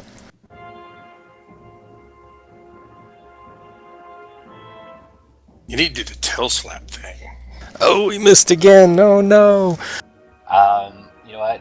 As I run up, I kick one of the embers from the fire at him as a distraction, but it distracts me at the same time. Sounds good. And angrily, I just start swinging wildly instead. Alright, yeah, sure. Hit or miss. Sorry, that's a hit. Chris wonking on him some. I know, right? And hit again. Nice. And then I run back to where I am. Alrighty, it sounds good. Don't even bother accepting movement. I won't. That's fine. I'll accept it and move you back. Alright, Owlbear. Wheel of Pain. Who's he gonna pick? Yeah, here it comes. Oh, looks like this bite's going to Kursk. Kursk takes another bite at you, misses this time. And oh, this time it looks like the claw's coming towards Gilbert. Go on, hit. I want him to hit. Oh, he misses that time though. I'm not sure why I didn't do disadvantage that time. It's only a single use. That's why. Alrighty. It's still a disadvantage. Yep, absolutely. So he misses as well on that attack. Kind of growls out. "Roar!" No, sorry, he doesn't. He goes tweet, tweet, tweet. I don't know. Whew, yeah, thank you. Oh, there we go. Starting to I get assume that's tired. it. No, yeah, that's a nice hit. Nice job, man. All right. There you go. Nice swat across them. So Talon stuck in him. Yep. So go ahead and roll the damage. Nice. There he goes.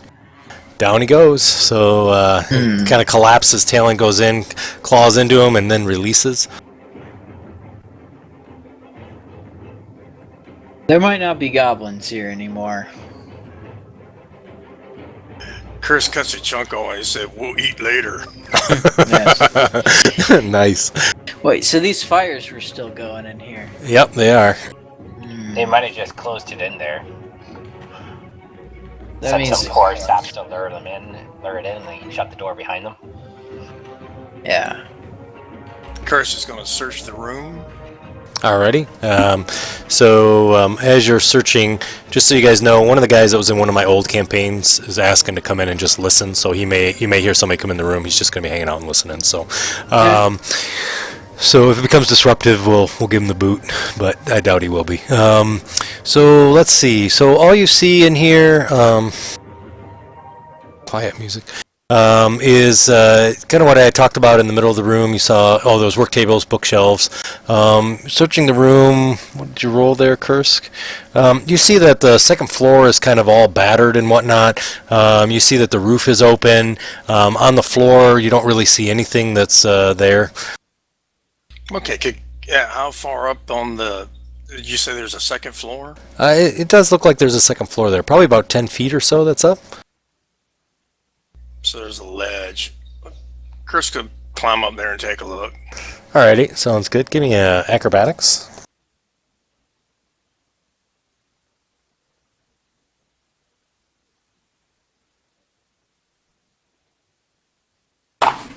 So you're able to kind of sort of find some footholds and handholds, and so you do climb up the side of the wall and are able to grab onto the wood and kind of pull yourself up. And just as you kind of pull yourself up, you do see that there's a box, a chest that's there, and then you're able to lift yourself up and over and see a battered wooden chest that sits up top there. Oh! Chris was doing another perception check to look on the second floor. Yeah, no, this is pretty obvious once you're up there. All right, Kursk pushes it down. Excellent. So you guys see this wooden chest come down to the floor. It immediately breaks when it hits the floor. Pieces shatter everywhere. You see multiple coins go all over. There's a flask.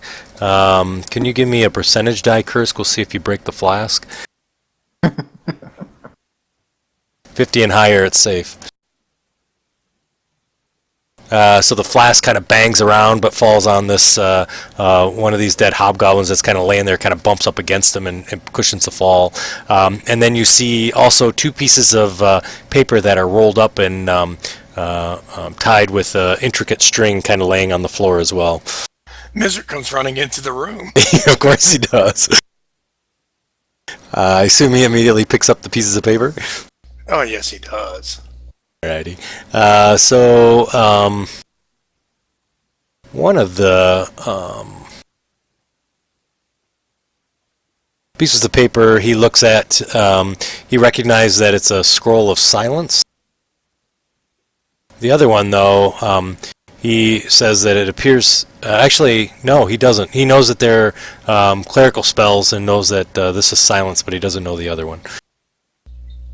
He calls over to Gilbert and said, "These may be handy for you." Oh, yeah, clerical spells. I can always use those. Alrighty, so a scroll of silence and a scroll of revivify. Oh, revivify, great. And what's the flask look like? The flask looks like a potion of healing that you guys have seen before. Chris takes that. Ugh. I guess you can put everything else in the parcel sheet. He'll gather up all the loot. Man, I hope they have a 300 GP diamond in town. Is that what it takes? Is a 300 GP?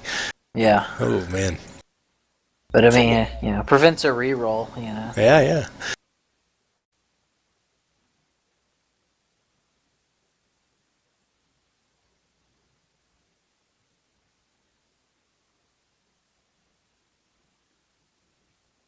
And just divvy up the money. Alrighty.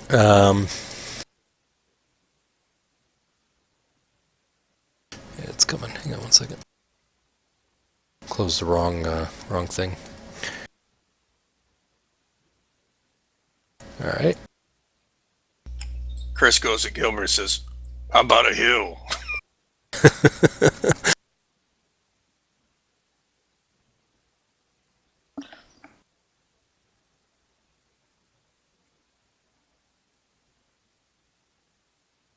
So we don't hear any other sounds in the castle at all?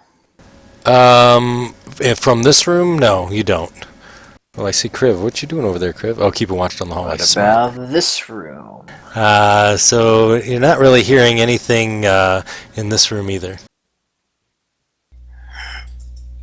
Chris goes to the Dirk and goes, "How about a hill?" That'll be Oh, you cut out. You cut out. That'll be what? 1 gold. Chris gives him a gold. Oh, you did, huh? That's funny. But it got to be second level hill.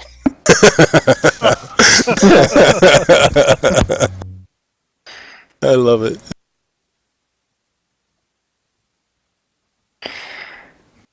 Hey, is this a room here? Is there a door that goes there?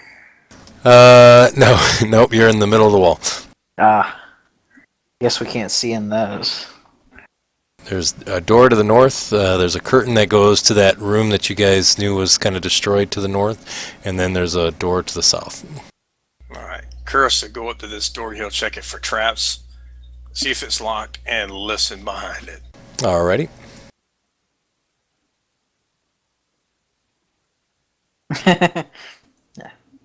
Yeah. How hurt are you? What's your exact wounds? So you listen, Kursk. You don't hear anything behind the door. Let me look at my doctor's book. Let's see, 10 wounds. Let's see what we got here.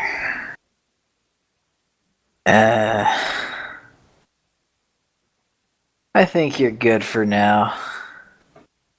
You know, a man at max wounds, 1 from has the same fighting potential as a fully healed person,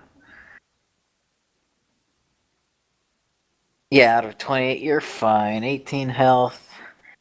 I'll get you when you're, like, near death.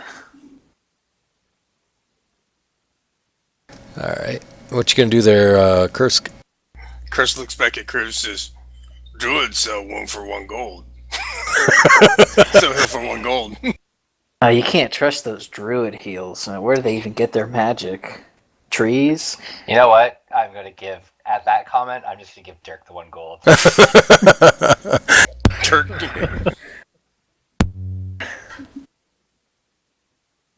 Your charity comes at too high of a cost there, Gilbert. All right. Kursk is going to open up the door. Alrighty. So Kursk, as you open up the door, you see this is a kind of a high, narrow hall, like not a hallway, but a hall that looks as if it may have been part of a chapel or a shrine at one point. You see there's some angelic figures that are sculpted along the room's upper reaches, looking down on the floor below. To the north, there's heavy curtains that block a matching pair of archways, and then beneath the archways is a cracked but ornately carved stone brazier. Do I recognize the angels from any of the, God's followers? Sure, give me a religion check. Alright.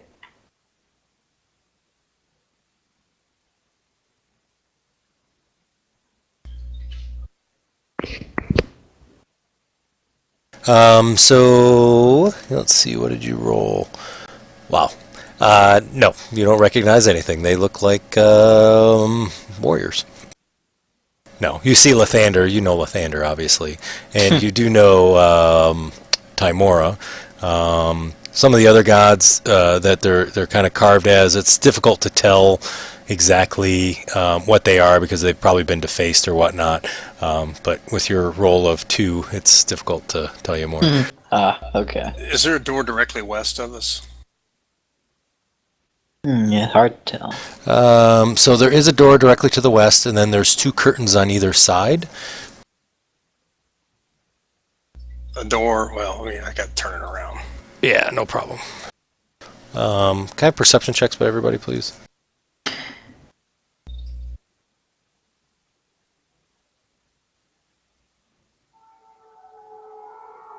Oh no, ghosts. Let's see. Curse, Griv, and Dirk. Where was Mizrix? Can you give me Mizrix when you have a chance? No. Oh.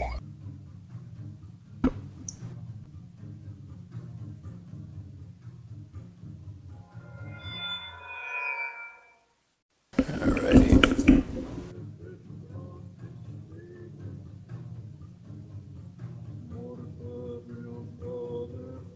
Wow, that's not exactly what I thought was going to play.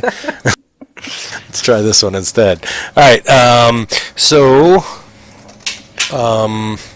Kursk, as you're standing kind of in the passageway looking in all directions, you see the curtain immediately to the north kind of flies open, sort of trying to be stealthily, but not very stealthy, and you see a large hobgoblin coming towards you. The problem, though, is that this hobgoblin looks a little bit different than the rest of the hobgoblins. He's a little bit bigger, has kind of a more ornate sort of armor than you're typically used to seeing. And he sees you and you see him immediately, and as he does that, you also see there's another hobgoblin behind him coming through the curtain as well. Can you go ahead and roll for initiative for me, please? Oh, he's got a name. Okay. Yeah. Everybody can as well. Oh god, I'm dead.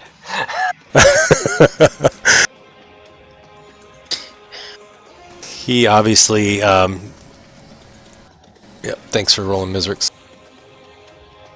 He gets the first move. Comes up to you. Actually, I lied. He stays right where he was. Mezzer gets the first move, don't he? Mizrix didn't see him.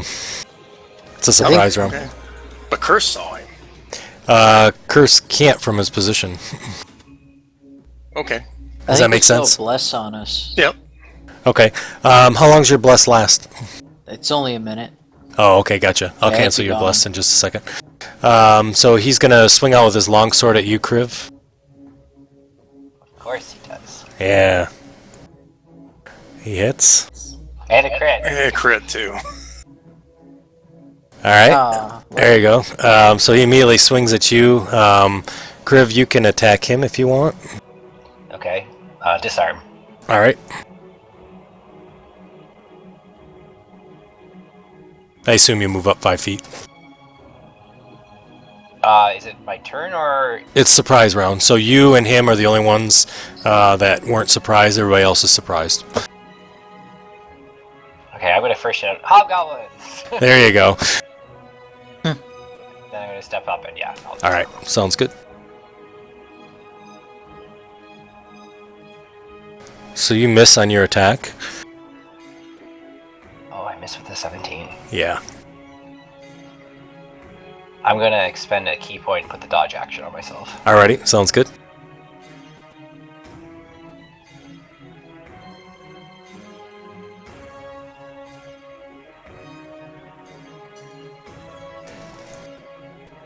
Alright, top of the round.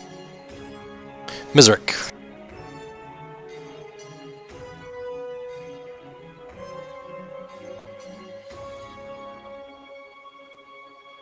He's going to move to there. Alrighty.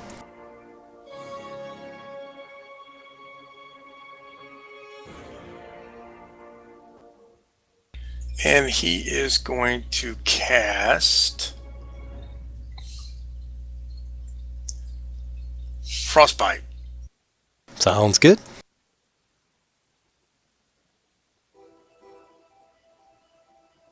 Targor succeeds.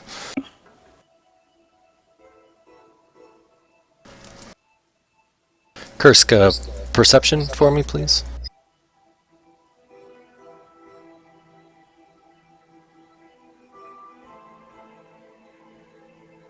Okay, go ahead. All right. Kursk shuts the door. Alrighty. And can he move to the right of Kriv in that square Yeah. there? Yep. It's kind of a corner. The Kriv is kind of in a sort of a carved out corner, so yep.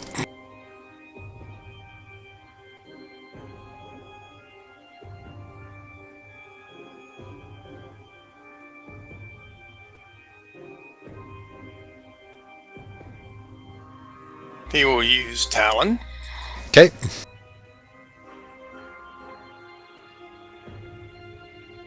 He swings and misses. And that will end his turn. Alrighty. Dirk, or actually Targor, sorry. So just before Targo moves, 2 additional goblins come running from the other direction. Oh, Jesus. Dirk, Hobgoblin right in front of you, takes his longsword and attacks.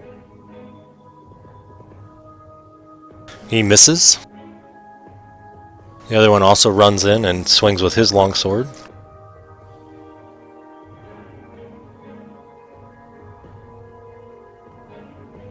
He does hit you this time. And whacks you with the longsword. Now Targor's turn.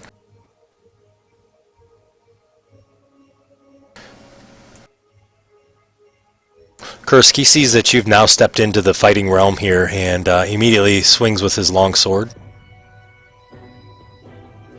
Misses you. And it didn't go with disadvantage, that's weird. Oh, it didn't. You didn't make the succeed, I remember. I didn't. Yeah.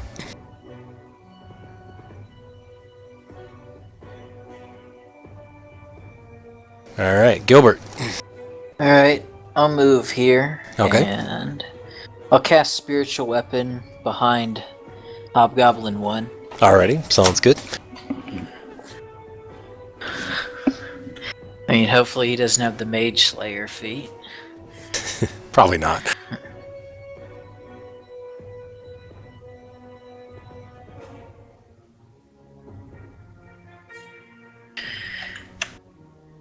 Alright, a little bigger. Yeah, that's good. It'll make its first attack for All right. free. Here we go. What? Did it roll twice? Oh, I'll just assume the other one's the bonus action Sure, attack. they both hit. Alright.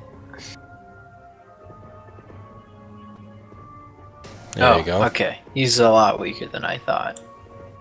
So the first one goes down quickly. Then I'll move here and just have my sword move there. And that'll end my turn. Alrighty. Did it just duplicate that roll, or were those both natural rolls? I don't know if it duplicated or not, but we'll just we'll stick with it. It's good. For the damage, it didn't. Alrighty, Dirk.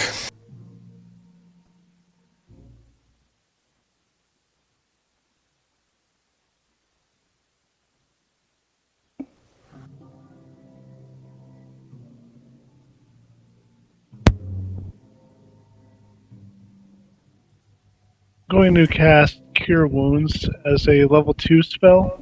Okay.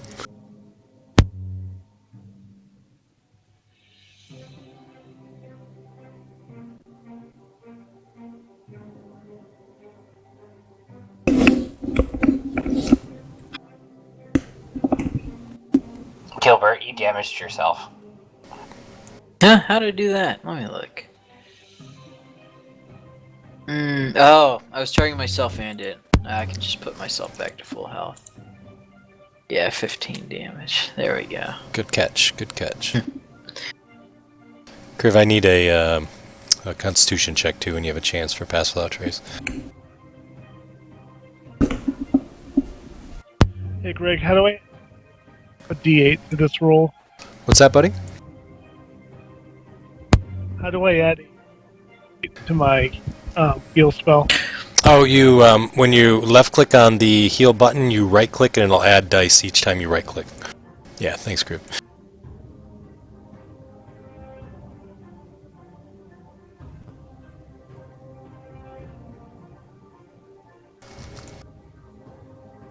It's alright. Apply it again. There you go. That works too. Alrighty, so you heal him up. I don't know if you get And the... I'll, Go ahead. but-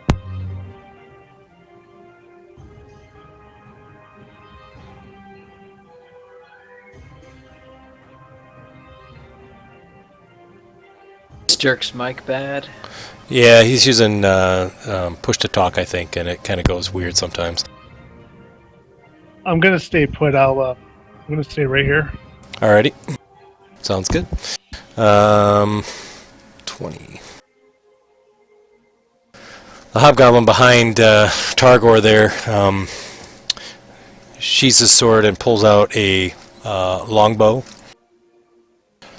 Tries to shoot around Targor. At Kriv. He misses. I thought I was gonna finally get to use my deflect missiles. That's what I was hoping for, actually. But maybe next time. Why did he have disadvantage? Oh, you disadvantaged him instead of Targor. Okay, gotcha. I don't know why he had disadvantage. Anyways, whatever. I had dodge on. Oh, that's right. Thank you. Thanks for refreshing my memory. Nice dodge. All right, Kriv. Okay, it didn't go so well last time. I'm gonna try one more time. Disarm. Alrighty. Nope. He's got really high AC, I think. Yeah, look at that plate mail. Yeah. So, miss with both the nunchucks and the unarmed strike.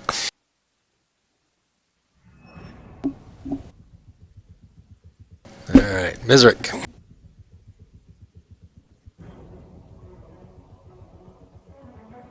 Mizrik is going to cast Tasha's Hideous Laughter. Alrighty. He fails.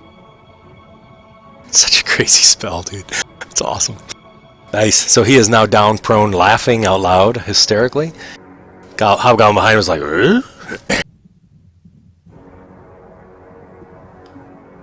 Curse is going to stab him with Talon. Alrighty.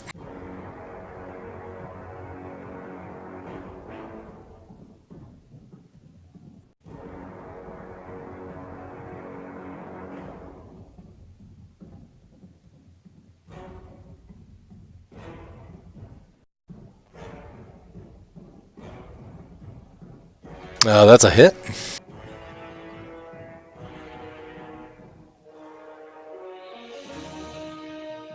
Perfect transition music. All right. So and he's grappled now too, and he's both and prone.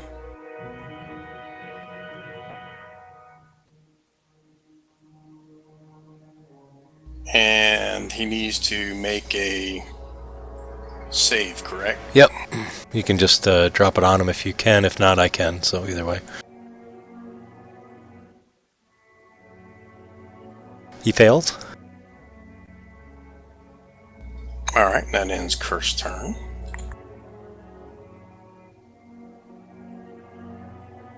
Alright, Hobgoblin number 15 in front of Dirk and Gilbert there. Good old Dirk.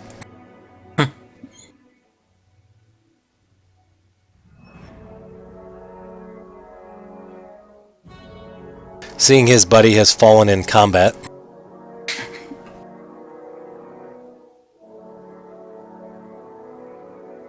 Hang on one second, let me just read. Oh, yep. Swings his longsword to connect, hitting Gilbert, or Dirk, not Gilbert, Dirk. Dirk, and he kind of slices right across your hand as he's cutting across. Keep him in there in the throws. Targor is incapacitated and laughing, right? He is. Does he get another save right now? I think it goes on your roll, actually, so on Mizrik's. That's the way I'm going to do it, so... Kind of give him the full round type of thing. Alrighty, Gilbert. Alright, first I'll make the bonus attack with the sword. Yeah, there we go. Oh wait, yeah. Where is that weapon? There it is. Ah, that misses. Good try. Alright, and then I'll make an attack with my flail. That hits. Nice. Alright. Oh, damn it. That's not the intern button. There we go. Alright, Dirk. Yeah. Okay, I'm gonna guy off.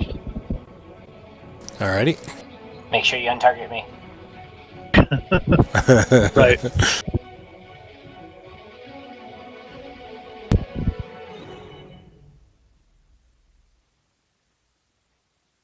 You miss, unfortunately. Oh, 17 Wow. misses? 17 misses, yep. What did I roll? Oh, okay. And I'll stay put. Wait, hang on one second. I gotta look at one thing real quick, sorry. Hang on one second, Dirk. No, you hit, actually. Oh, did it match his AC? Yep, so you hit. Go ahead and roll your damage.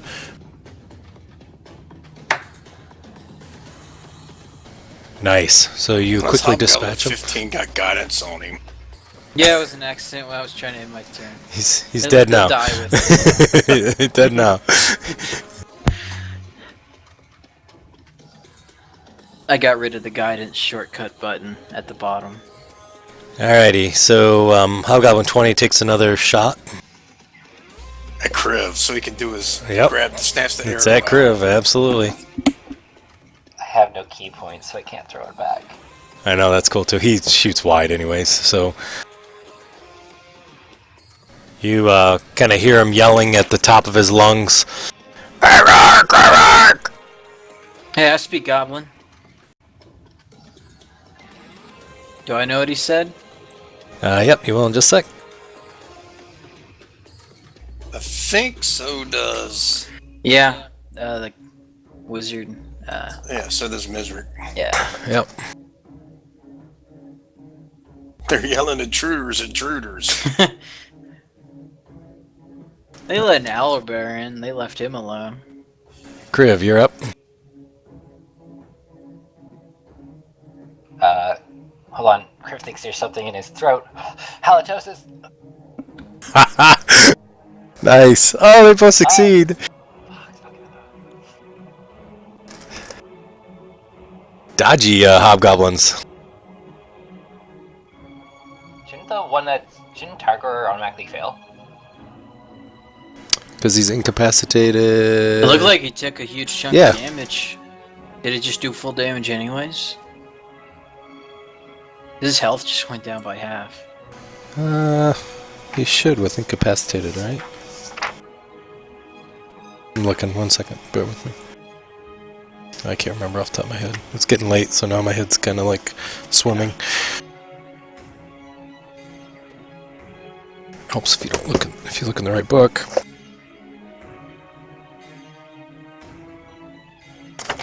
So you would have done how much damage total? 7 total if it hit. Yeah. Yeah. Yeah, go ahead and do your other attacks, that's fine. If he's dead, we'll have you move up. But... Alright.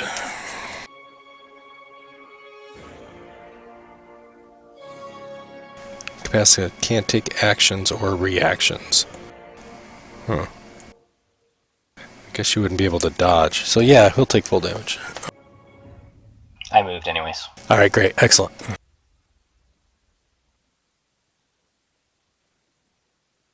Oh, okay. Give me a perception check.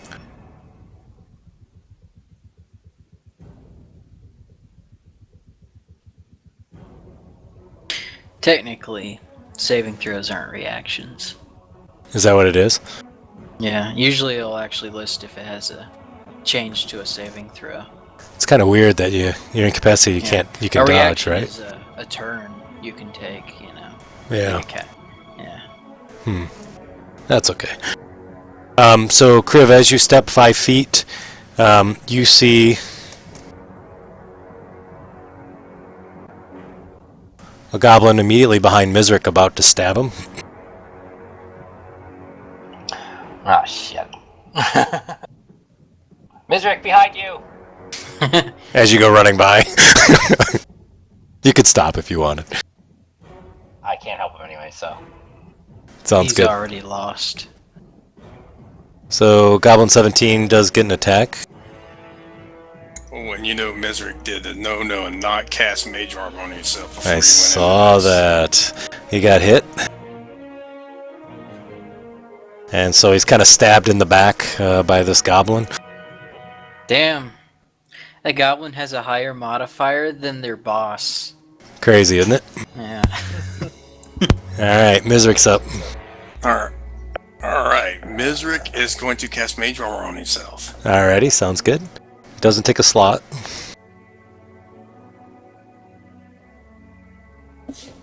Staff turns to yellow. Or are you white?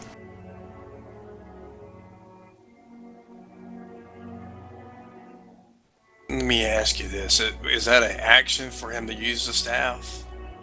Yeah, it's an action. The only thing it does is it doesn't charge him a spell.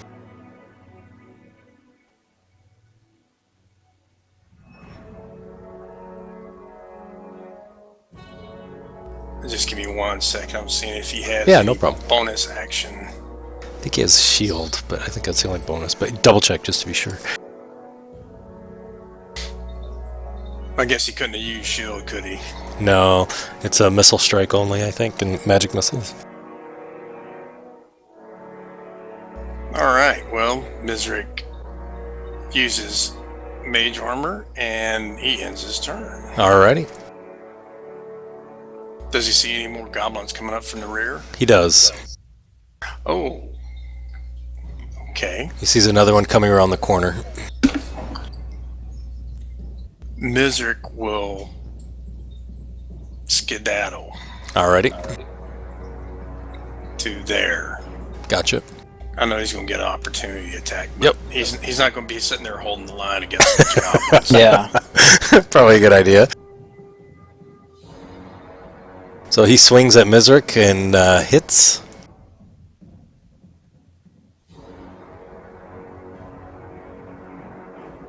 He gets hit again. Yeah, he got hit twice. Just once and then with the reaction. Alrighty. So Mizrik's able to scamper away.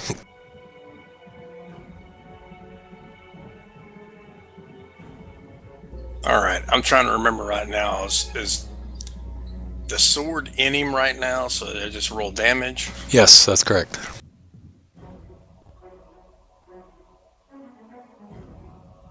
There he goes. Down he goes. Sword immediately releases.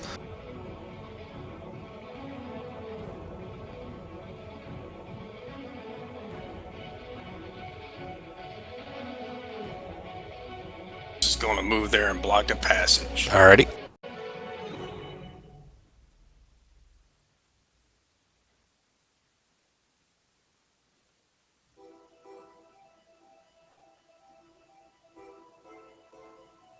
Alright. 17. Sees you and kind of gets a little nervous. But still kind of steps up. Does a weird thing. Swings at you, Kursk, with his little scimitar and misses widely.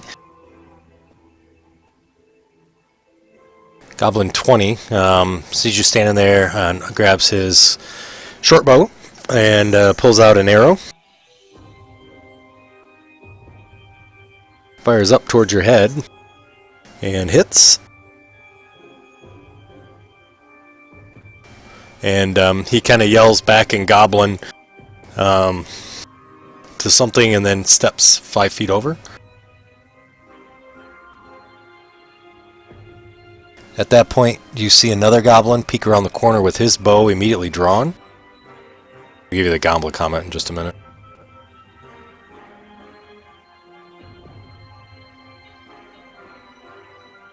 And he fires a shot at you as well.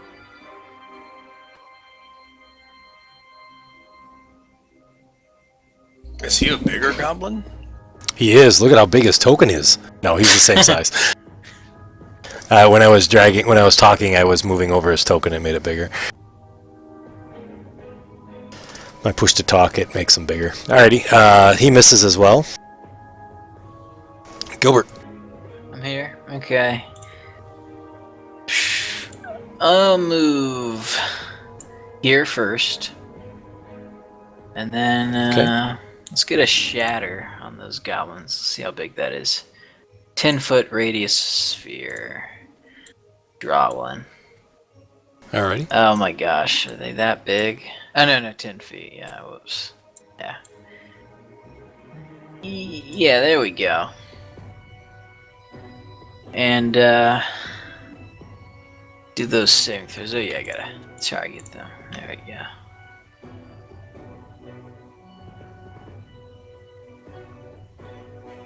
All failures? Okay. Yeah, all failed.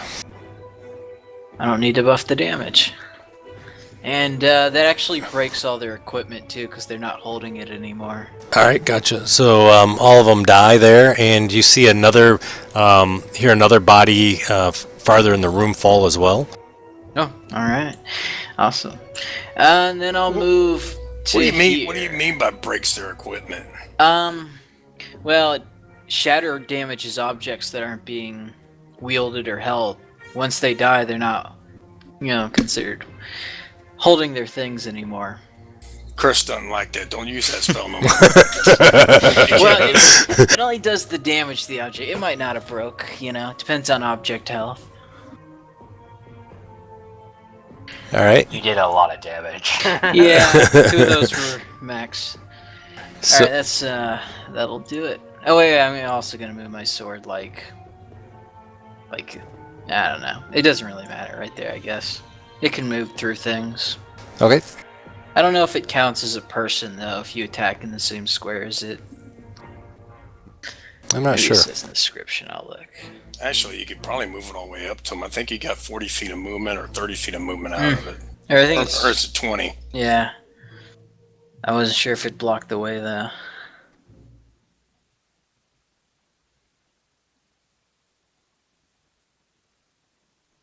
Okay, I'm gonna save after healing Mizrik. Okay. Thank you.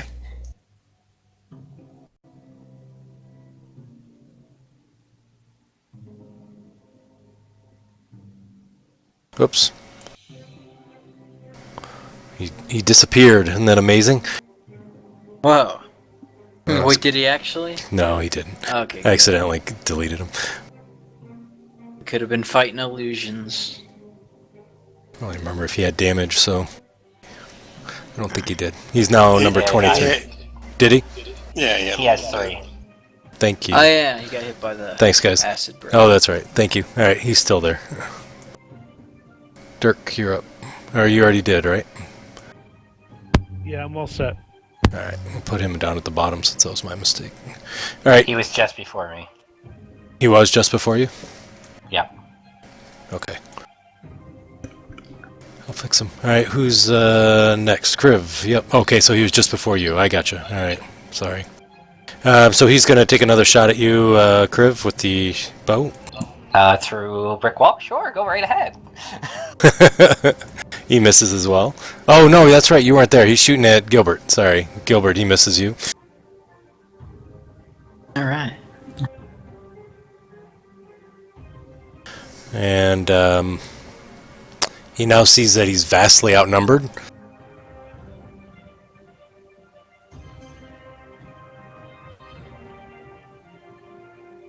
Well, it's good Crew's there. I can catch up and punch him. Kriv, you see that door is open. He runs back into that room. He can't outrun me. No, actually, Definitely not now. You got 50 feet now, right? yeah.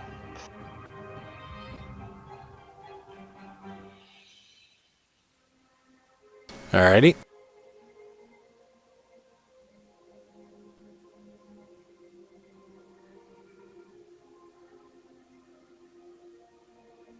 Oh my god, my rolls are horrible today. They are pretty rough, yeah.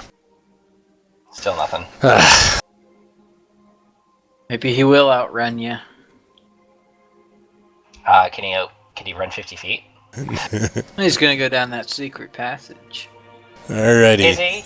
Because I just Oh. moved in front of it. Nice. So you kind of sneak over there. Alright, Mizrick.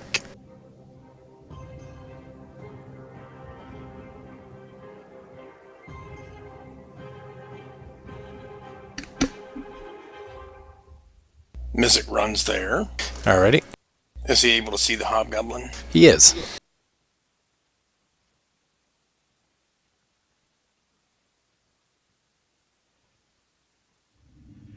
He is going to cast Frostbite on him. Alright. Yeah, the hobgoblin fails. Nice. So he's a little frosty.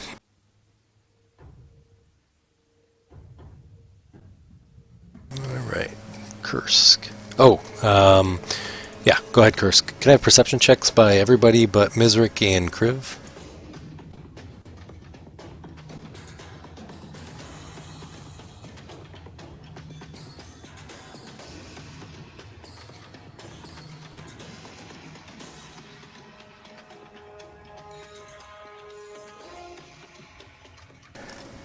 Dirk, as you're kind of dealing with stuff, you see the door to the west cracks open a little bit. You see two little beady eyes, and then the door shuts. They don't want none of this. I'm going to tell Gilbert about what I just saw. Alrighty, sounds good. You're not going to tell Curse, though? I think he got caught out. Yeah. Yeah, I think he cut out when he was saying it. Alright, Kursk, what you got? Curse is just going to move right back to there. Alrighty. And since he told him he's going to hold action, anything that comes to that door, he's going to smash. Alright, sounds good. Gilbert. I'll probably be here then and have my weapon move there. Alrighty.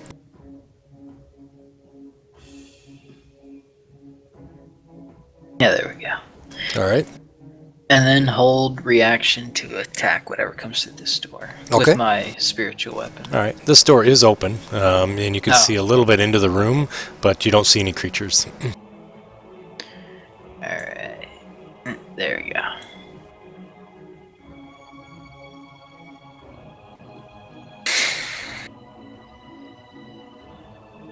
Alrighty.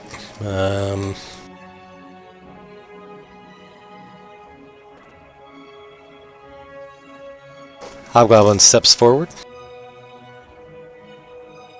Away from Kriv, because he's awfully speedy. Swings his sword at Mizrick. And misses. And loses part of his armor. Nice. Oh, thank you. Oh, yes. Alrighty, Dirk, you're going to be up next. I'll get that effect on him here in just a second.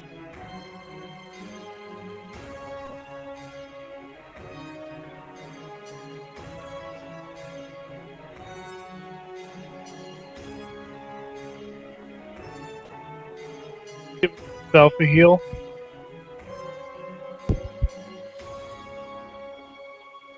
Sorry, what was that again, buddy? Oh, you're going to heal yourself? Yep.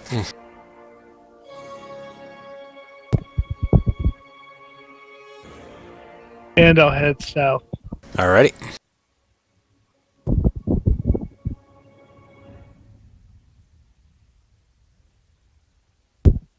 Kriv. I'm going to take a step forward here. Alrighty. Take advantage of his newfound lack of armor. Nice. Try to disarm him one more time. I Yep. want this to work once. I want it to work once too. That'll make it work. Probably will. There you go. Nice job. So he rolls at disadvantage, correct? Yep. For strength, I believe, correct? Yes. Yes, roll 20. And he fails. So you quickly pull out his sword and it clambers on the floor. Clank, clank. Or you can keep it, actually, if you want. What is it, a longsword? Yeah, it's a longsword. I'll catch. No, I won't catch it because I want to hit him.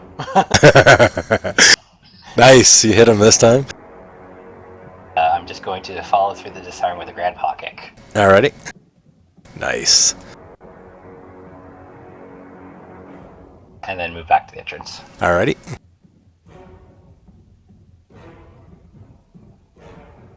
Mizrick. Mizrick casts Frostbite again. Alrighty. Oh, he fails horribly.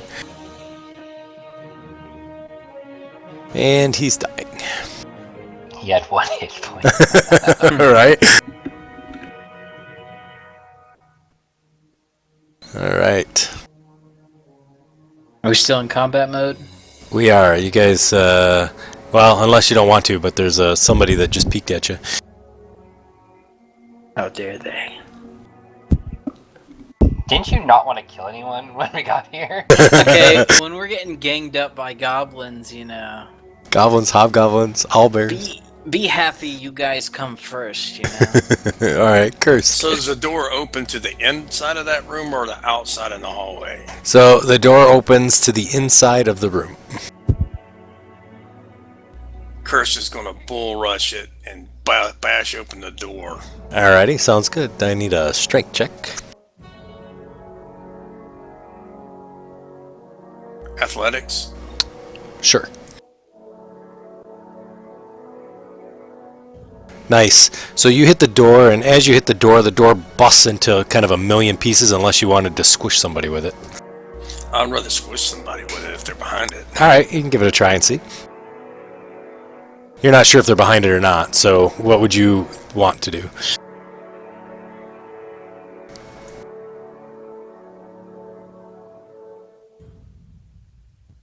If it slams open, then I don't know. If they're behind it, maybe knock them down or whatever. Okay, gotcha. Alrighty. As you hit the door, not to break it, and push it up against the wall, it would swing to your left is the way it would be swinging. Okay. So it does pin the goblin between you and the door. Can you give me a 1d4 plus your strength modifier? And my strength modifier is +3. Alrighty.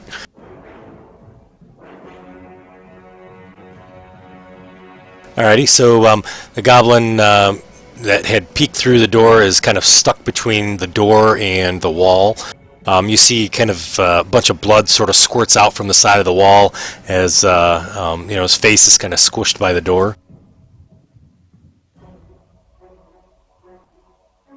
Kind of like right there.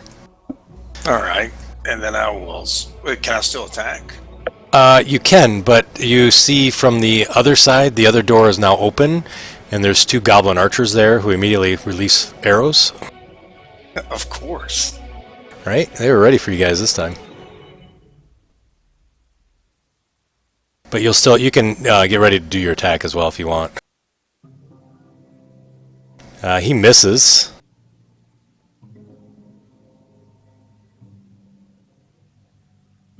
Oh, wow. Alrighty. Yeah. And then let's see what the other one, 25, is here. This is surprise. This is reaction. Obviously, they had held or whatever. So he fires as well, and misses you. All right, Kursk, you're up.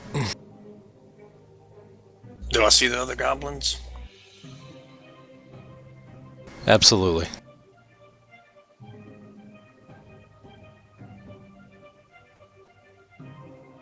And you see the 2 arrows kind of, but they kind of hit the door as you were opening the door. Okay. Kursk attacks that one goblin. Alrighty. The one that got mushed by the door. Uh-huh.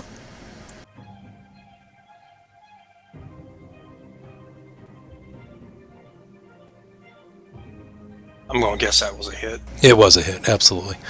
Sorry. Alright, he's dead.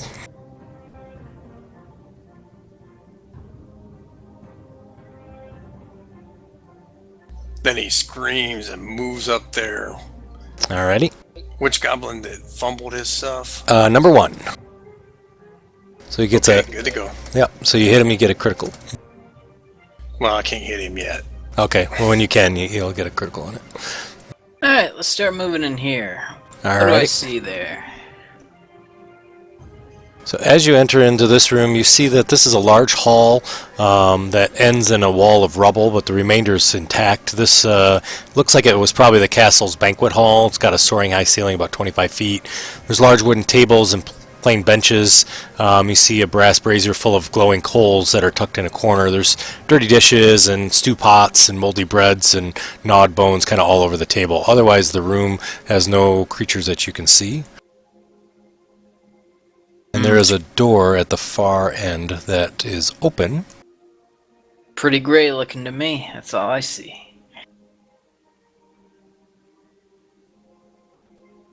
Where's that door at? Oh, I see it. Yeah, the northwest. Yep, and you see another goblin sitting kind of in the corner up in the top part.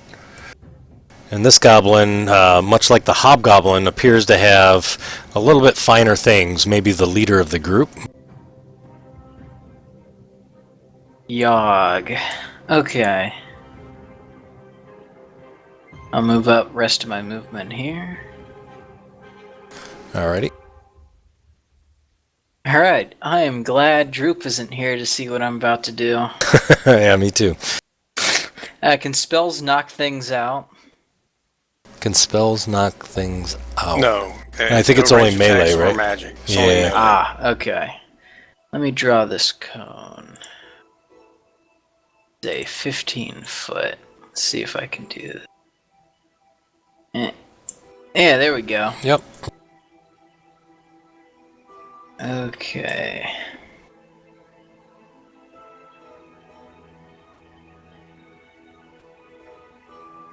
Successes. Oh man, those are some really good rolls. Yeah, they are. So they succeed? Alright. I'm gonna use my divine channel divinity, whatever it's called, Uh-huh. to deal max damage with this, so Yep. they'd all take 4. Right. Okay, gotcha.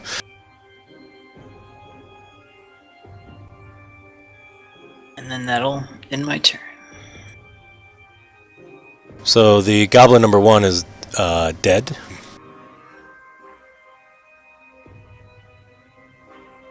Because it would have been a critical on him.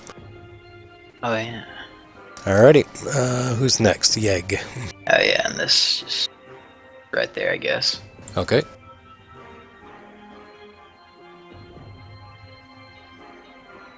Yeg immediately screams out again in Goblin. Sorry I didn't do the last one in Goblin.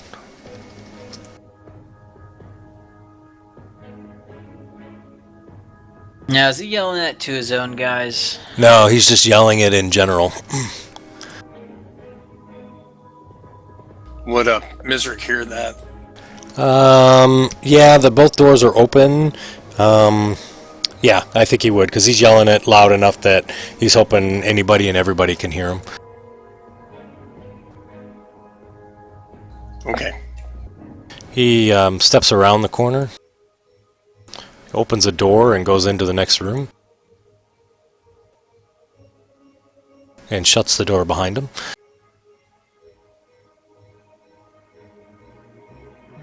Alright, let's see, who's up next? Dirk.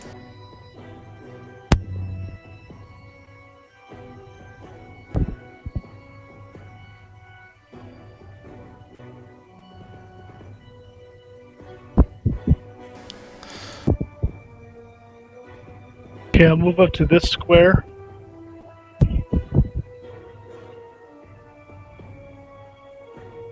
And I'll try my sling. Alrighty. You're able to hit?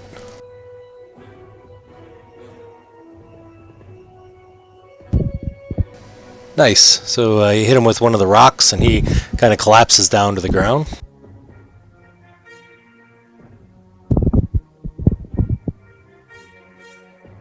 Sorry, Kriv. Kriv is up. Somehow I jumped, but okay. It showed 5 feet. I don't know if I forgot to clear it last time. I was zoomed in on the rest of the battle. No, that was me actually doing the movement now. Oh, I'm sorry. That's my fault.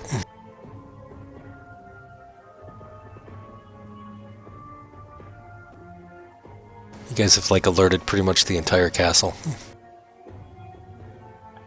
I'll move there and stand on the body. Alrighty, sounds good.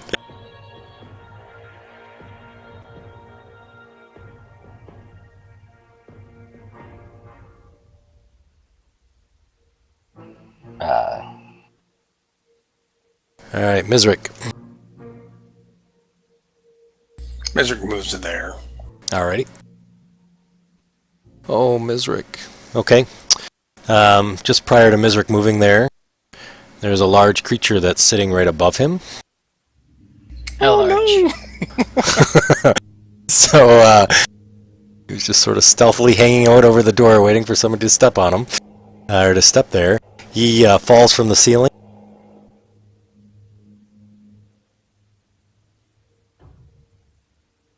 Where'd my guy go? I got him. No problem. He's here. Tentacles. He hits with the tentacle.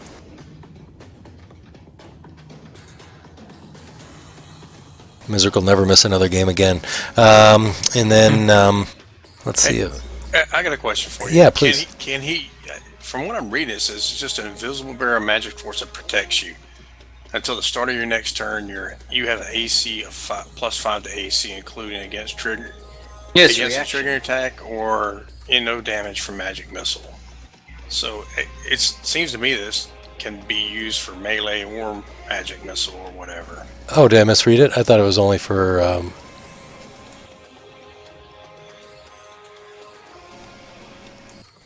That's it right there. Yeah, got it open here looking. Okay. Well, Mizrik's going to try to shield. I would too. Alrighty, go ahead and apply the shield and I'll reapply the attack. Thanks. Sorry, I thought it was only for ranged.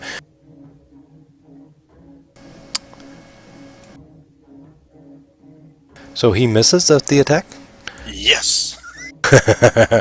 I'll take off his damage here just a second. Okay, there you go. And he is right next to Mizrik there.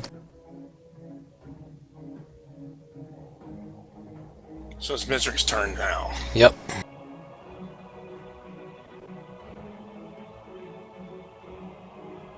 Mizrik's going to disengage. Okay. Mizrik already moved. He moved there. And you're right. Yeah. Well, did he use his action for anything? Oh no, wait, he used all his movement. Oh yeah, that's it. That's the dwarf's 25 movement. Mizrik is going to cast illusion on himself. A little box. A gnome in a box again. Oh, in the box. All right, sounds good. This is like going way back. This is like months ago. All right, gnome in a box. All right, he fails, so he doesn't know he's there.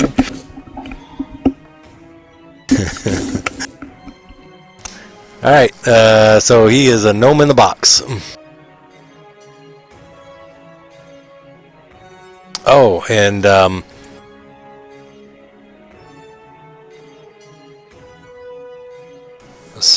yeah, go ahead. Sorry. Whoever is next, Kursk.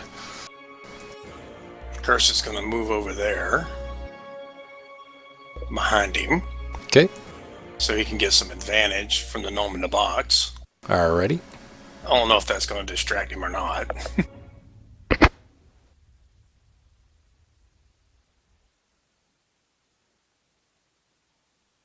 Oh, for his for your advantage. For Even flanking? Yeah, probably not, because he doesn't know it's there. So he's Okay. fully focused on you. That's okay. It will for Mizrik, though.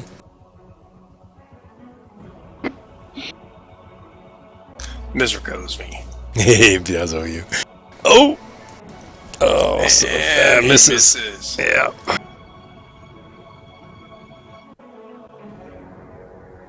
Ah, they're fighting Grix in there. Let's see.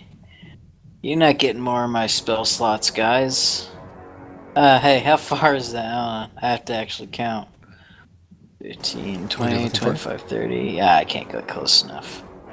So, for now, I'll just get right there. Okay. And I'll move my orb up. Or, not orb, spiritual weapon. And... is there anything useful I can do here? Oh yeah, I still have Sacred Flame. Right. Okay. Where is it? There it is. Well, that's my turn. Alrighty.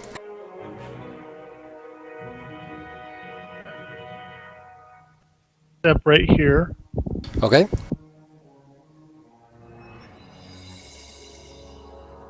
Try the staff again. Sounds good. That's a hit. Nice.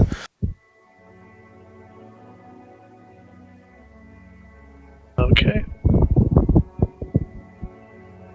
Kriv. Now, did I notice this thing land on Grick? Everyone just starts running past me.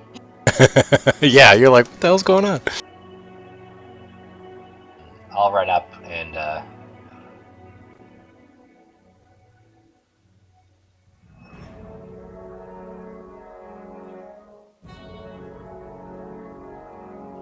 hit Hermes. That's a hit, definitely. Nice.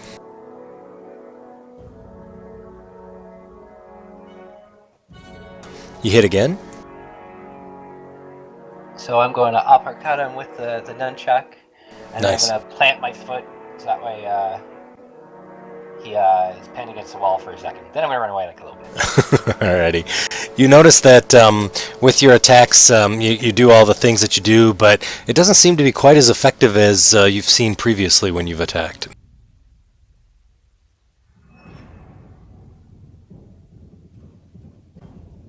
How big's that Grick? 5 feet by 5 feet. Oh,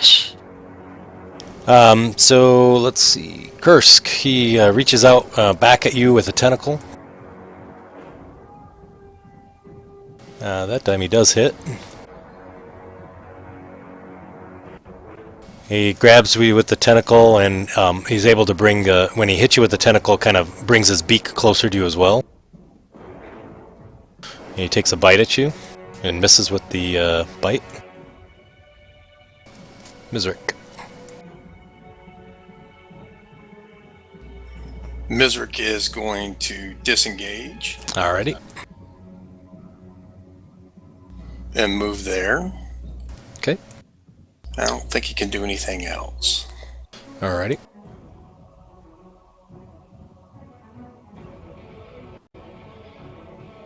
Whoops, I double clicked. It got lagged. No problem. There you go, Kursk.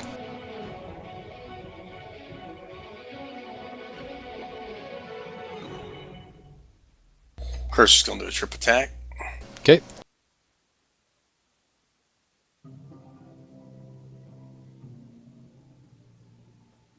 He hits.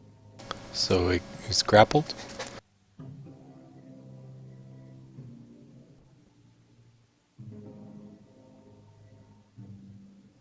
did you hurt yourself? Thanks, Kursk. Evidently so. Yeah, 7 damage. Yeah, 7 damage. The other 5 goes to him too for my superiority die. And he should be prone and... oh, I gotta see if he saves.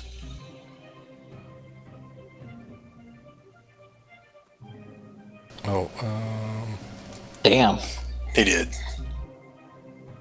And for my bonus action, I'm gonna pop second wind. okay. And that will complete Curse turn. So Nice. he's grappled. Alrighty. Yep. Alright. I'll drag the effect on him. Yep. Thanks. I'll move up here and Fixed his get an damage. attack Sorry. on him. Alrighty.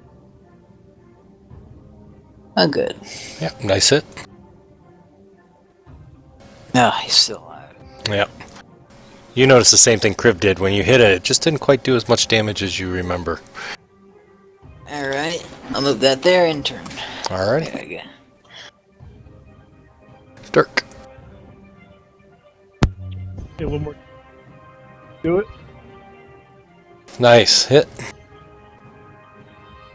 And nice job with the quarterstaff.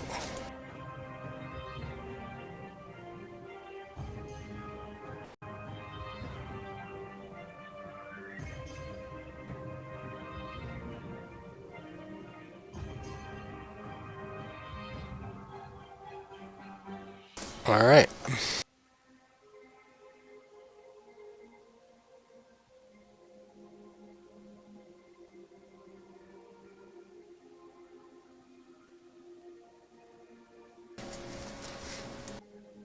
I yelled to the party, is there any more? Are we still under initiative? Well, you guys tell me. Well, you...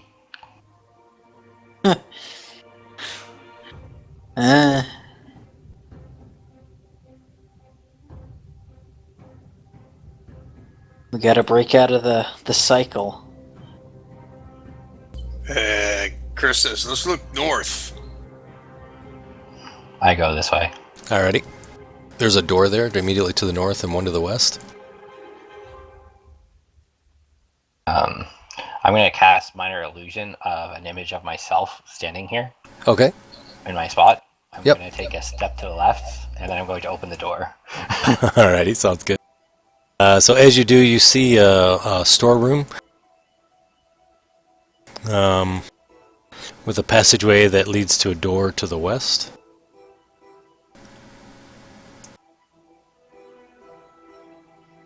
Do I hear any arrows go flipping at my... No, you don't actually. And as you're kind of peeking and did that, you just saw that storeroom didn't really see any people inside.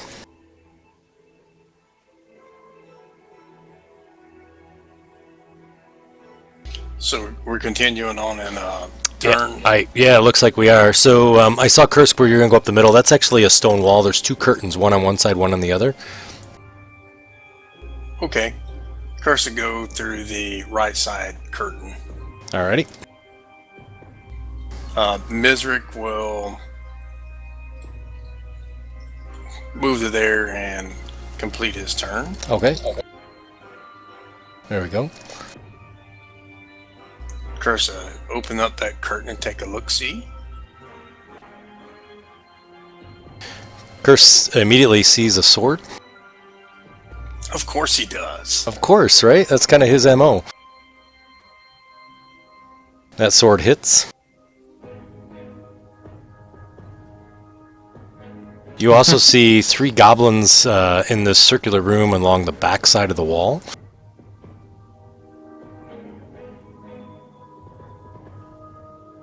One second.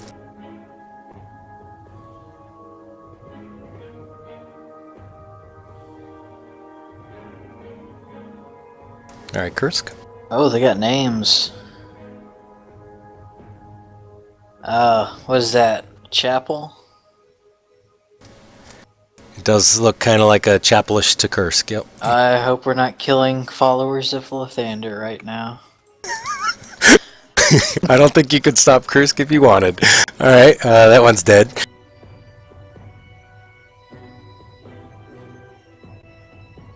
He moves on up to there. My God, Alright. they better plead for their lives right now. Yeah, right? It's the only way they're getting out of this.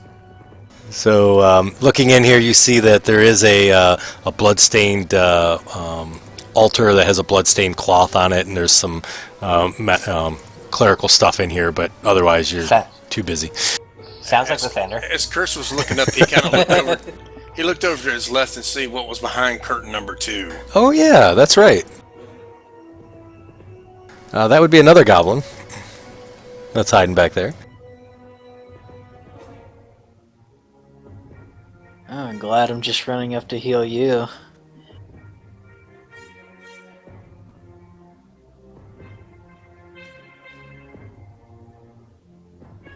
Chris rails out, 3 goblins. Lupo immediately. I think that Lupo's in front of you, isn't he? It's Yeg. Sorry, my bad. So Lupo doesn't do the scimitar. He does actually a short bow. Actually, a short bow misses. It's the same attack. And so he misses with his short bow. It's a shame. All right, Gilbert. Alright, I'll walk in here. All right. As I'm healing him. What's that position? He's on 4 squares? It's getting weird. He's right there. Yeah, okay. As I'm healing him, I'll tell them in Goblin to surrender and die. I mean, or die. Alrighty. Surrender or die. To the Wrath of Lathander. Alrighty. In the off chance they serve that one. Okay. Alright, let me get my heal out. Yeah, there it is. No, that's prayer healing. That's too good for you. Here we go. Oh yeah, max heal. There you go. Nice. Good heal. And I'll move this thing up with me. Okay. It's like, yeah.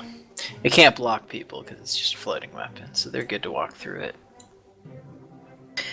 There we go. Alright, one more spell slot for 1 and 2. Heads up to everyone.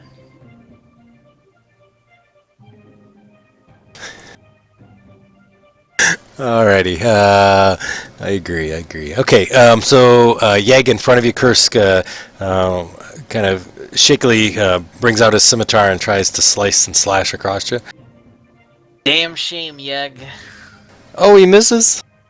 Wow, they've had tons of misses. All right. So he misses. Dirk, you're up.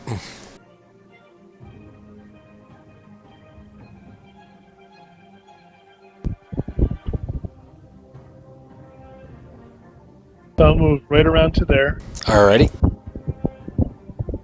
and use my staff. Alrighty, that's a hit. Oh, Nice. Well, damage is damage. So you hit him, kind of hit him on the nose with the staff. All right, Kriv.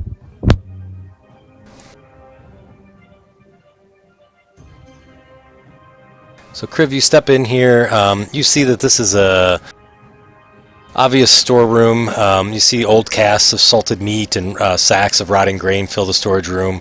You also see there's a bloody suit of chainmail, a heavy crossbow, and an unsheathed longsword kind of sitting over in the corner.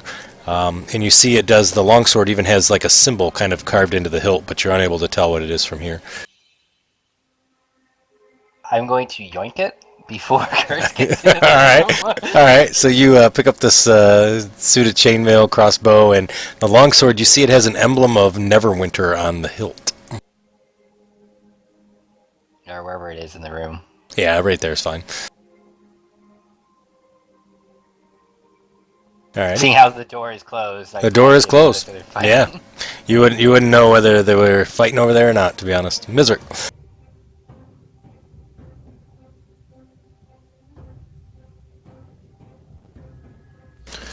Mezerick moves up to there, Alrighty. and then there.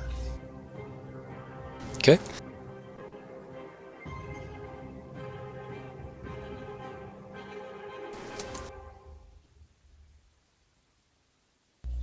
And he is going to cast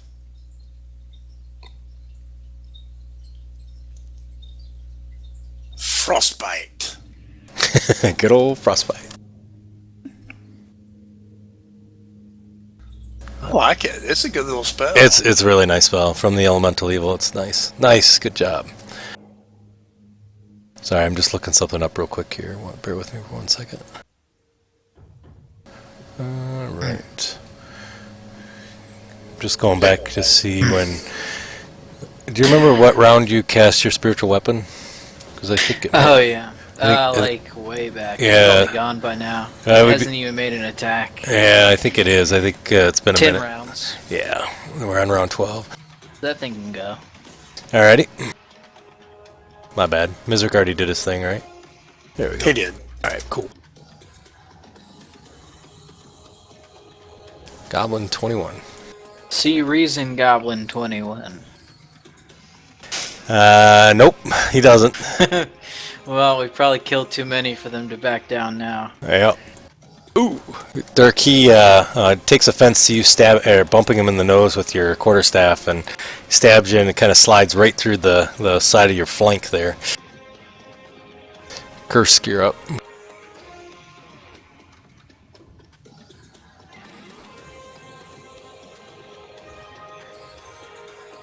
Did that hit? Yeah, it did, absolutely. He's already dead.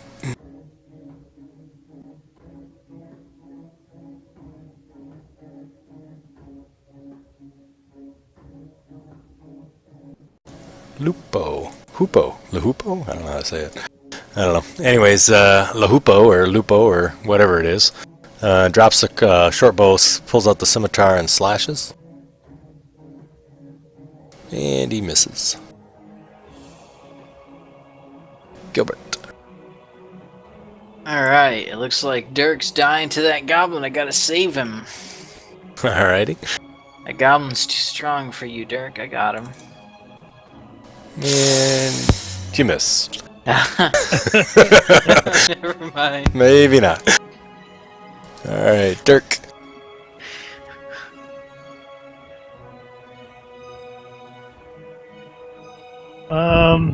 Target myself. Alrighty. I'll use my last level 1 slot for a heal. Okay. Alright, nice roll.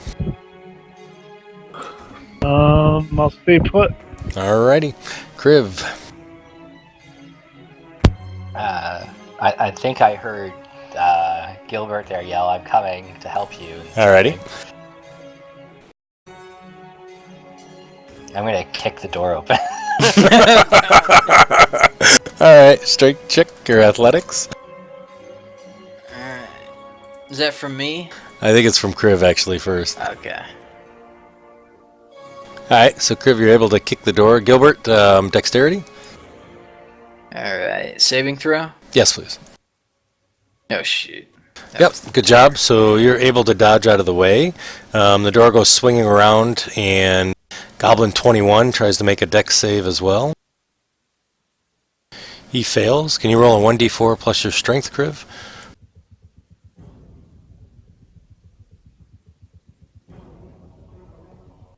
I don't get a strength bonus, so. Oh, you don't? Okay, gotcha. So the door kind of just barely glances and hits the goblin.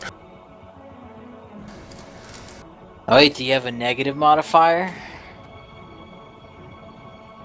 Huh? No, Kriv doesn't. Nope. Ah, I just wondered. Yep. Alright, anything else, Kriv? Technically I didn't make a melee attack, so I can't do a bonus action.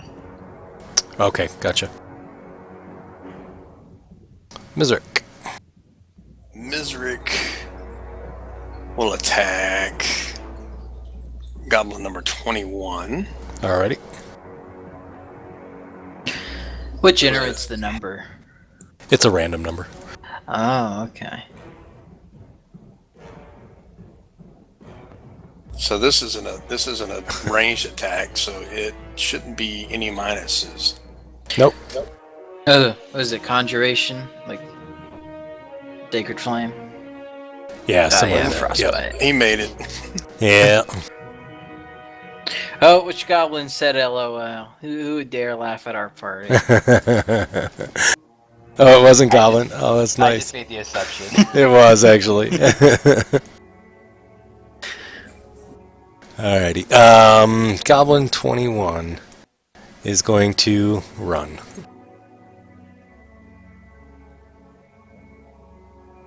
And they Where? South. Away. No, that's a curtain there. Yeah. Yeah, it's blocking them, you know? They have nimble escape, so they can disengage just like a monk. Pretty good racial trait. Yeah.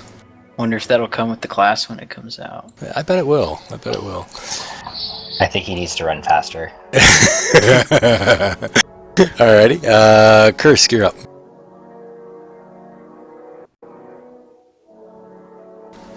Kriv, can you give me a perception check, by the way? Nice. Oh, what do we got here? Oh, sweet. Oh, frightened. He's not going to have a chance, I don't think, but... Nice. You hear pounding on a door, Kriv, to the southwest. And you actually see him. Alrighty.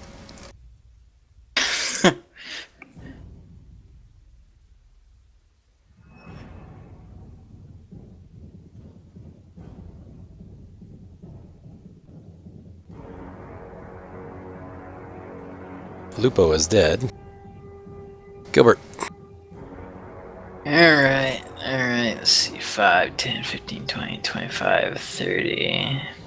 I can't really get to him. I'll check this door. Alrighty. What do you want to do there? Listen or? Open. Okay. I'm not stealthy. Sounds good. So you open up this door. As you open up the door, you see there's 4 plain straw pallets and bedrolls that are lined up on the floor of this barracks. There's brackets on the walls that hold a number of weapons, spears, swords, morning stars. The north wall shows some damage, but the floor has been swept clean. You see that there is 4 hobgoblins in here, just finishing strapping up their armor. Okay. Yeah, put them on there. I think I got 1 level 2 spell slot left. Alrighty.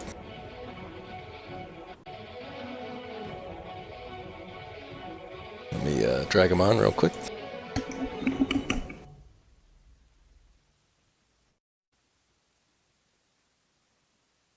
I'm glad I chose not to kick down that door. I'm surprised they didn't come out to help their, other goblin friends. They're donning their armor. It takes a minute. Yeah, they're putting on their armor. Yeah.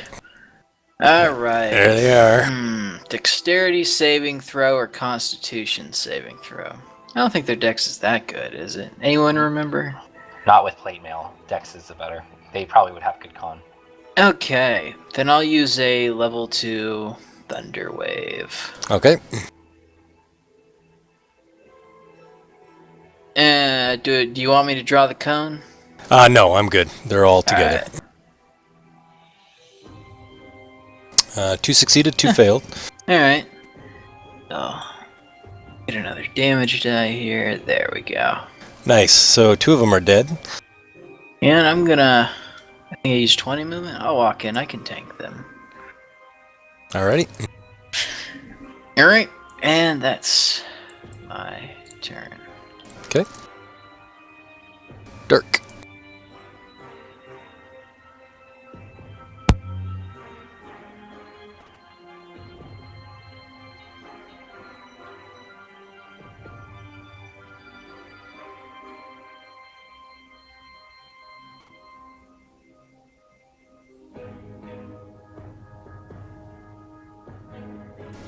Alrighty. Dirk runs all the way around to the other goblin. Okay, so staff. Yep. You missed the goblin, and then you accidentally targeted yourself, but it's okay. You missed yourself too, so we're all good. Alrighty. As you do that swing, you do see another goblin open up the door in front of you that he was knocking on.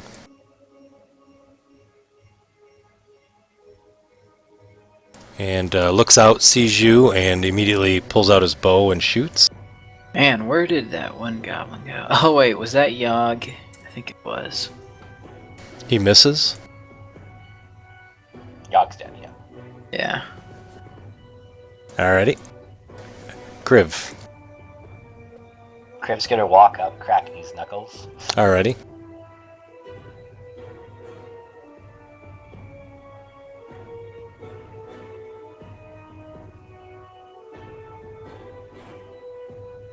Turns to his friend. Nice. Who? I don't see anyone there. Oh, his friend. I thought you meant your friend. Dirk's right next to him. Exactly. Dirk heals me. Dirks don't have no more heals. Dirk's but alrighty. Mizrik. 1 level 2 slot left, I think.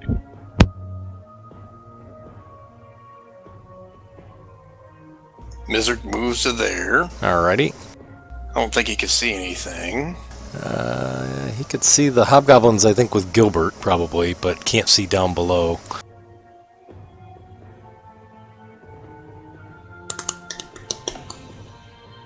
He's going to cast Minor Illusion on Gilbert and make a Gilbert in the box.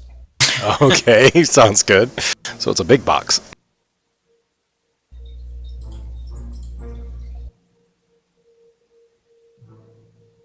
Well, I'm sorry about that. It's alright, I'll just take the first ones. So they fail both their rolls.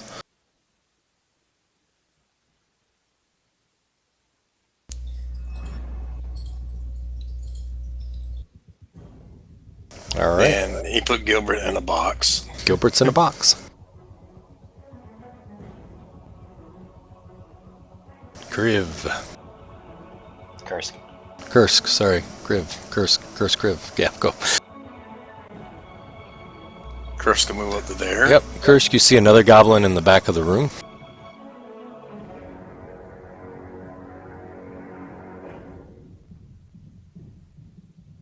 You miss with Talon. I complete his turn. Alrighty. Hobgoblin 12, now seeing that there's a box in the way. Goes to there. You can take your attack if you want to. Oh yeah, that's right, I get one. Alright. Yeah. Oh! Goodbye, Ms. Rick. Let's see, it's 5, 10, 15, 20. 25, 30. He's going to swing with his sword. Do you want to do the shield again? Oh, he missed. Didn't matter. No, he's not Yeah. going to shield. How That about- one other one probably knows something's up when a flail came out. That's an interesting point, actually. I'll do another check on him. Yeah, that'd be great. Yep. He recognizes that, takes his sword and swings at you, Gilbert. I haven't lost health in any session so far. You haven't. You didn't this time either. Yeah. Alrighty, Goblin 22 takes his bow and shoots at Kursk. Through a wall? There's a door there.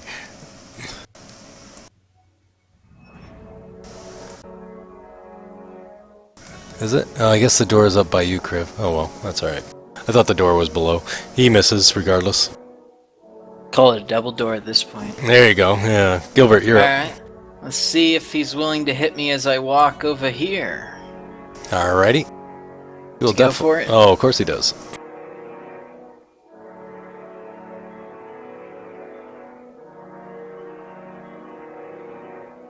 And he misses again.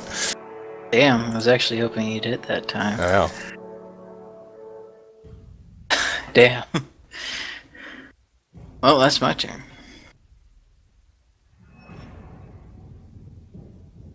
Dirk. Step up. Try to finish this guy off. Alrighty, sounds good. You targeted yourself. It's alright. Missed the hobgoblin and missed yourself. Thank you. Shows a 17 on the hobgoblin. Yep. Oh, yeah, you're right. Sorry, my bad. Does hit the hobgoblin. Yeah, thanks, Dirk. Appreciate it. And that went on you again. Weird. I keep on targeting myself. It's all good. I got it. What'd you hit him with? 7? He's dead.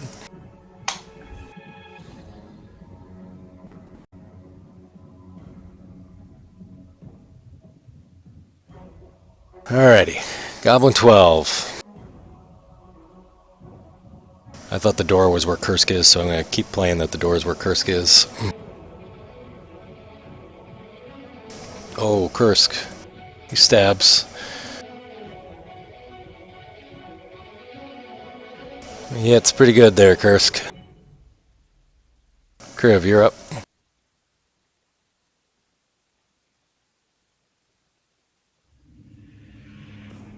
Nice, good hit. And he's dead.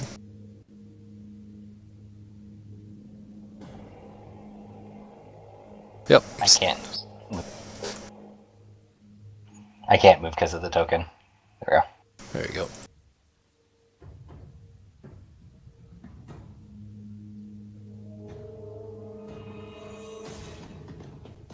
Nice. Hit again. Nice job.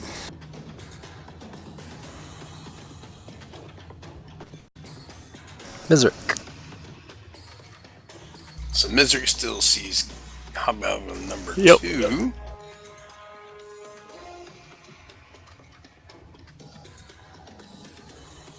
He casts Frostbite. Frostbite. And he fails.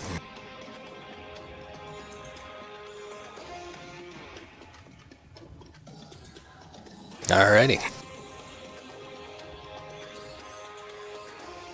And he's going to move back here and hide. Alrighty. Hides behind some moldy flour.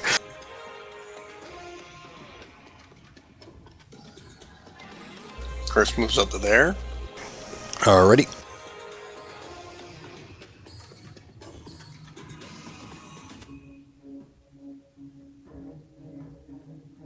Hit. Nice.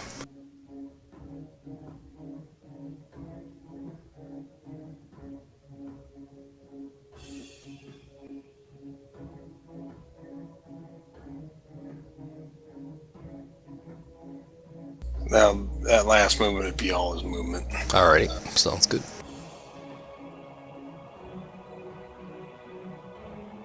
He steps forward and swings again. Ah, come on, hit me. Just do it. I have an ability I've never gotten to use. He misses. He has a disadvantage. Gilbert, you're up. Alright. That hit? No. Oh, that's a miss. You know what? Oh, look, I'm walking away. You Alright. want a piece of me? Yeah, he'll take a piece of you. Nope. Oh, that's my turn. Terrible rolls. Yeah. Dirk.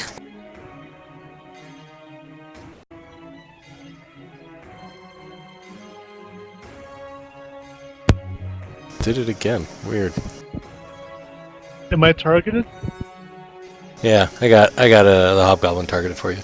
Go ahead.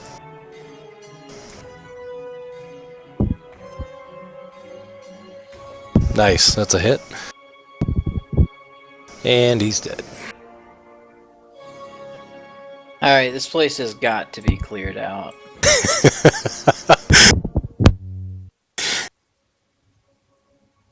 Kriv moves down to there, Oh yeah, there's one area left. and he casts minor illusion of an image of himself around the corner. Alrighty. So, Kriv, as you do that... Probably have to be you crouching if you're more than 5 feet tall. Let's see. Works for me. You hear 3 arrows go shooting by. Ah, those damn goblins. More goblins! Alright, Kursk, you're moving. Oh, my spirit weapon's still here. I see it. Yeah, I know. It's outside the castle. I got people moving all over the place. Alright, Kriv, I'm you're... tagging out. Alright, you're tagging out. I like it. Alright, Mizrik, what do you want Mizrik to do?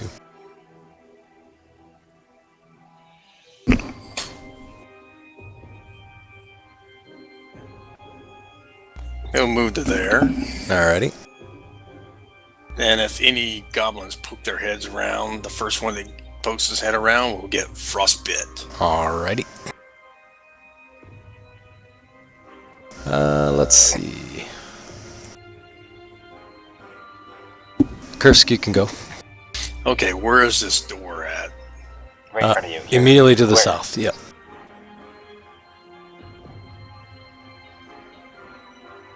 Alright.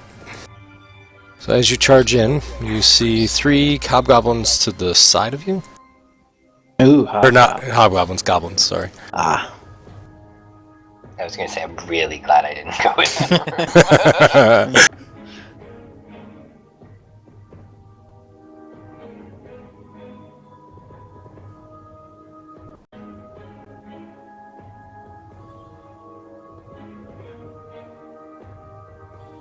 You miss.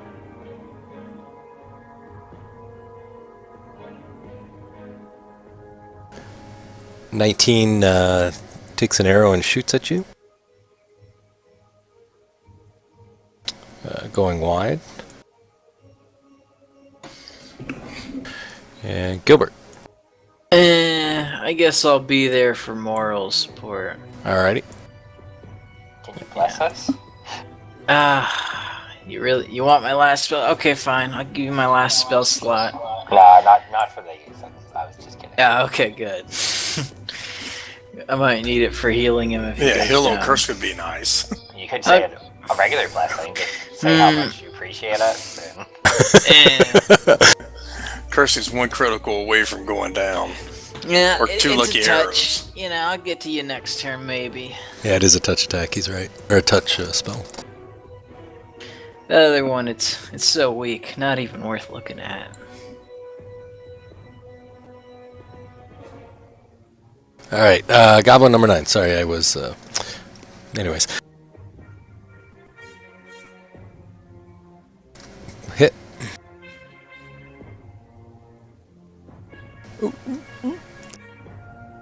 Dirk, you're up.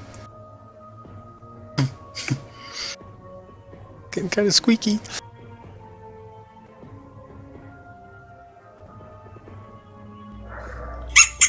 Thank you. Mr. Jingles is telling Curse to run away. All right, Dirk. Yeah.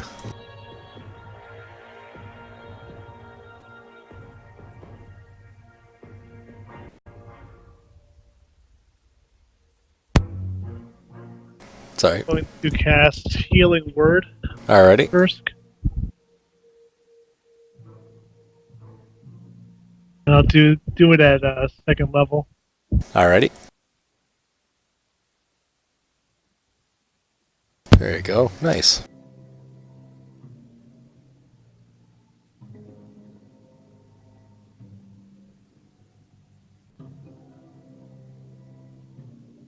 Okay. Kriv.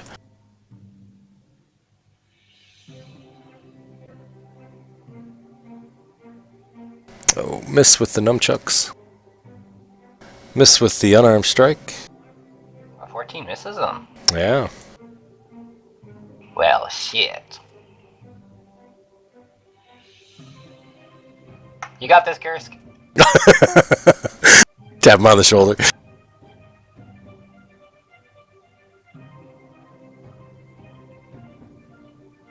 Alright. Goblin 11 there. Swings and misses. Hitting for the moon. Mizrick.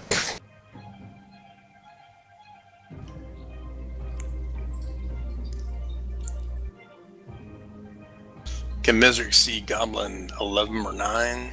He can. He can see 9. 9 has 3/4 cover and he's in melee with you, so. But he can see him. Okay, he's going to move up to there. Alrighty. I'm going to do a Burning Hands. Do you need me to draw the cone? I don't think so.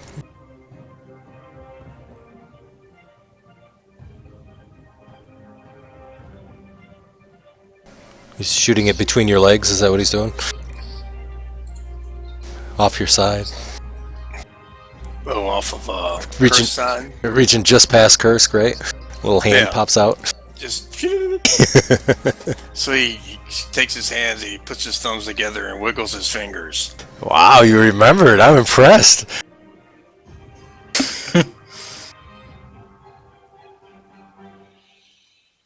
Nice job.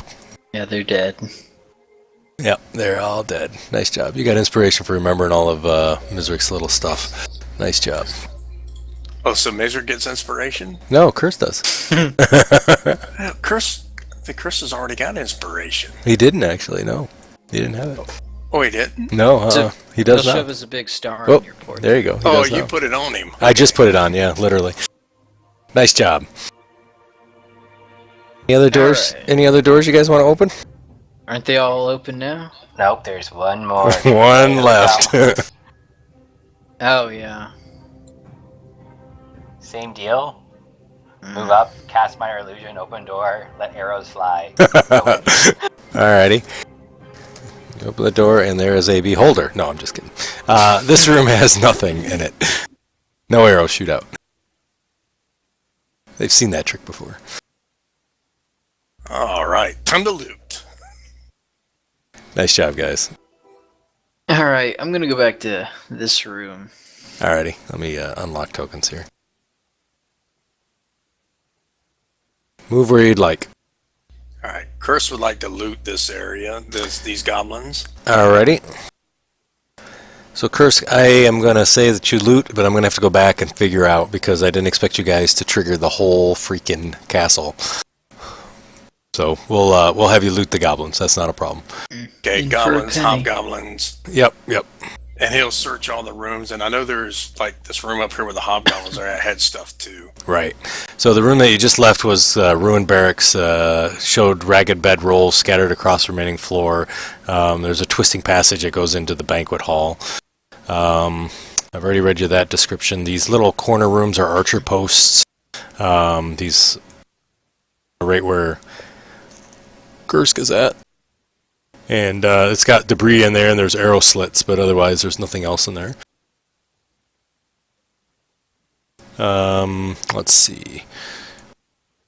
Yeah. That chainmail armor and longsword, did you put that in the party sheet, or did you... No, I didn't have a chance to do it yet, so I'll get it in a second. He's been a little busy. We just kept rolling. Yeah, you guys are like...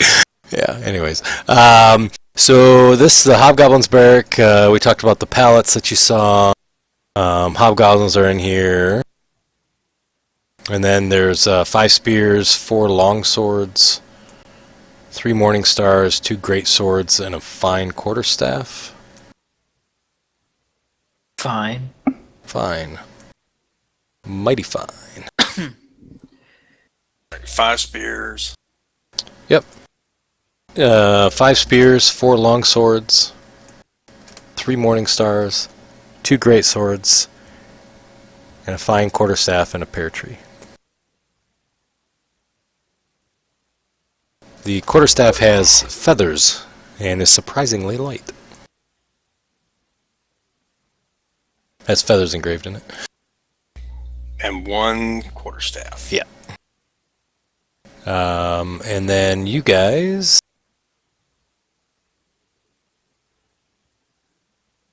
Sorry, Gilbert, you were on my push pin. So you guys, I had already... Oh, I didn't really describe it. This Goblin Shrine shows a chamber that is in the northern tower of the castle. There's a stone altar that stands in the middle of the room. It's covered with a blood-stained cloth. You see golden ritual implements, a chalice, a knife, a censer, are carefully arranged on top of the altar. And then you already know about the curtains to the south. Any of this stuff have any designs on them? Possibly relating to a certain god? Yes, they do. I guess I'll do a religion check to see if I Okay. can identify which god. So, yep, this time Oh, don't be Lathander. you did much, much better. This one was the god of... I'm not going to be able to pronounce it correctly. It's the Orcish god. Ugish or Grumish? Grumish.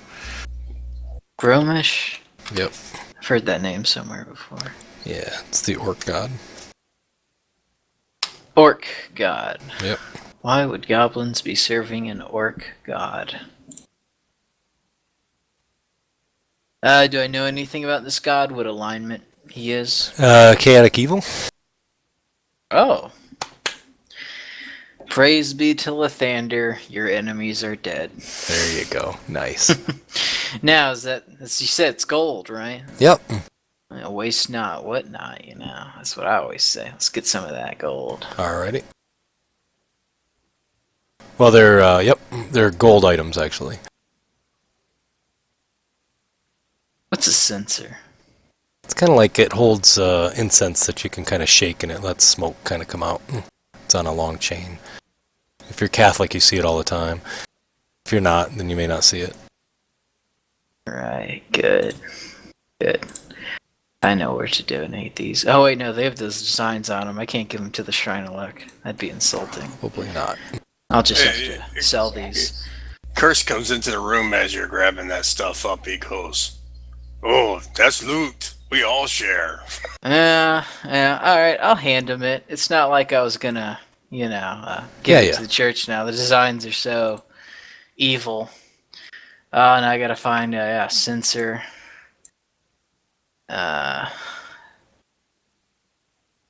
One was a knife. Yeah, you hold on to these then. You usually sell everything. And a grail, cup, chalice. That was it. There.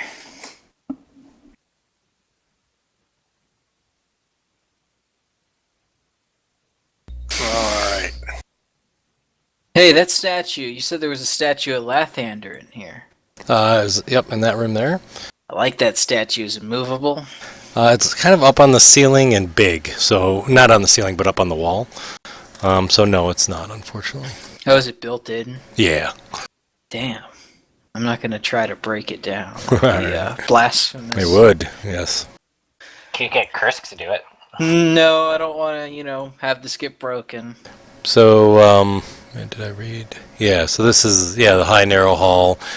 Been part of a chapel or shrine at one time. Angelic figures sculpted the rooms. Reaches to the north, there's heavy curtains that block a pair of archways. Between the archways is a cracked but ornately carved stone brazier. Brazier. Yep. What are those again? They're kind of like big bowls that can hold fire. Oh, you're saying it's magic? If I put fire in it, we'll get something? Maybe. Give it a try. Let's see. Alright, do I even have tinders? I don't know. Oh, I might not. Sacred Flame will do it. That's radiant, not fire damage. It doesn't produce heat, I believe. Hey, who has a tinder? I'd like to light this brazier. Over here, I actually have one. Do you? Nice. Curse goes over there. He's got his tinder box, but he stumbles and falls into the brazier. So as you fall into the brazier, it falls over and tips out He says, "Oops." a bunch of coal. Oh gosh. And okay, I'm gonna scoop this back in. All right. So as you're Put it trying back to up. scoop it back in, you do see there's a statuette that falls out of the coal. Oh jeez, what is this? And when you see the brazier flip over, you notice that it's actually a shield, not a bowl. Whoa, what? A shield. Yep. Is there any symbols on it? There is actually. Oh. What role does that take? So the shield is embossed with an engraving of a dragon breathing fire. Oh, interesting. I guess, great discovery, Kursk. Good investigation work. Curse still got tinder box. You want to start fire? No, not anymore. So the statuette, what is this? So the statuette looks like a gold statuette that appears to have a elf shape, maybe a sun elf or a high elf. Sun elves are like high elves and Does Forgotten this Realms. look religious at all? The kind that get religion checks? I don't think so. Oh, okay. What's it made out of? It's made out of gold.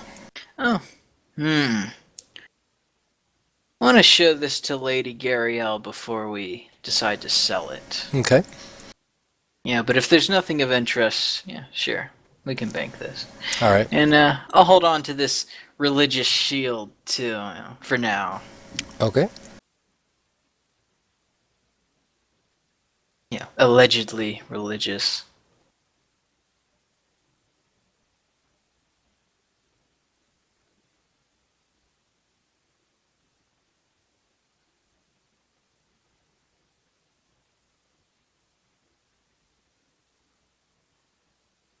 Alright. I'm good. What is a dragon imbued shield? No, that's just his name. Yeah, that's the name of the shield that you accidentally tipped over that was a bowl. I don't know if you heard me talking about it. Well, I knew we got Gold Sun. Where did the statuette come from? It was It in was the in it. coals. When you knocked it over, the statuette fell out. It was in the coals hidden underneath. And then the bowl wasn't a bowl at all. It was actually a shield.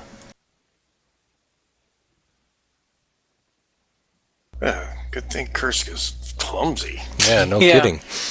Who knows what would happen if we lit that stuff. Alright, well, do we have everything we need in this castle? The chainmail and sword. Oh, yeah. Yep, I'll get that for you.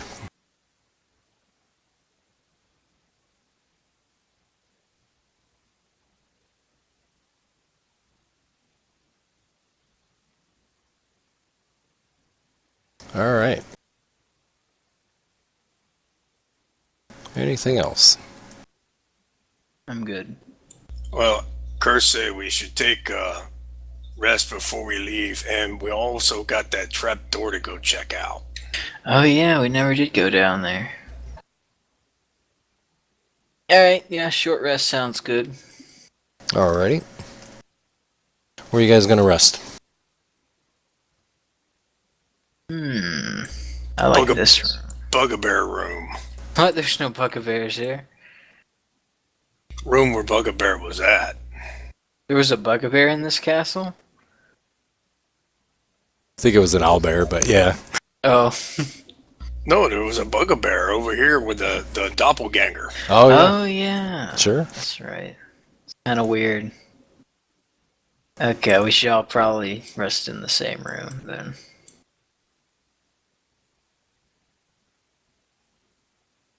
Maybe that was a pet owl bear. You know, there's just no way that thing just got in. They didn't do nothing about it.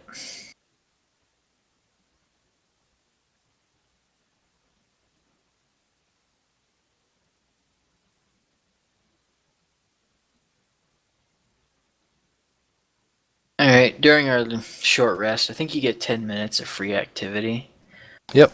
Augury is a ritual for that secret tunnel. Will we... Will we... No. Will we regret it? You know, no, I don't think you can ask it that. It's like it has to be a really general question of good or bad being the answer. Uh-huh. Will we meet combat in those tunnels? You receive a wheel. Ah. Well, guys, my extraterrestrial fortune telling says we will definitely meet some resistance in that tunnel. Maybe we should take long rest then before we go in tunnel. What time of day is it? It's middle of the night. Oh, yeah. Middle of night, yeah. Don't want to sleep during daylight, but yeah. Let's go. Nighttime. Alrighty. I'm going to meditate on top of the trap.